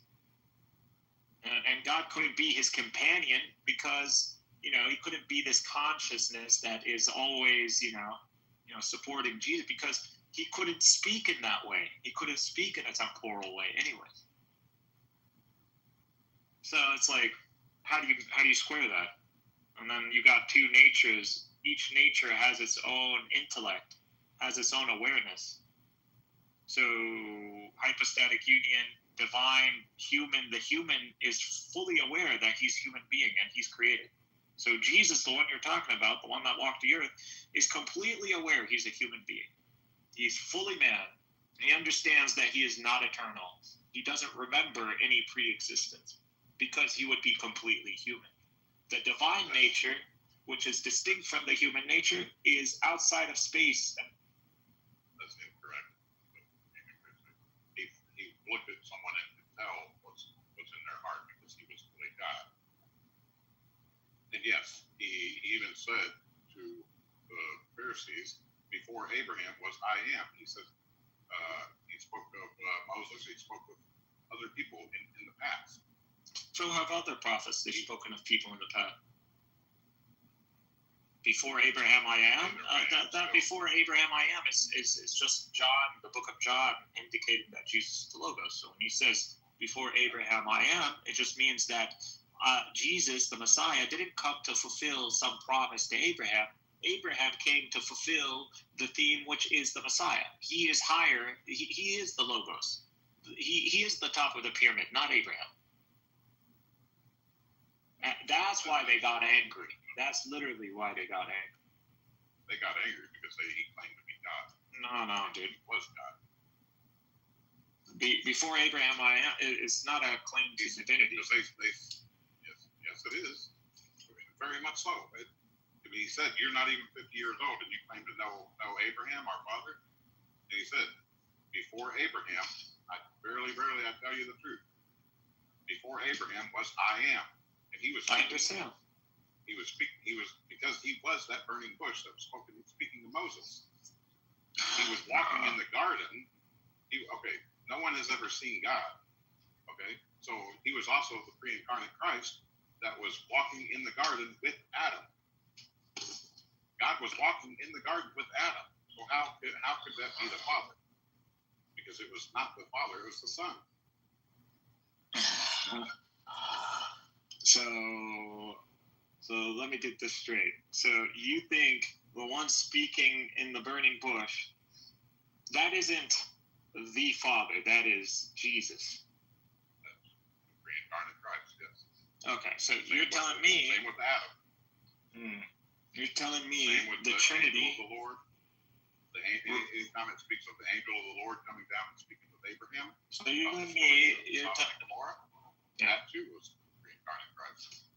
Yeah, so you're telling me that the Trinity is a trinity of consciousnesses, as in there's multiple awarenesses in this deity that you hold. So, there are multiple souls in a deity. You have multiple awarenesses, centers of consciousness, subjects of I, that are distinct from one another. At this point, that's just tritheism to me.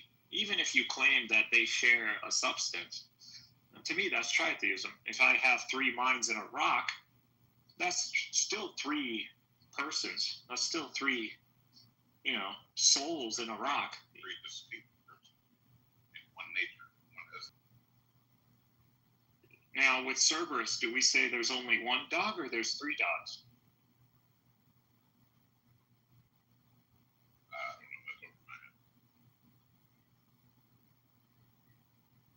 Yeah, it's a weird thing, and even in traditional Christianity, like Catholicism, like in Orthodoxy, it's weird because Catholics don't believe that God has multiple awarenesses or centers of conscious or subjects of I. Like they don't believe that. They believe only God has one awareness.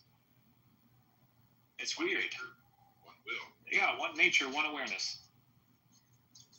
And I wouldn't say awareness because he's aware of everything. God knows. I'm just saying awareness as in the awareness to experience. So the only reason you experience anything is because you're aware of the experiences. So awareness, consciousness is what makes you sentient versus like a robot. Robot doesn't experience, aware of the experiences, or it's not aware. Just like your shoe isn't aware. So that's what we mean.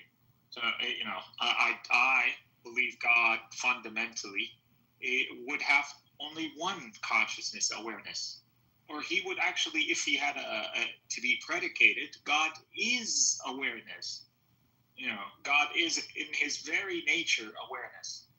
So God is aware of all things because he is the awareness itself behind reality. And I believe science is proving that. I think quantum mechanics pretty much has proved that at this point, or it pretty much heavily implies it.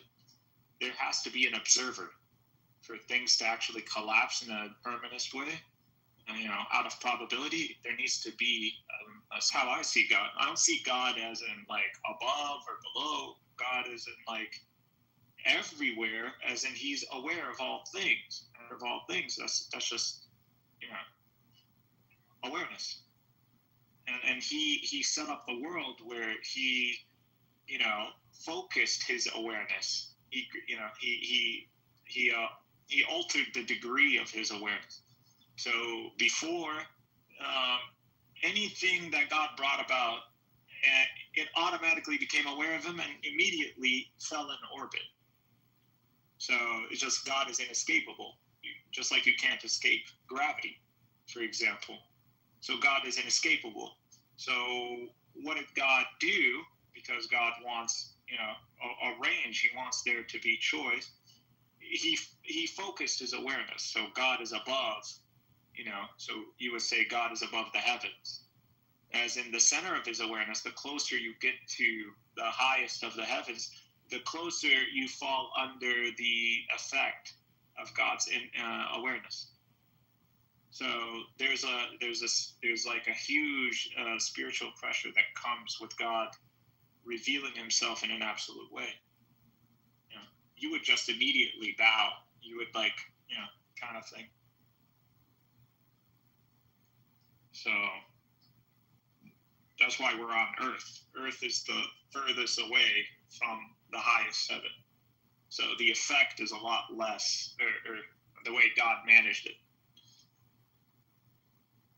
Some say between us and God there's a veil or there's a barrier or something. So, it's not like the awareness of God, the influence has a decay range or something. No. The reason it's not distance, it's because God has put a barrier.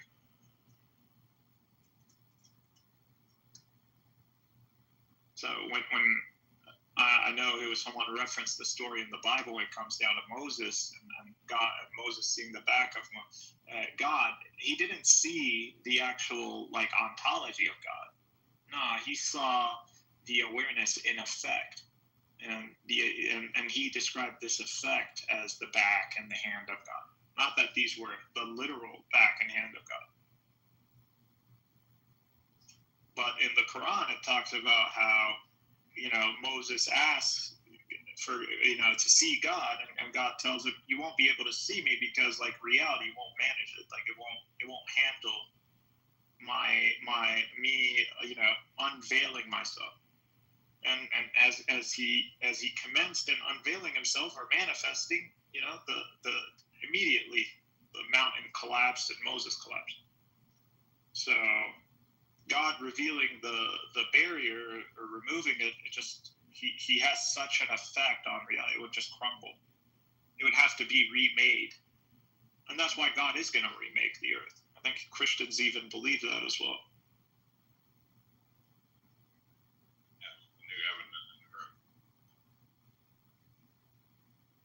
Yeah, there will be new heaven and new earth. Yeah, everything will be ended and brought back anew.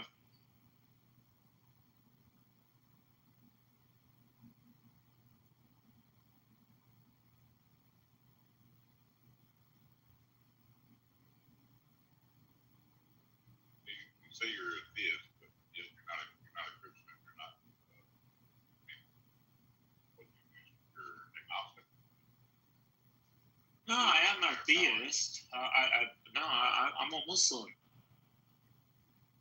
You are Muslim? Yeah, I believe in Islam. Oh, okay. But I try to look at things more objective. I don't like to, use more academic terms, universal terms than in academic setting. I would just say like a neoclassical theist. People would understand like, oh, this is his principles. This is how he views. Yeah, I don't know.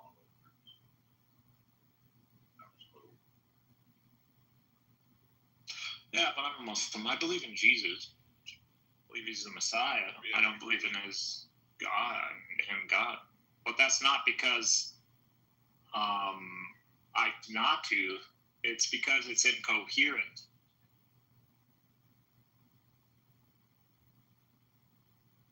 Muslims don't believe that he died on the cross either.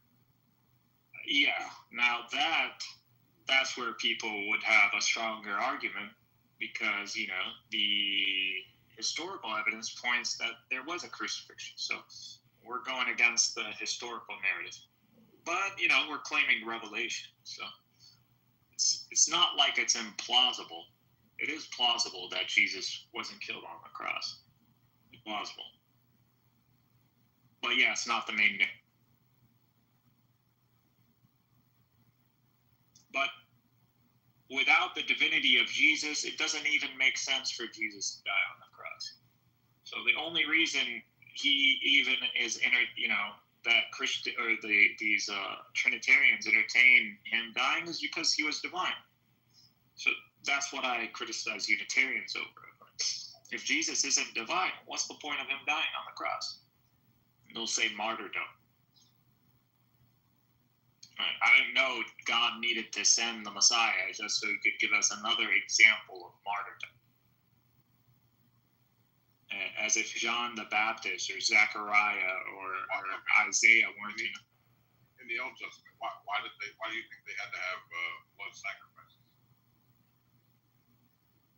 For the forgiveness of sins, right?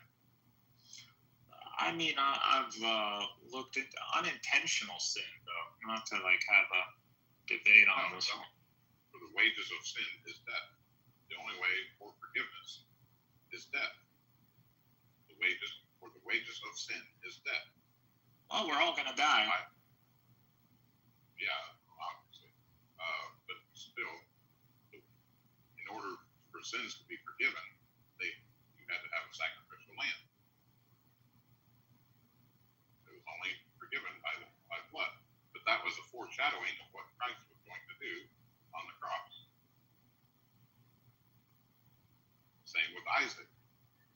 That was also a foreshadowing. But Muslims believe it was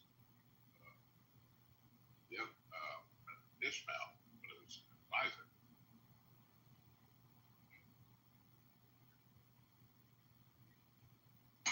We as Muslims don't dogmatically hold that it is Ishmael or Isaac. So the Quran does not specify. And I don't believe the Hadith specifies whether. It doesn't say firstborn either. It just says that he, sacrificed his son. But it's implied that it is his firstborn because it's his own. Otherwise, the weight of the tribulation isn't really that significant. The only way this tribulation really makes sense to test Abraham over, if it was his only son.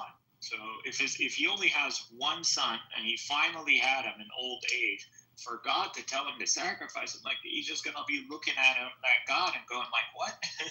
It's like, I just had this son. But if Abraham had two sons, like even Abraham might have surmised that, oh, this is a test. He probably knew it was a test from the first one, but it was a very heavy test. But the second time, it wouldn't have held the same weight because he already has a second son. And actually, maybe this might solve his problems internally. But not through Sarah, and the promise came from Sarah, not Hagar. I'm just seeing what would logically flow. I know what the narrative is. I just don't see it logically flowing. And if it was Sarah, why hasn't the promise happened to the descendants of Isaac? It happened to the descendants of Ishmael. The ones who inherited the promised land to Abraham, the seed, are the Ishmaelites. From the Nile to the Euphrates, today, it's the Ishmaelites that rule these lands. Yeah, you have the issues that are happening in Israel, Palestine, but overall, the land that the Jews claim to be the one promised to them or to the Israelites through Abraham, Greater Israel has been given to the Ishmaelites. And this happened, this clearly was achieved or actualized, the coming of Islam. So you have a whole promise to Abraham that's been actualized. And it wasn't at the hands of the Israelites or the descendants of Isaac. Actually, if we look today, the Jews, the overwhelming majority, 80% plus, would not be even, they wouldn't even have the chance. It's not even plausible for them to be from the seed of Abraham. It's impossible. So this prophecy can never be actualized. If it has been actualized, if God is true and these promises are true, then it already happened. It's already been actualized. If you're waiting on the Jews to do it, it's not going to happen.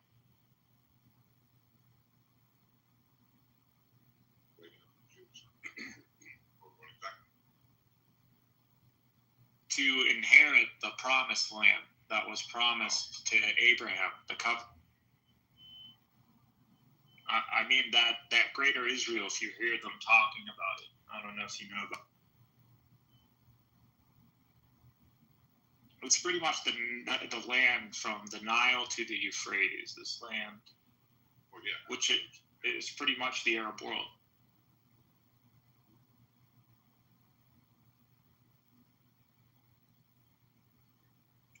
And from the Nile to the Euphrates, you see the heaviest concentration in the world of the haplogroup, the predominant one among Semites.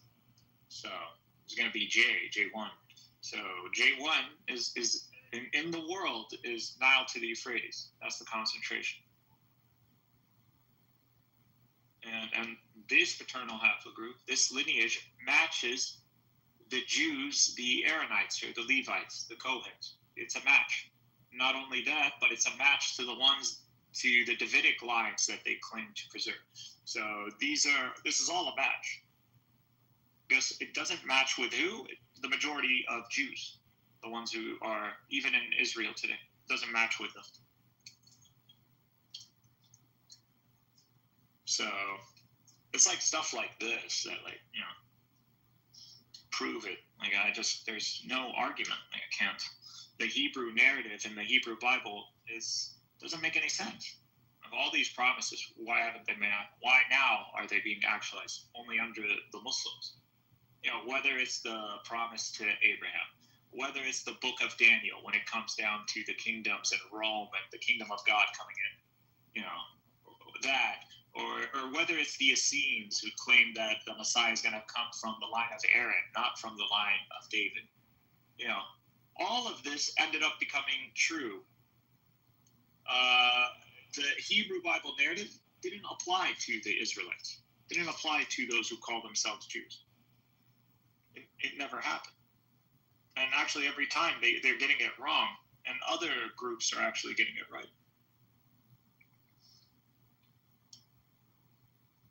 and so and then Rabbinic Judaism ended up switching all these prophecies, altering their meanings, and now a lot of the problems you see today is because they altered those prophecies, and they made their constituents believe that these prophecies don't apply to those times. They don't apply to Jesus, for example, with the book of Daniel.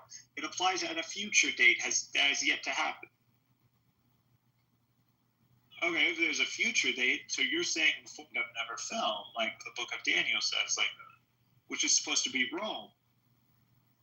And they'll tell you, yes, it hasn't fallen. I was like, all right, where's Rome today? Well, this is the West, the Catholic Church, the West. Christendom is Rome. So Christendom, the West, has to fall before, the Messiah shows up, just like as the book of Daniel says. And this is in the Zohar, by the way. This is in the Midrashes, in the Talmud. So, that's how bad Judaism is when it comes down to the prophecies. Nothing has actually worked in their favor.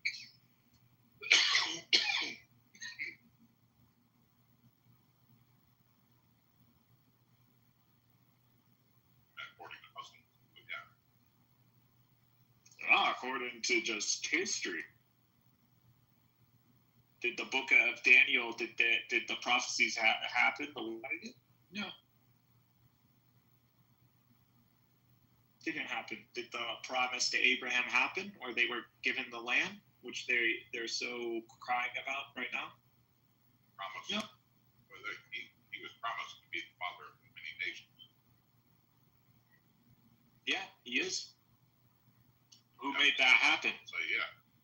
Who made Abraham the father of many nations? Today, no, I'm just saying today, the many nations that claim Abraham, what are they predominantly?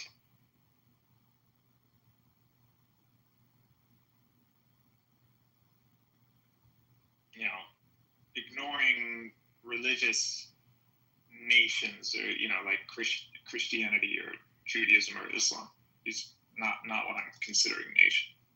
Those who have faith in Jesus Christ are the children of Abraham. Yeah, so I would tell you, like Egypt, like Syria, like Iraq, Babylon, Persia, like all these lands that used to be, antagonistic towards, the Israelites or God's people. They are all today, claiming to be, of Abraham, not necessarily blood, but it's.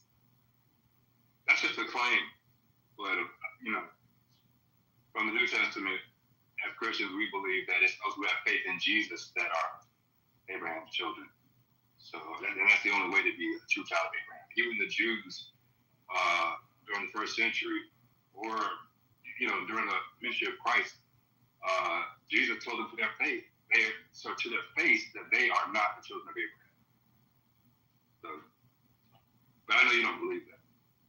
No, Jesus stoned some children of Abraham. So you think you guys, even if you entertain that you're the children of Abraham, which you're not. Because again, if you look at that time, there was already forced conversions into Judaism so clearly, they're not all the tribe. They're not all descendants of Judah, and hence Isaac, and hence, or Jacob, Isaac, Abraham. They can't be.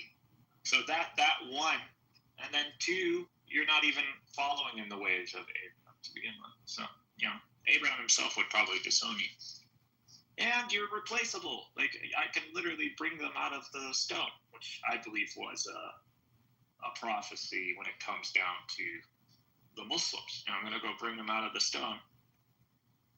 Who's worshiping the stone in Arabia at the time?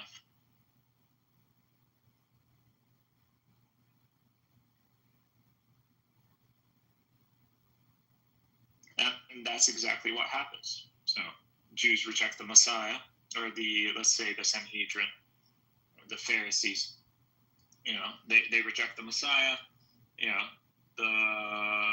If you look at what happens after, they continue on in the way they want it. They have Bar Kokhba revolt, they have the Second Jewish Revolt, they have the Bar Kokhba revolt, revolt against Constantinius, they have a revolt against Heraclius. There's so balls that took place up until like the 6th century by Jews. And literally when Islam shows up is when the Jews, with the help of the Persians, the Sassanids, take over Jerusalem and pretty much go on a mass butchering campaign against Christians.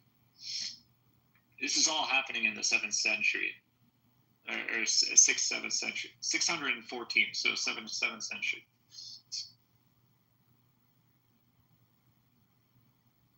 Tomb of Christ in Jerusalem. They destroyed that building, by the way. So that was destroyed in the 7th century. People don't know that.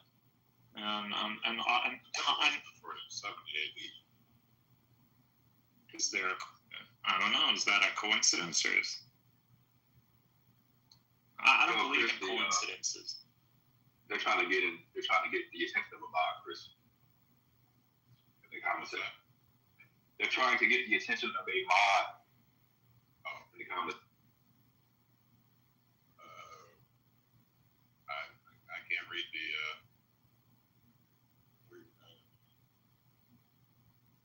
I don't know. Maybe they want to come up. I don't know. Does somebody want to come up?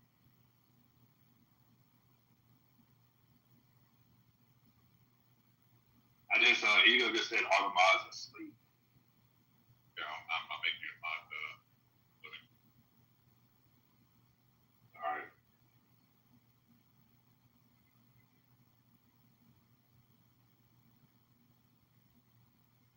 Thank you, but I just realized I might be a good time to be away from the phone. Yeah, I'm driving, so I can't see the people chatting or whatever. It's not really been talking nonstop. I mean, curious about what, though? You got to be curious about something.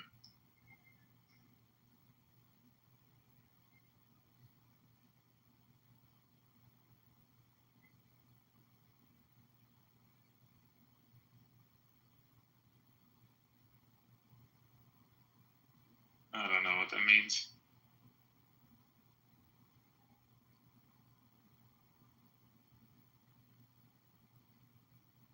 What are they saying? Or who's saying what?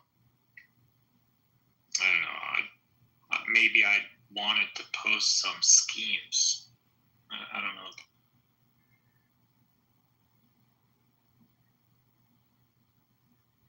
But anyway, 7th century, 60 to 90,000 Christians killed at this point, and Church of Holy Sepulchre destroyed. Jews are now in Jerusalem, and they got like 2 messiahs, and they're backed by the Sassanids. Out of disgust, the Sassanids, probably other reasons. They leave, and they kind of abandon them, and Heraclius does the miracle turnabout that he does. He retakes Jerusalem. And the thing that he decrees is that all Jews are to be, put to the sword or forcefully baptized. And one of the messiahs actually does end up becoming baptized. He converts. One of them is killed. The other one converts. Heraclius kills him nevertheless. And because of that, there's something called the Fast of Heraclius, which I believe the Copts do like every year. I think they fast a week just to repent as repentance because of what Heraclius did. But at that point, Jews are facing existential threat. The ones who show up are the Muslims. So literally, Islam ends up saving the Jews.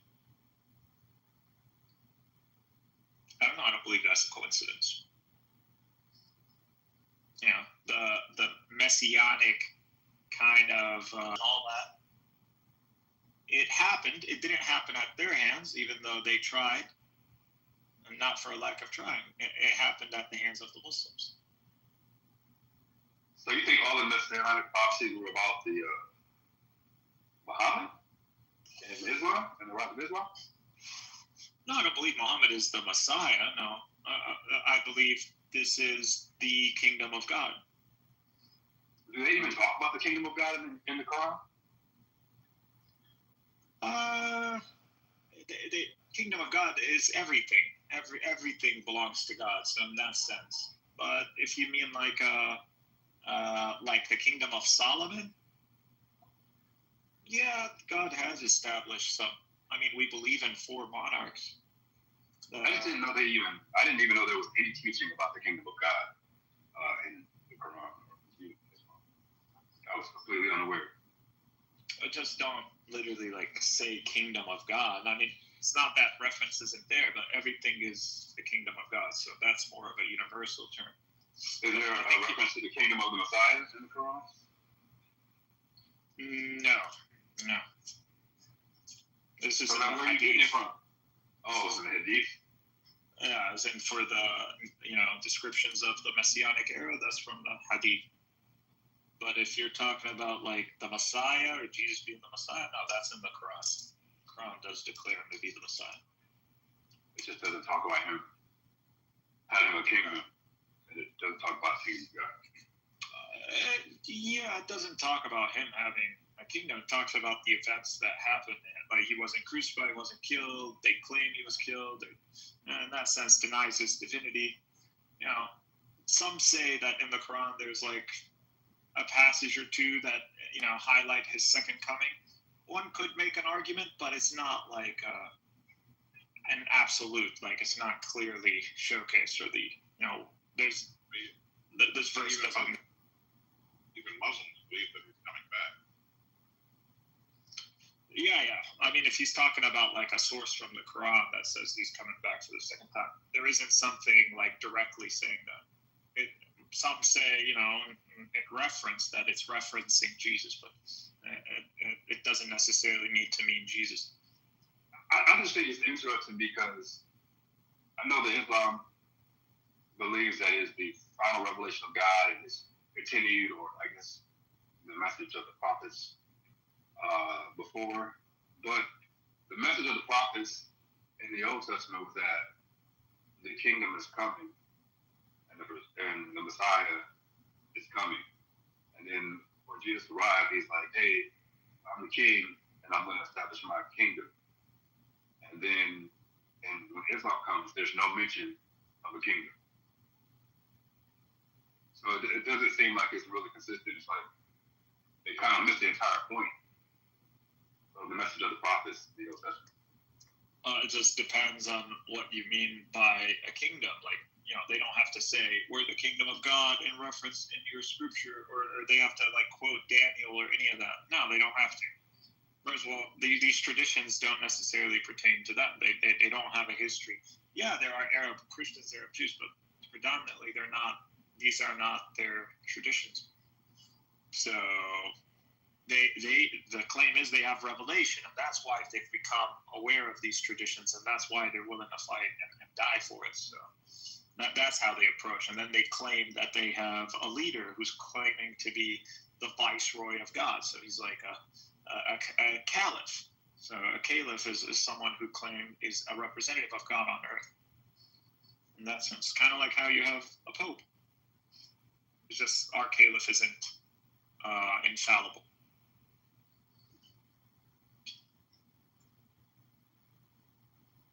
So I'm saying, it's not. Also, who told you the kingdom was going to show up in a day and a night? Didn't show up when Jesus. It's a choice. Someone has to take up the mantle. Someone has to fight for it. And they didn't want to fight with Jesus. They don't want to make him the high priest. They didn't want to acknowledge him. I think that had to do because he had no father. And because he had no father, he wasn't from the lineage of David. That would go against what they have written down. That would make them look like they've been in error for quite a long time. So when he told his mother and father that I must be about my father's business, he got a father. And that's what you read in the scripture. Sure. I mean, whether Jesus called God the Father or not, I mean, at least based on the scripture, that was his biological father.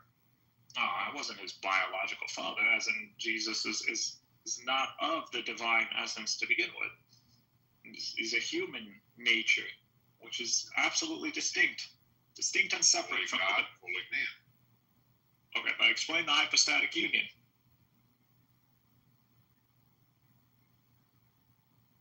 What's the hypostatic union? Two natures, separate, distinct. Right. In a union. What is the nature of the union? We don't know.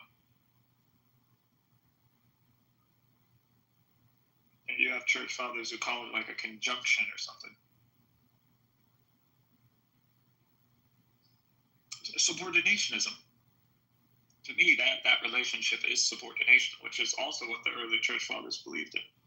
So the human nature, Jesus, with a human mind, because he has to be fully human, because the Council of Constantinople I is the one that denied the Apollinarianism, declared Apollinarianism a heresy, even though they believed in two natures. Yeah, so they believed in two natures, but they didn't believe in two minds. So they didn't believe like Jesus had his own consciousness, like the human had his own consciousness. They believed that it was only God. There was only one mind, and through this mind, there's a human nature, which would turn it into theophany, which would be pretty much what the Docetists were saying. So it's just Docetism, really. When you deny the mind of the human or the soul of the human, then you're saying that the human nature is but a manifestation of the divine mind, which we go back to Abraham and the three men, which you believe one of them is a theophany. You don't believe that God took on the nature of one of the men when he showed up to Abraham. You don't believe that. It's a theophany. It's an appearing. No, I believe it was fully man. It was human nature. You believe like when God showed up to Abraham, he was a fully man? Came in the form of a man, yes. I'm talking about the three men and Lot and Sodom and Gomorrah. Yeah, so he wouldn't be fully man. The angel of the Lord spoke to Abraham while the other two angels went down into the city. That the angel of the Lord was the pre-incarnate Christ. Yeah, so that would be a theophany, right? That would be like an angel appearing as a man. Like the angel isn't actually becoming a man. He's not incarnating as a man. He's not taking on the full nature of being human. So he's still an angel. I agree with that. Yeah, if you tried to go stab him. He's pre-incarnate Christ, the Son of God. I'm just talking like angels in like when they do show up. So if you tried to stab one of these angels, you think he's going to hit the ground? No. Yeah, he's going to look at you like you're a fucking idiot. Yeah, exactly. Exactly. Not even going to bleed or anything. Why? He's just looking like a human. He's not actually a human. So that you would say is a manifestation. That would be like a theophany. In a specific sense, it would be a theophany, a manifestation. So that's what they accuse the Apollinarianists of claiming, that is just a manifestation. And the Docetists as well. So the Chalcedon, you have to affirm a human mind, like a human consciousness, a human soul to Christ. So the two natures that you hold within the hypostatic union, these two can have a conversation. They can have a back and forth. It's not just one mind behind them. No. So how is Jesus God? if the human nature is distinct from the divine nature and they both have their own minds and consciousnesses.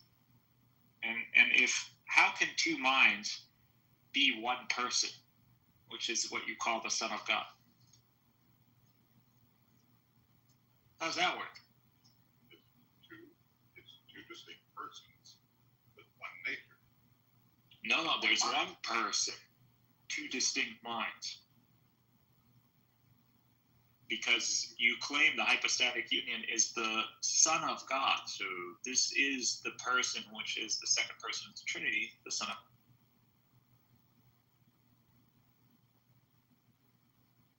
Two natures, one person.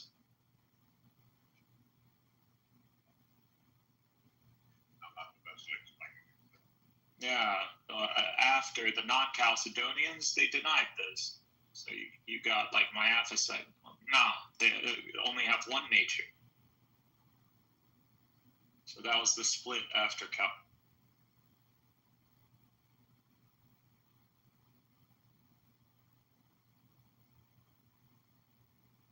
So you have Christians who affirm two natures, denied two minds. And you have Christians who affirm two natures, two minds. And you have Christians who affirm one nature, one mind.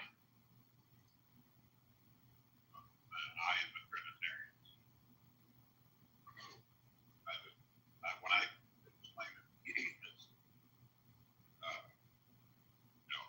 three distinct persons, one nature, one will.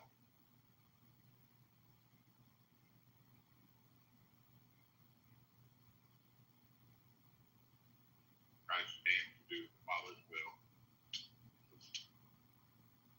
Yeah, one nature, one will. Okay, if there's only one nature and God is divine, it would be the divine nature. You know, the human nature, wouldn't be pre-eternal to God.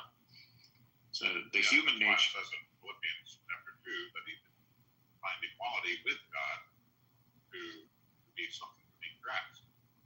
So he humbled himself and became in human form,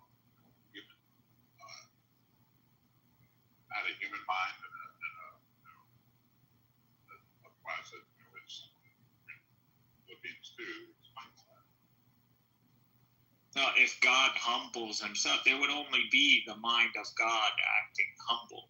The thing with Christ, it's not only the mind of God. It's that there's a human mind there. There's a human consciousness. There's actually a human soul. And this human soul does not know that it is pre-existing. It doesn't, because it's a human. A human is created. There are no human beings that are pre-existed. I mean, that would just be blasphemy. For Christ. Christ was the only one. But he always existed. But the human nature didn't always exist. Not the human, but God did. God has always existed. It's always been. The human nature's always been. God has always existed. Okay, there's no problem. God is God, divine. There's a human. That's when he took on the form of man to find equality to, like I said, looking separate. No. There are many prophets who, were practically God in the sense that whole book on this divine images. I don't know if you like Dan McClellan or not, but he has a book on this. But he talks about this. It's implied in the Hebrew Bible with like Exodus, I think, like 30. I don't know, the one with the angel is who won't forgive sins because he has my name or something. So this is an example, which is also like in Exodus, pretty much at the end of the 5 books. And so it's supposed to be, at least based on what the academics are saying, the Bible written different periods, even the Book of Moses. So there's a developing philosophy doctrine in the Hebrew Bible. And you see it conclude with that verse in Exodus, which talks about an angel's he's gonna listen to him. He's not gonna forgive because my name isn't. Paraphrasing, obviously, but that gives you the template. That's the doctrine in the Hebrew Bible. So God can bestow authority and His name upon creatures, and these creatures can literally just start, based on this, act like God, like speak in first person and like act in His authority.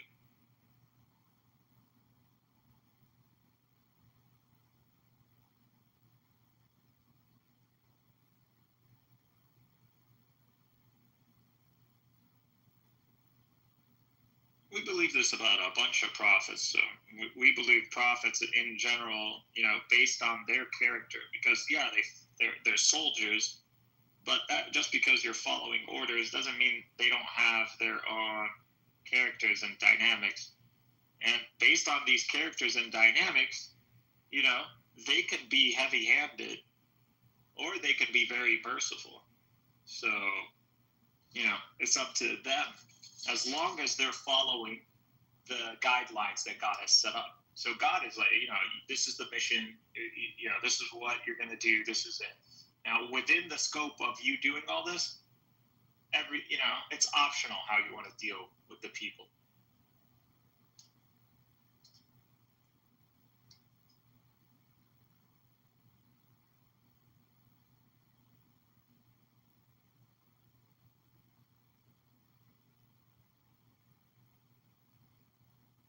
Although I don't know how it could have gotten any worse with the Jews, honestly, or with the, I don't know.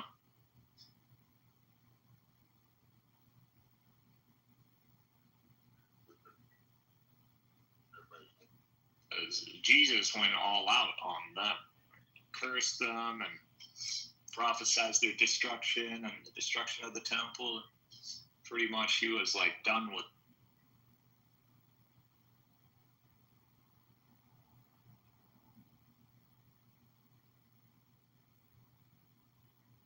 Oh.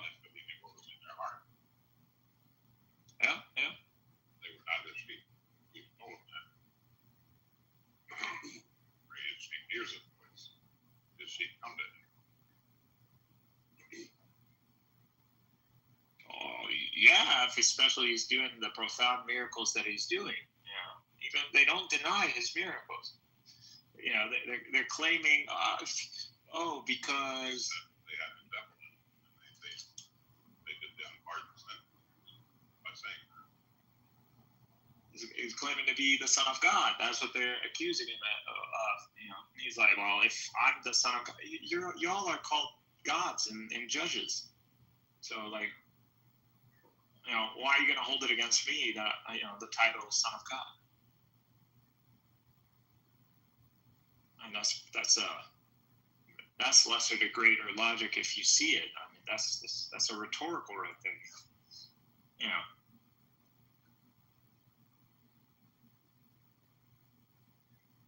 If someone accusing you, you're doing idolatry, and they're literally worshiping Saturn.